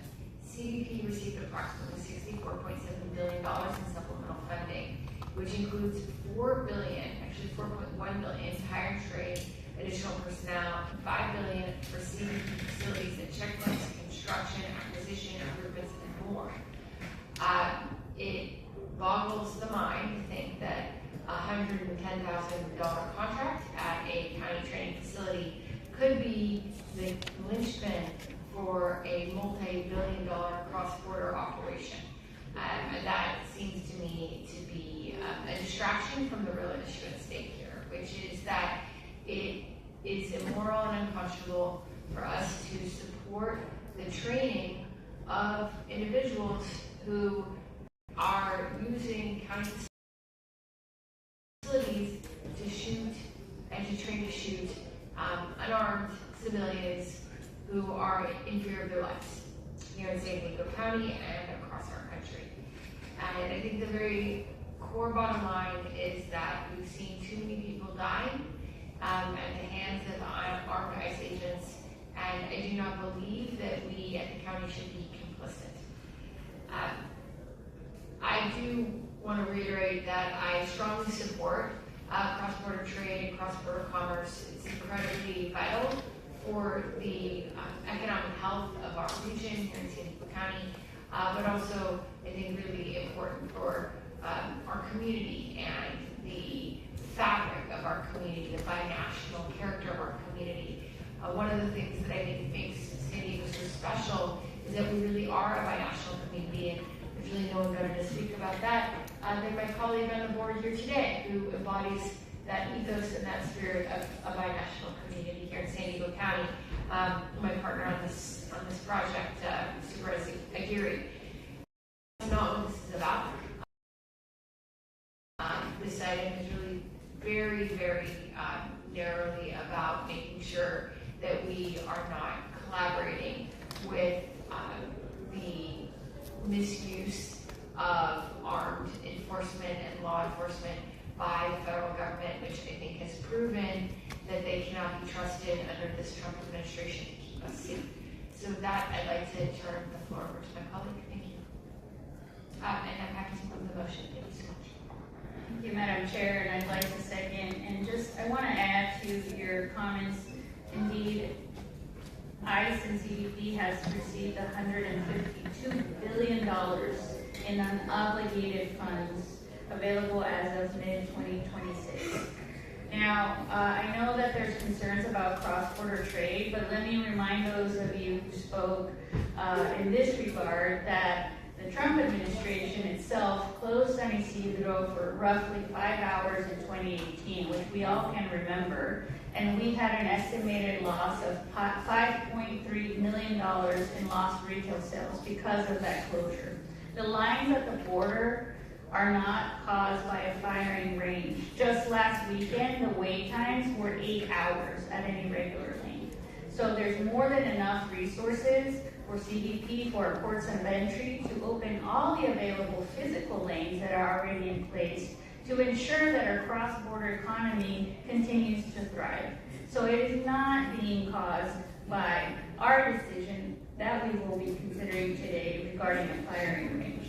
Now, I also want to just add that we received 18 letters in support of this item, and we have the support of Imperial Beach Council Member Matthew Leyva Gonzalez, Chula Vista Council Member Jose Preciado, Chula Vista Deputy Mayor Cesar Fernandez, Chula Vista Council Member Michael Enzunza, as you heard, Escondido Council Member Consuelo Martinez, National Council Member Jose Rodriguez, the entire Southwestern College Board of Trustees, including its president, Chris Galicia Brown, Congress Member Juan Vargas, and Congress Member Scott Peters, who have written statements of support, and I will read them into the record at this time.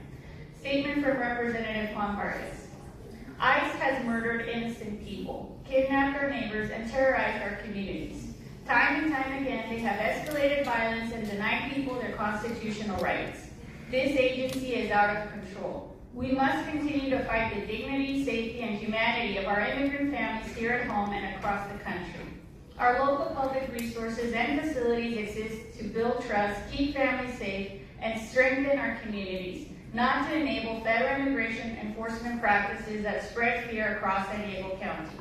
Allowing federal immigration enforcement agencies to utilize county-operated facilities for firearms training sends the wrong message. I commend Supervisor Lawson-Remer and Aguirre and the Board of Supervisors' efforts to push back on ICE and reinforce our shared commitment to a safe, welcoming region for all. End quote. From Congressman Scott Peters. I support the proposal to ban ICE and CBP from using county facilities for firearms training. Our CBP officers do valuable work in commerce and inspecting cargo, and I fully support having more of them at our border crossings. It's a tragedy that the Trump administration has dragged CBP officers away from their jobs at the border to join ICE agents who are terrorizing our neighbors and neighborhoods. We would never accept this kind of unnecessary use of force from local enforcement. I fully understand the county's reluctance to support it. ICE needs more training, the kind that leads to de-escalation, transparency, and public safety. That's why I introduced the Stop Excessive Force in Immigration Act, which has broad support. I'll keep fighting to make it into law. The Department of Homeland Security is currently better funded than the United States Marines. Let that sink in for a minute.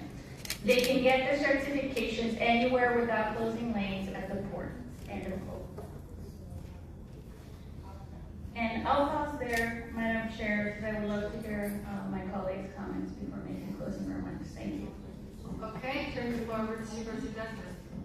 Well, thank you very much, Madam Chair, and thank you to everybody who spoke today, and thank you to our Border Patrol agents that are here today as well. A few years ago, we had millions of people, tens of millions of people coming across the border, unvetted. Even if 0.5% of those people coming across the border meant us harm, 0.5%. If it was 1 million, that'd be 5,000 people. It was more like 10 million, which is like 50,000 people. That's what ICE is for. ICE is Immigration and Customs Enforcement. And because we had so many people overwhelm our borders, unvetted, coming across, is why so much more funding is going to ICE and going to Border Patrol agents. Because of that, that's what really caused all of this to happen. So now we're kind of reeling with the consequences of that. And yes, I'll admit, ICE is overreached and overstepped. But how do you fix that? You fix it with more training. You fix it with more how to deal with them with training on how to handle the situations that they've been put in. That's how you do it. One we learned in the past years in 9/11. 9/11 report came out, and the lessons learned from that was law enforcement agencies weren't working together. CIA had a little bit of information, the FBI had a little bit, local authorities had a little bit of information, but they weren't working together. They should have been working together to keep us safer. Same thing here in 2003, 2007, we had the huge fires. Not to say it's not going to happen again, but we learned from those lessons. Our fire departments and different agencies out in the incorporated areas weren't working together. They weren't being trained together. They weren't using the same radios. They needed to collaborate and work together. And I think law enforcement keeps us safer when law enforcement agencies are working together. We shouldn't be siloing them and said, no, you can't train here with us. You have to go train by yourself. I think that's detrimental to the safety of the San Diego region.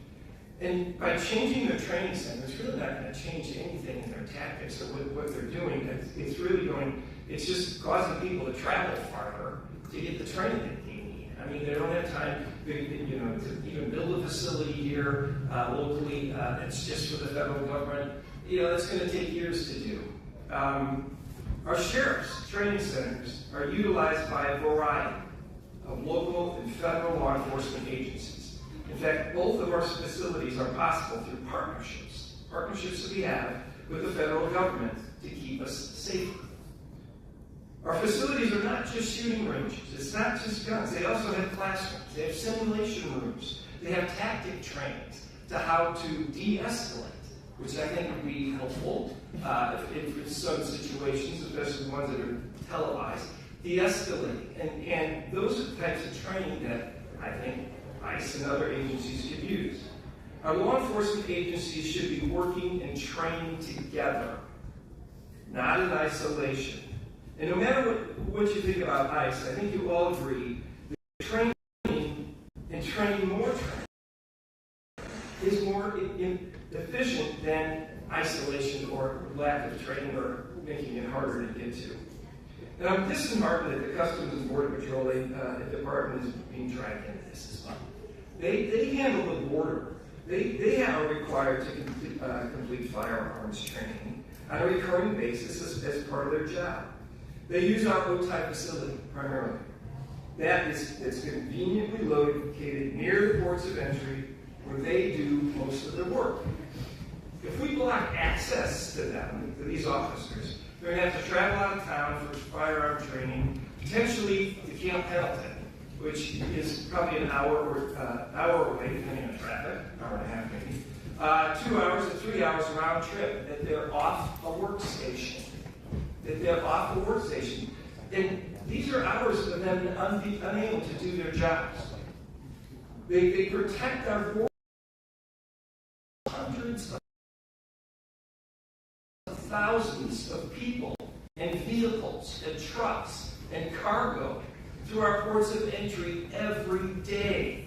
They're our first line of defense against drug and human trafficking as well. We see that happening. If we don't have the proper people at the borders, they're having to travel to get re-qualified. That's just taking people off the jobs. And I think this is going to disrupt and delay essential cross-border commerce. It's going to result in increased waiting time at San Ysidro, Otay, Mesa, Tecate, CBX. CBX, that's the cross-border terminal that many U.S. citizens use. If you want a flight out of to go further than San Diego is able to go, out of San Diego, you want to fly out of Tijuana, it's a cross-border terminal. And Border Patrol agents are the ones there to check and make sure when you're coming back and forth across that border. So they may have to close a lane down there, disrupting travel back and forth. And I don't really think this fight against ICE really should have these types of consequences. So, I've heard, or the CBX crossing, and I hate to see that negatively impacted. So this is going to have lane closures. I mean, if we stop letting ICE use our facilities next month, they're not going to have a place for a couple of years to do that. It's going to lead to cars and trucks idling longer, and we already have bad air quality at the border, and this is just going to add to that. So regardless of where you stand on ICE, I believe we can all agree that more training, and more training is better than less and harder to get training. ICE needs training, absolutely. Let them train in a place where they can learn how to de-escalate a situation. That's a training that I think we'd all like to see. And it should be done with other law enforcement agencies. So I think this item is dangerous, and it's going to make San Diego County less safe and have delays at the border. And I want to thank you once again to our Border Patrol folks. And I'm trying to be reasonable here. This is the answer, or it's going to have much effect on ICE and ICE tactics and training, and I'd like to see that happen instead.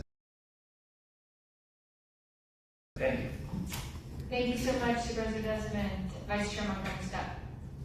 Thank you. I will be brief. I want to start by thanking you, Chair Wasserman, and also Chair Platin for bringing this item forward. I also want to thank the members of the public who have come to comment on the item. I think we've made it clear, the majority of this body has made it very clear through policy its intent for the County of San Diego to cease cooperation and partnership with federal immigration enforcement agents. This action helps further shore up that intent. Federal immigration enforcement agents have harmed our community in many different ways, here locally and throughout the nation. And what I'm getting from this and why I will be supporting it is that we just don't want to be complicit in that. And we will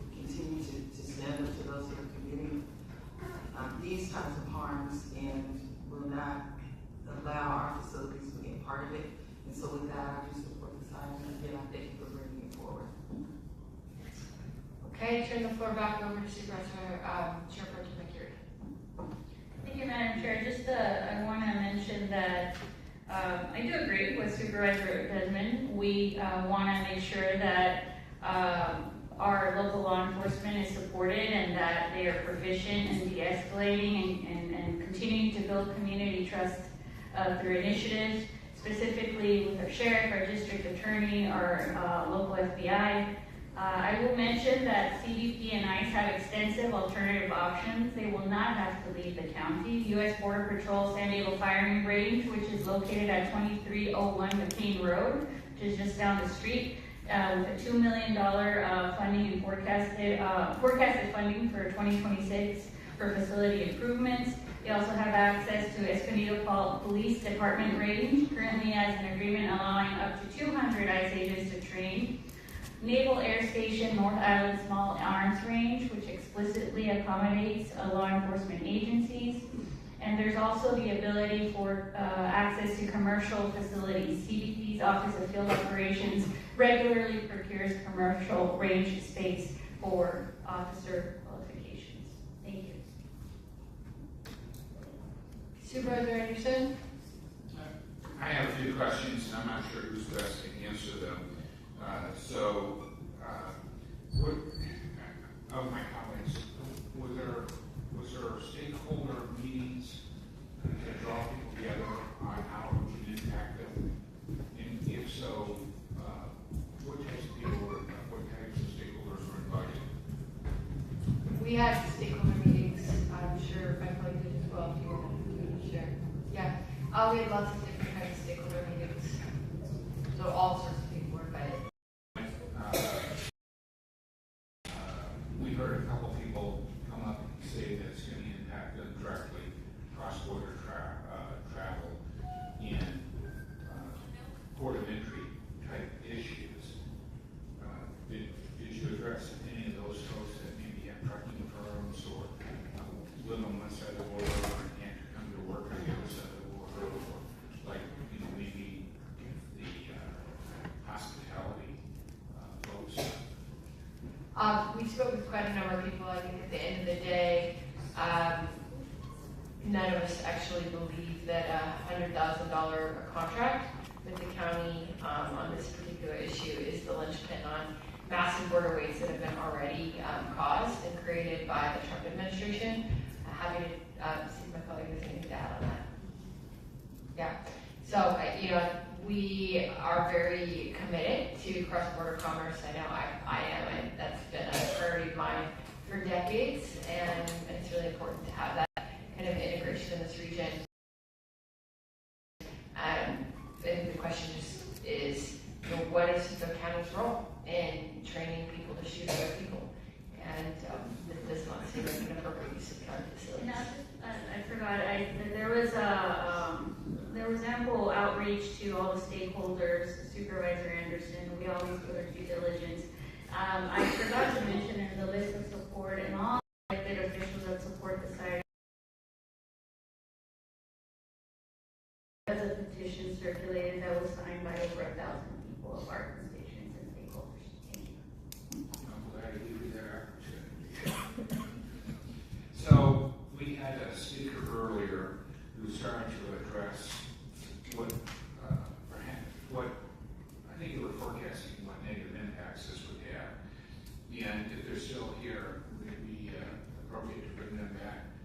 I don't know if they're appropriately called an agent or an officer, or do we have an in-house expert that can speak to? You're welcome to bring the CBP officer back if you have questions for him. Thank you very much. And the name is Sylvia. So, yeah, for my purposes. Yeah, really quick. Should I refer to you as officer or agent? Officer. Okay, because I want to be respectful. So you started to touch on this, and I was concerned about it. So if we move forward with these actions, will there be a negative impact on our cross-border workforce, students, tourism, trade? And is it just the Mexican border, or does it also involve the water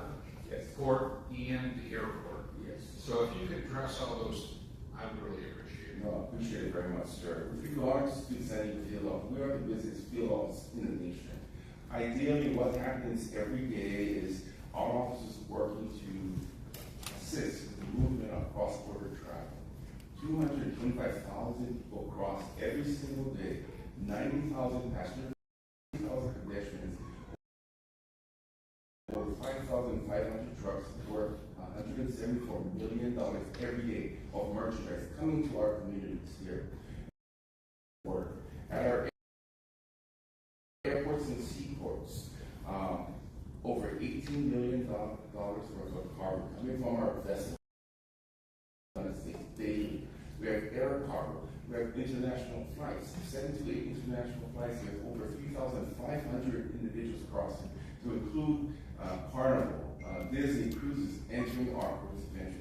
All this will be impacted, and Supervisor Desmond said it perfectly, is the fact that we have limited opportunities here with regards to qualifying our officers.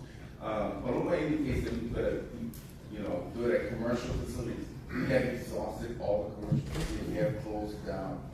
Border Patrol is only viable for their particular personnel. They can't sustain having us there. We have more than, or close to 2,000 officers here.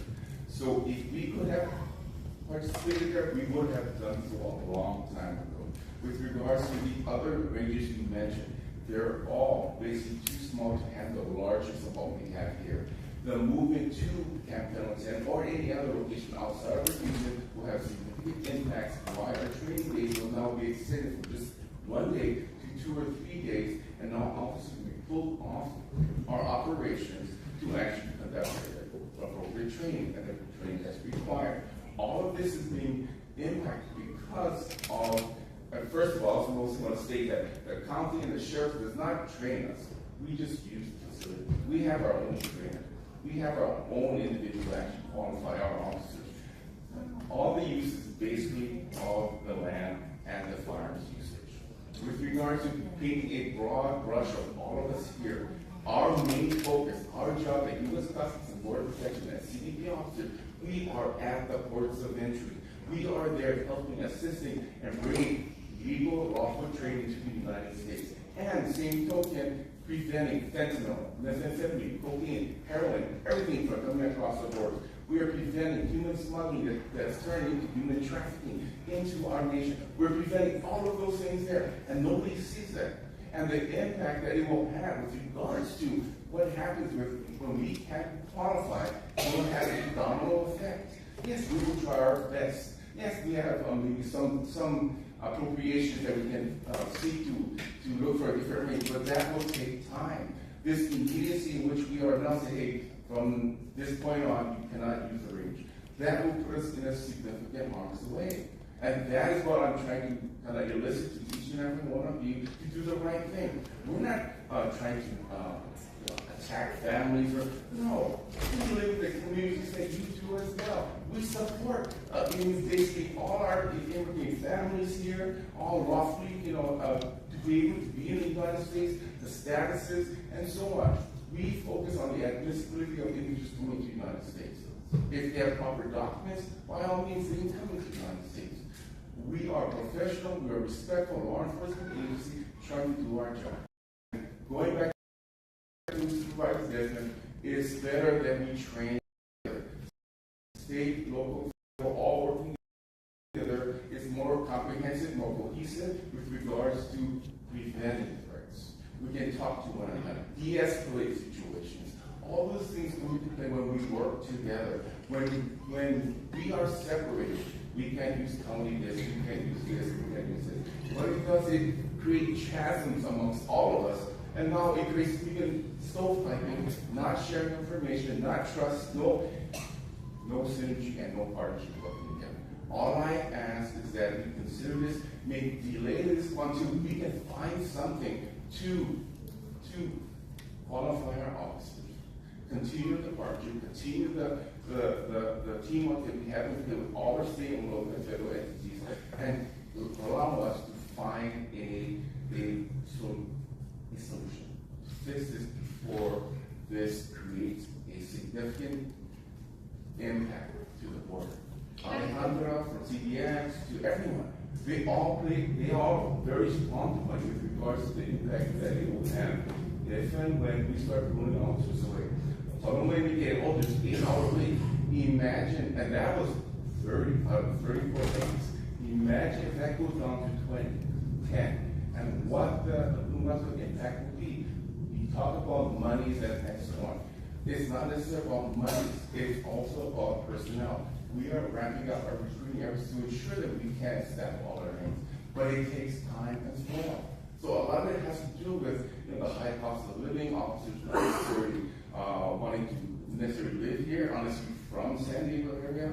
A lot of our officers move to different locations, back into New York, Midwestern, and other locations where it's cheaper. It's hard to keep and retain officers here. So a lot of that's true, with not just having money to staff it, but also basically, ensure that we are qualified so we can do what we can to present to a lot of the impacts. Sir, if I may ask you as a favor to refer to me as Chair Pro Tem or Supervisor, please. Thank you so much. Thank you. We follow up from Supervisor Anderson. I have questions also. Go ahead, Supervisor Anderson. When thinking of using the range for training, what kind of training goes there? We've heard some of the speakers say you're going there to learn how to kill people. But I want to make sure we understand. I served 12 years as the Vice Chair of Public Safety for California, and post-training was exceptionally important to ensure that our officers operated at the highest levels, ensuring the public safety. So I'm curious, how do you go about it? How do you use that facility? A lot of our training is focused on situations, scenarios. First of all, ensuring that we can qualify or shoot our weapons in a efficient manner. This is based upon situations where we could first talking to people, calming and the use of force.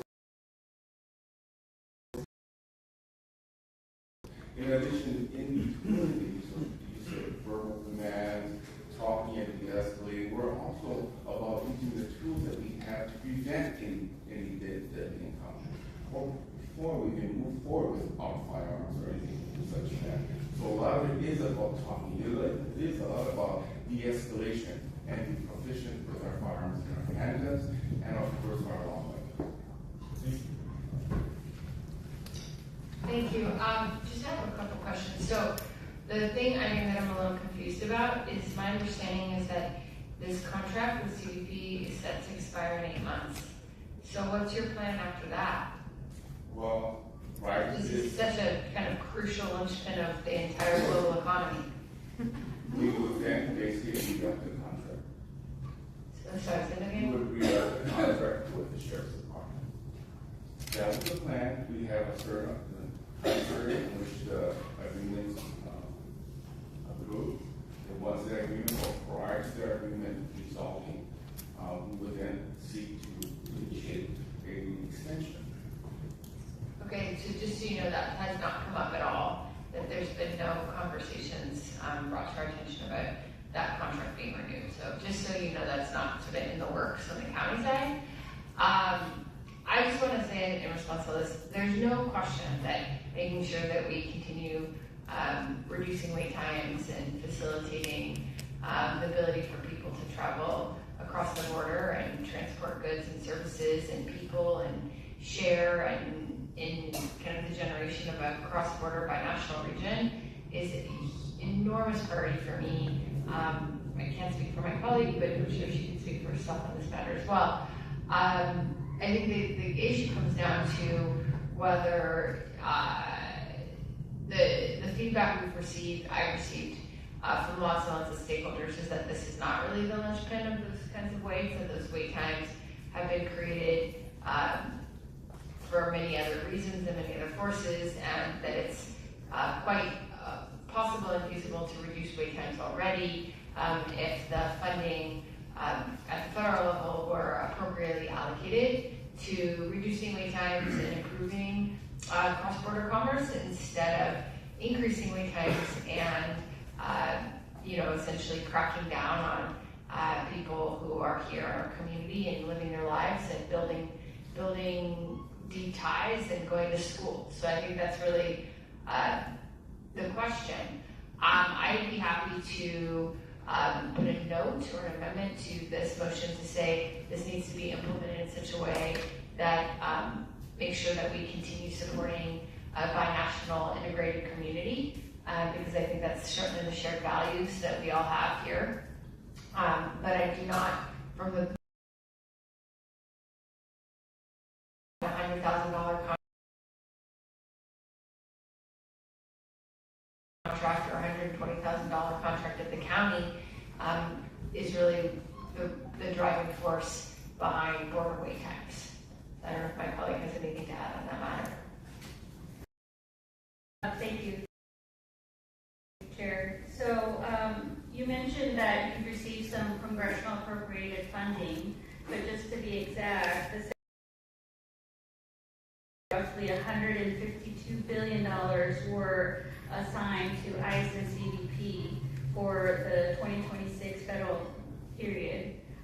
So are you saying that money is not making its way down to the local? What I understand is that the money was afforded to us, but it's placed in different pockets of infrastructure, developing new port of entry, adding technology, infrastructure, all those little things, adding additional staffing, bringing on officers. All those things come into place. When you see a broad scope of $168 billion of ICCD, it's spread out. So when it gets to the headquarters disperses the money appropriately, or where the needs are, concerns are, we are clearly a very voluminous and complex organization here in San Diego. We get a good chunk of money with regards to how to run the operations. But as you mentioned, both of you supervisors indicated that all $120,000 is nothing, but it's the time away from our officers departing training, in fact, adding more time, pulling away from the operations is significant. Also, you mentioned that there's long wait times, and it's not because of the training. We currently are operating 30 out of 34 lanes at San Isidro, 10 to 13 at OTA, and full capacity at Tecate, CBX, and other locations.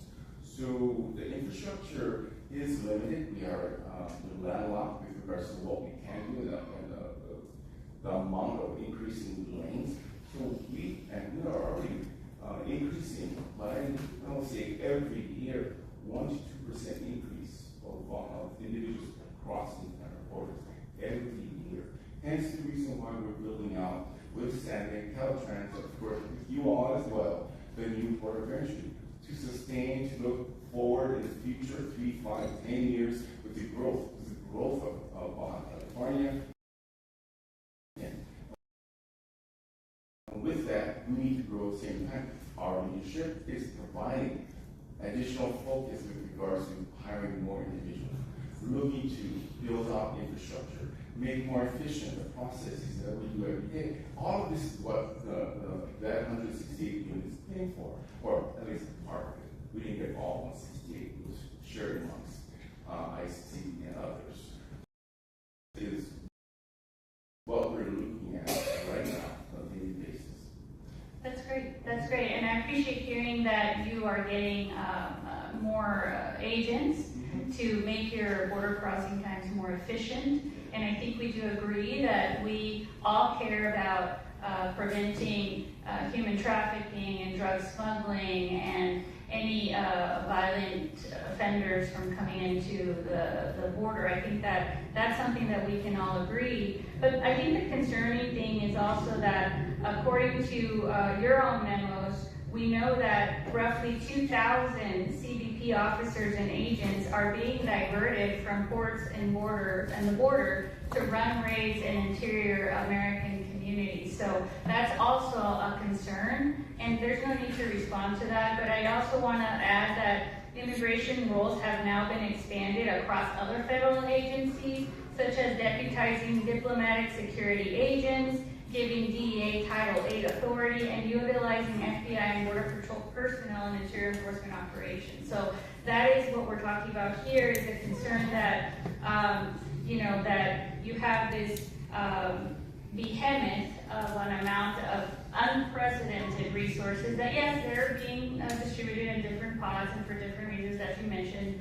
But at the same time, we have an administration that's diverting those very same agents that are at the border ports of entry to keep us safe and to do all the good work that you guys are doing to be used for raids and for the activities that so many of our speakers today spoke out with concerns, especially in my district. And I can ask you to sit down. Thank you so much for answering my questions, because I would like to also call up two of the activists that were present here. Thank you so much, Officer. Let me call up, let me, thank you. Thank you. If anyone else has any questions, they will call you back up here. I very much appreciate you staying here. And I do appreciate how much you care and are passionate about this issue, that you want to keep talking about it. So thank you so much. And I might want to continue this conversation offline. So thank you for being here. I appreciate it. Thank you. I'd like to also call up Alondra and Lillian.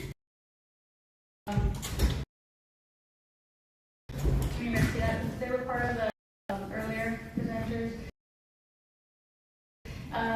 You all mentioned some of the incidents that your communities have been experiencing, not just as it relates to ICE agents, but as it relates to CBP and Border Patrol agents. Can you elaborate on that, please?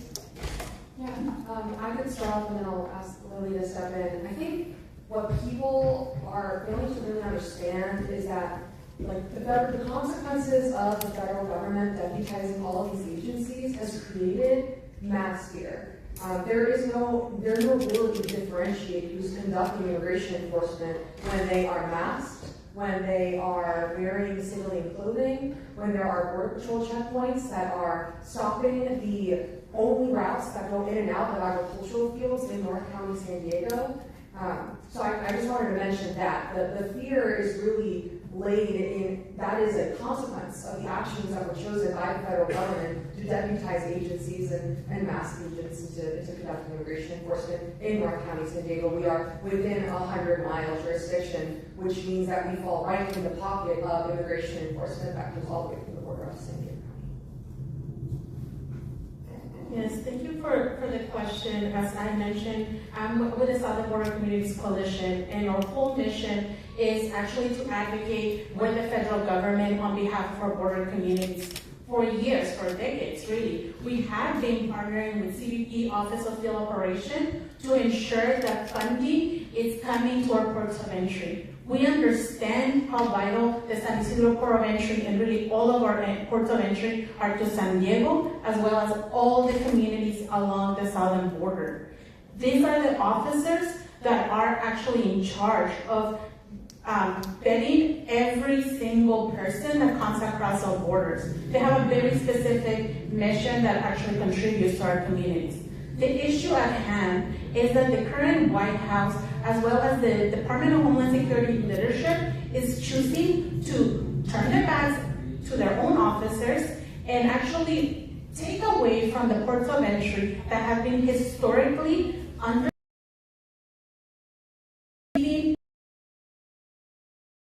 and just to keep it very specific, just for, their funding increased 5 times. They received in the last year and a half 5 times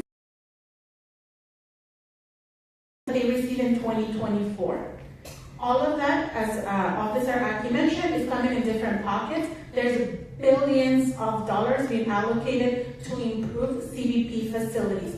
So again, there is funding. If there's a will from the federal government to actually respond to decades of advocacy from organizations like ours, as well as officers within DHS to ensure that we have the resources to address waiting times. But this administration, this White House, is turning their backs on us and instead are using the money to terrorize us. So we're asking the county not to be a part of that.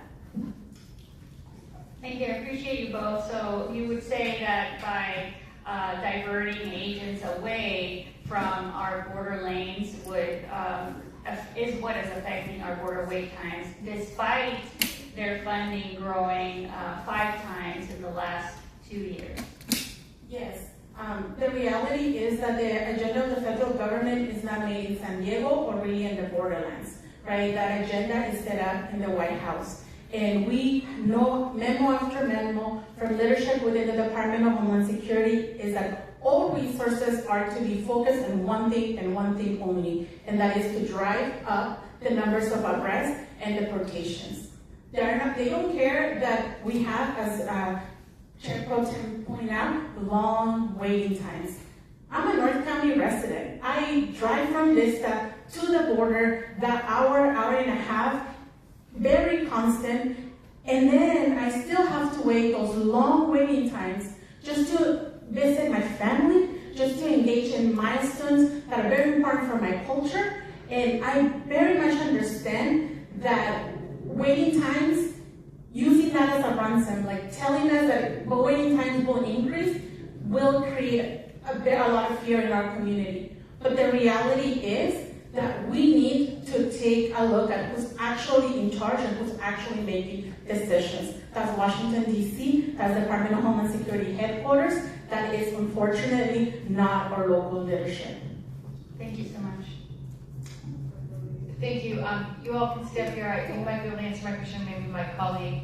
I think the piece that I'm not completely following here is, it seems to me that CBP is telling us that wait times are going to increase because we don't have enough trained officers. Well, where are they? I mean, why can't we take the ones that have been trained and are being sent to arrest people in our communities and prioritize reducing border wait times and processing people at the border? I don't know if this is something you all have insight into. We have people, lots of people nodding, raising their hand, but let's turn first to the folks on the dais. Yeah, sorry. Yeah, sure. I mean, I will just, again, point out that there are multiple memos from the Department of Homeland Security that continue to be focused only on the numbers of deportations, right? It has been practiced for many years within DHS to have these quotas, but under this current White House, we actually have a quota of 2,000 arrests and deportations on a daily basis for the entire country. So again, when you're taking an entire massive federal agency like the Department of Homeland Security that already has the biggest chunk of the federal budget allocated to them, and you're telling them every single one of those officers and that money needs to be pointing at increasing arrest and deportation quotas, something has to give in. And unfortunately, under this administration, what we have seen is that the ports of entry are having to divert their officers, and we are seeing an increase in waiting times, not just in San Diego, but across the Southwest. Thank you. So we do have a motion on the floor in a second. I would be happy, I think, if this is amenable to my seconder, to make it clear that the intent of this board letter is to be implemented in such a way that does not contribute to increasing border wait times.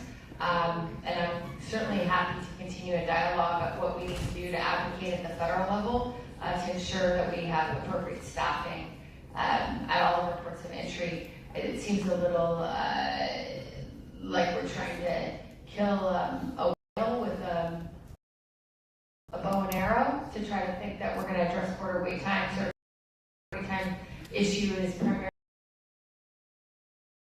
being determined by the use of a county facility. It seems a little bit disproportionate, but so I'm happy to kind of make sure that we have an open dialogue on continuing to reduce border wait times, but this does not appear to me to be the appropriate vehicle to tackle that issue. It seems like that's really a federal issue.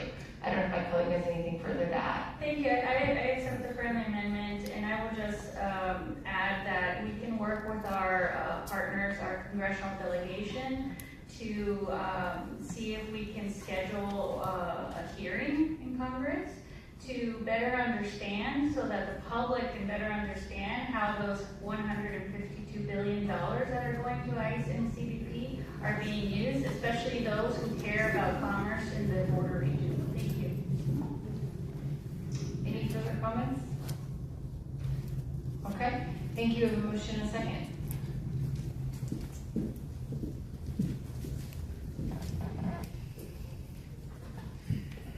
Chair Watson, remember that motion passes with Supervisor Anderson and Supervisor Desmond voting no. All those supervisors being present. Okay, thank you all. Please do not clap. Thank you everyone for being here. We are already nearly at 2. There's a lot of work going on here for today.